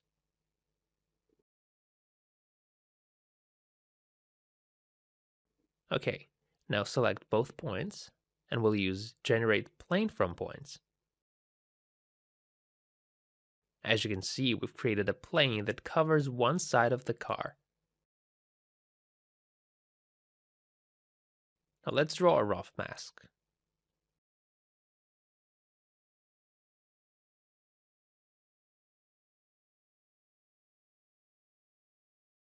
Open Extrude tool.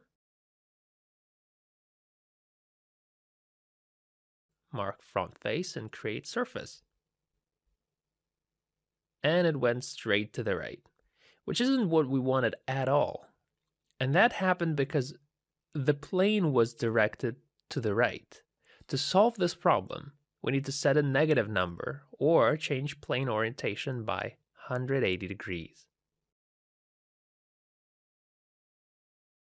Like so.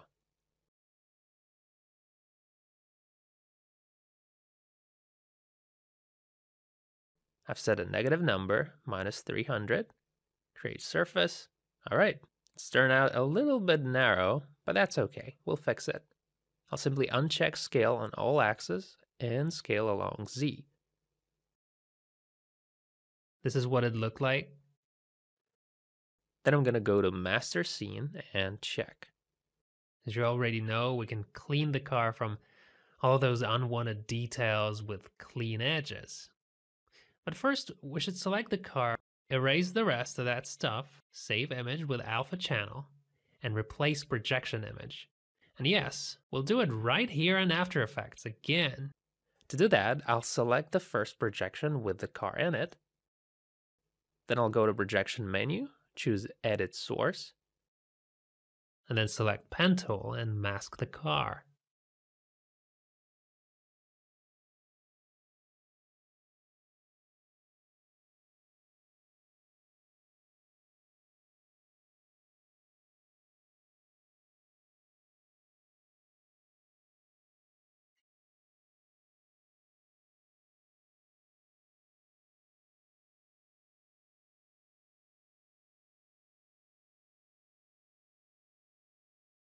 There we go. Now when we go to Master Scene, we see a clean car and some white edges. So all there's left to do now is to apply clean edges. And we get ourselves a clean model. Let's move camera forward and see. And it looks like our scene moves great. Okay, so that's it. Right, so you can certainly edit your pics in Photoshop, if that's what you're used to, or if you think that brings about better results. In that case, you'll find this button here, and it will save you a lot of time for sure, because what it does is it opens a window here, and through here, the script will prompt you to select the version of Photoshop you want to open. Because who knows, maybe you have 2 or 3 different versions of Photoshop installed on your computer. And there are 2 options here further down. If you want to increase canvas size, for example, you select the first option, and this will take you to Photoshop. And as you can see, it already selected it for you. Now you can just start drawing. Very simple stuff.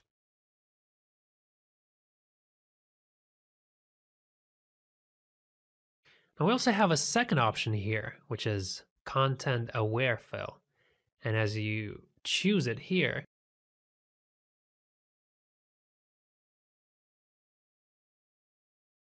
it also applies it for Photoshop right away. And you can see that the car is no longer there. We'll just do a minor fix. And it's done. You can save your progress and get back to After Effects. Obviously, Content Aware Fill only works if you have previously masked the car and the comp. See? There's a mask there. Now let's remove the mask and apply Content Aware Fill again and see what happens then.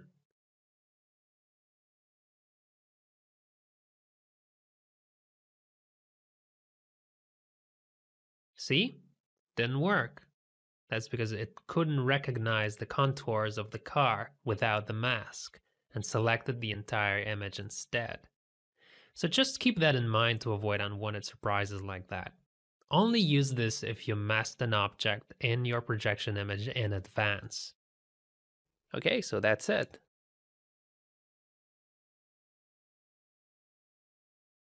Let's take a look at another useful utility called Repeat Edge Pixels.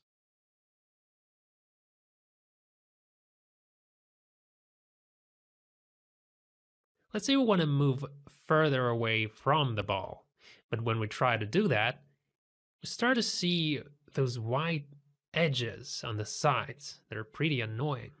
So before, we would have to increase canvas size and draw the white areas in Photoshop. But now we can use a thing called Repeat Edge Pixels. So just increase here values right and left.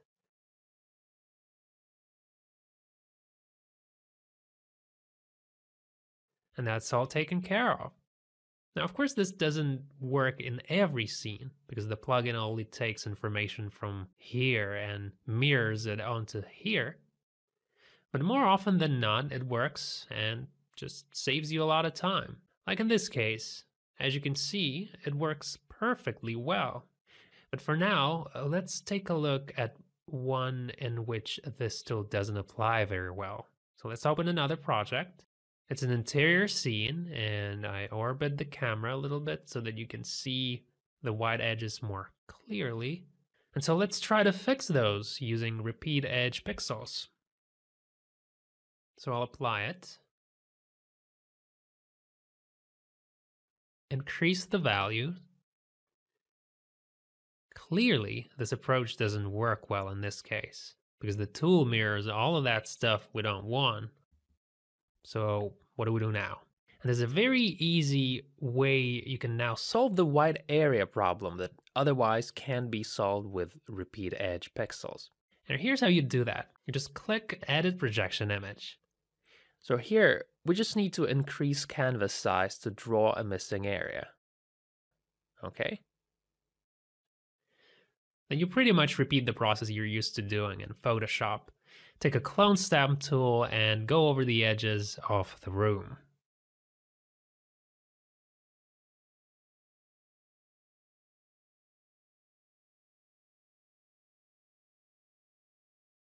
Great, that's enough. Now let's check the result in master scene. Yes, we did it, guys. The white edges are almost entirely gone. The rest is self-explanatory, so that's it. In this quick tutorial, we'll explore Projection 3D help menu. Here are all the things that are typically found in other programs. Here you can find information about Projection 3D. Then there's user guide with all the tutorials that introduce you to the plugin's interface, the contents of all menus and submenus. Here you will find what each button does and get answers to frequently asked questions. By clicking here, you can check out our other products as well. You can get support by clicking here, open a support ticket and contact us. Here you can find everything about our product updates and so on. Once again, the user guide is right here.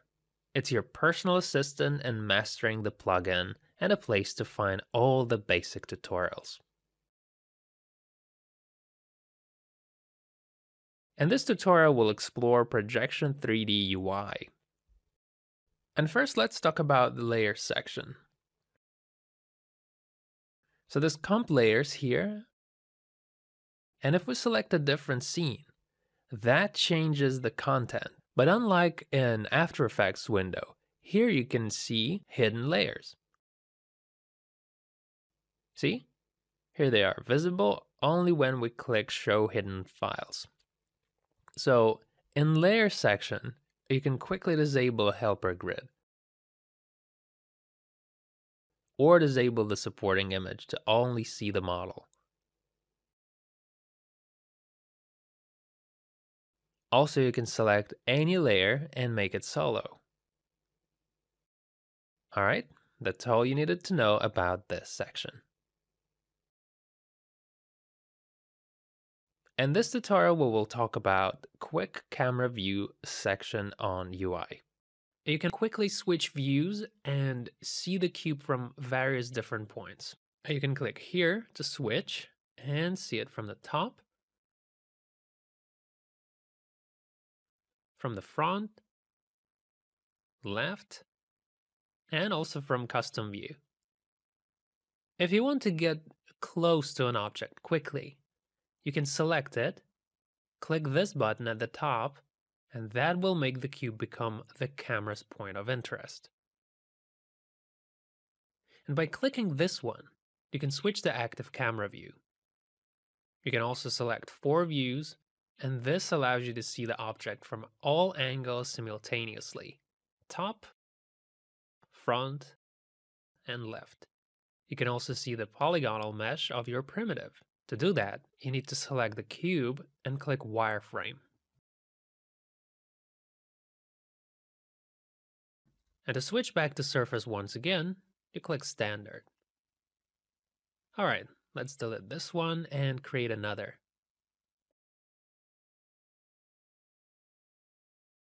And one more.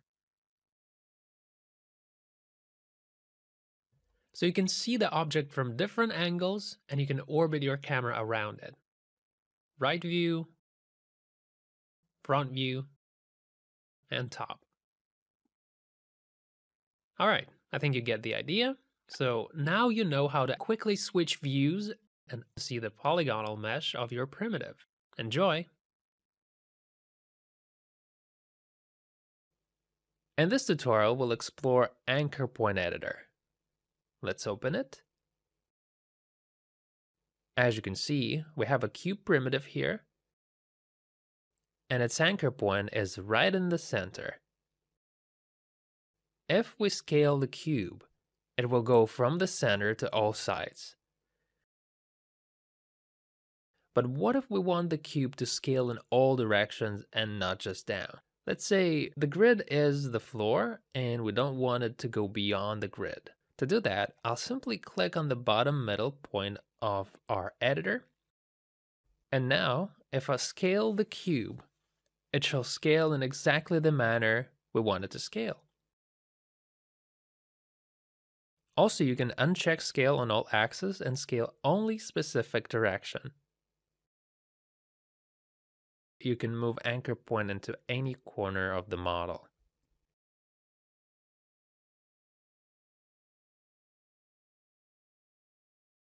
See? Okay, let's move on. If you check reposition only anchor point,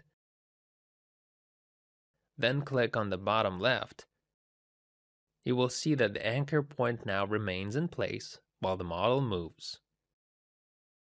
See?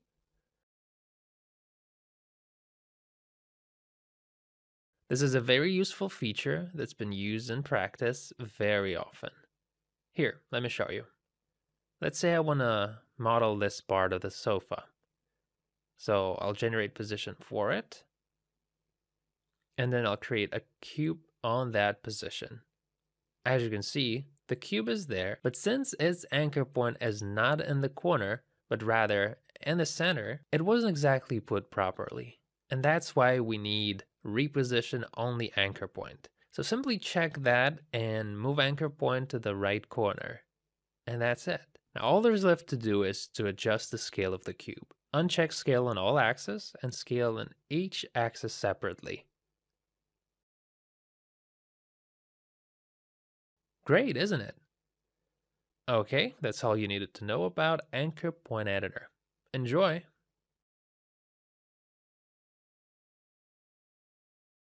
In this tutorial, we'll talk about bounding box. So for example, I have a cylinder model here that looks like a coffee table. And let's just say that I want to put something on it.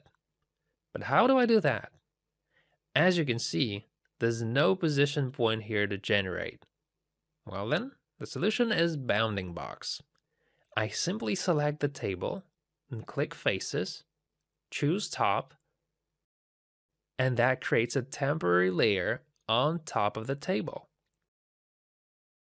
And now we can generate position and put objects on the table. Let's put a sphere there. Great. And with Anchor Point Editor, let's reposition anchor point. The sphere is now put on our generated position.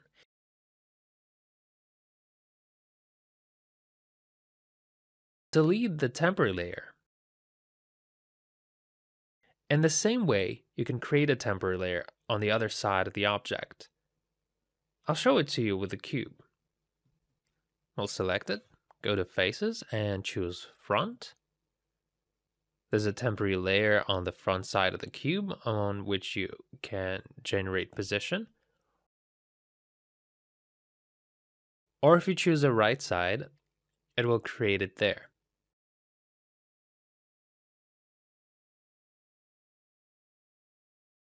Here we have a coffee table model. Let's say I import it from other 3D software as OBJ. And now we need to generate position on it to create a candle and other objects. I'll select it, go to Faces and choose Top. And now I can generate candle position and create its model. That's it. Now you know how to use bounding box. In this tutorial, we will talk about Generate Menu. If you click on it, it will show you a drop-down menu with 5 options. We'll talk about each of them separately. So the first one is called Point, and that generates a point on your surface. Now let's say I have a car model here, and I want to add a Mercedes logo. But how do I generate that position on a model? Let's see. First, we must ungroup the car model, and then find and select the part where we want to generate position. Clearly, there are no positional points there. So to add them, you just need to go to Generate Menu and choose Points. And it's done. You can generate position now and import the logo image exactly on that position. And that's it. The second option in Generate Menu is called Position from Point. So let's create a bottom plane. and generate our position point on it. Now, if we click position from point, a null object will be created at the generated point. And by generating position point elsewhere and clicking option, we create another null object. And if you want to know what's the null object for, the answer is the null object has position parameters that can be copied, but positional point that can be copied. Okay, let's move on to the third one, plane from points. This option performs the same function as generate plane from points. It's like we generate positional point, click on the corresponding option, and that creates a plane in that point. Okay, I think you get the idea, so now let's move on to the fourth option. Null object from vertex. And I guess you get a rough idea about it already. So let's just draw a mask.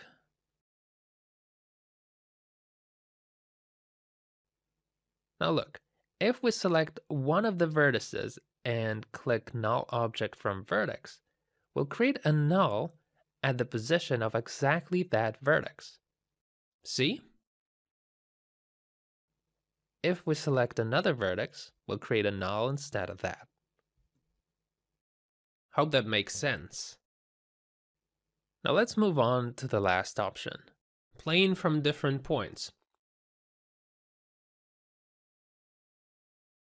So let's create a plane.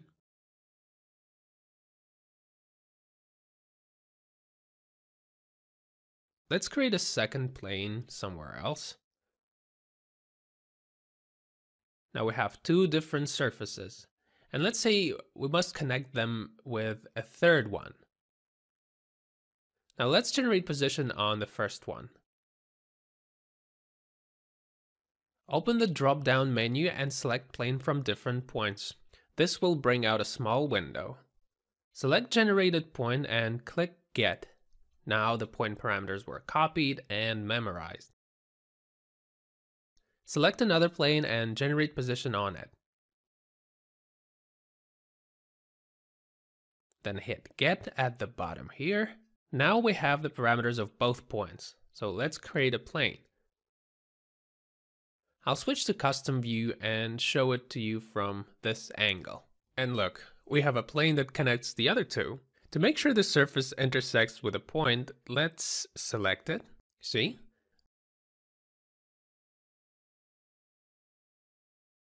And here's the second one. It's a very cool option and it works great with cables and ropes and things like that. Okay guys, that's all for this tutorial.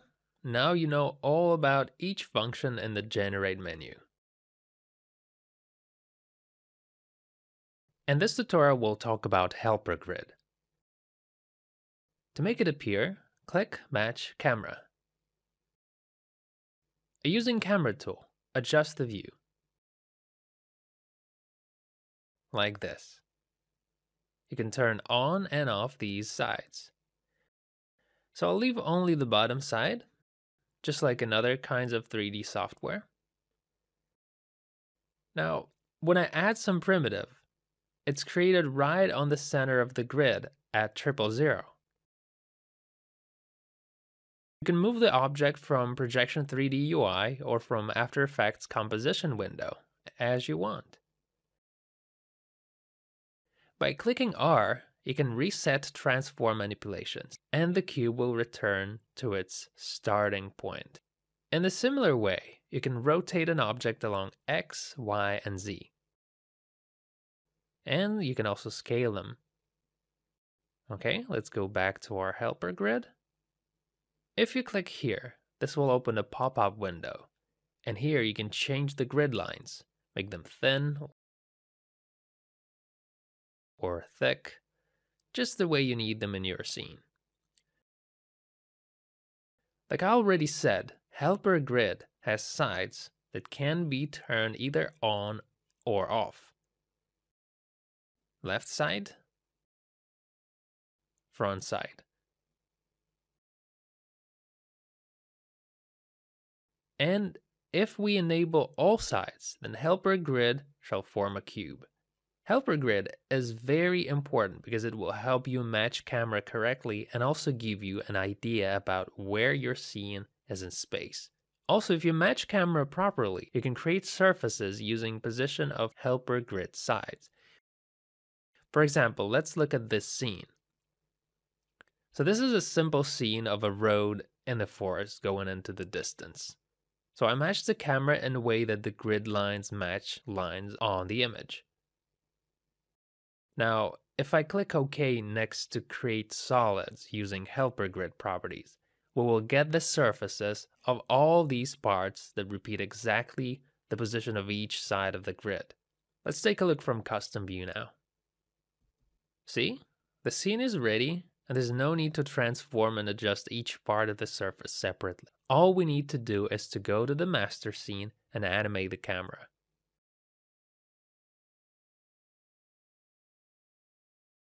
And also pre-render to see the result.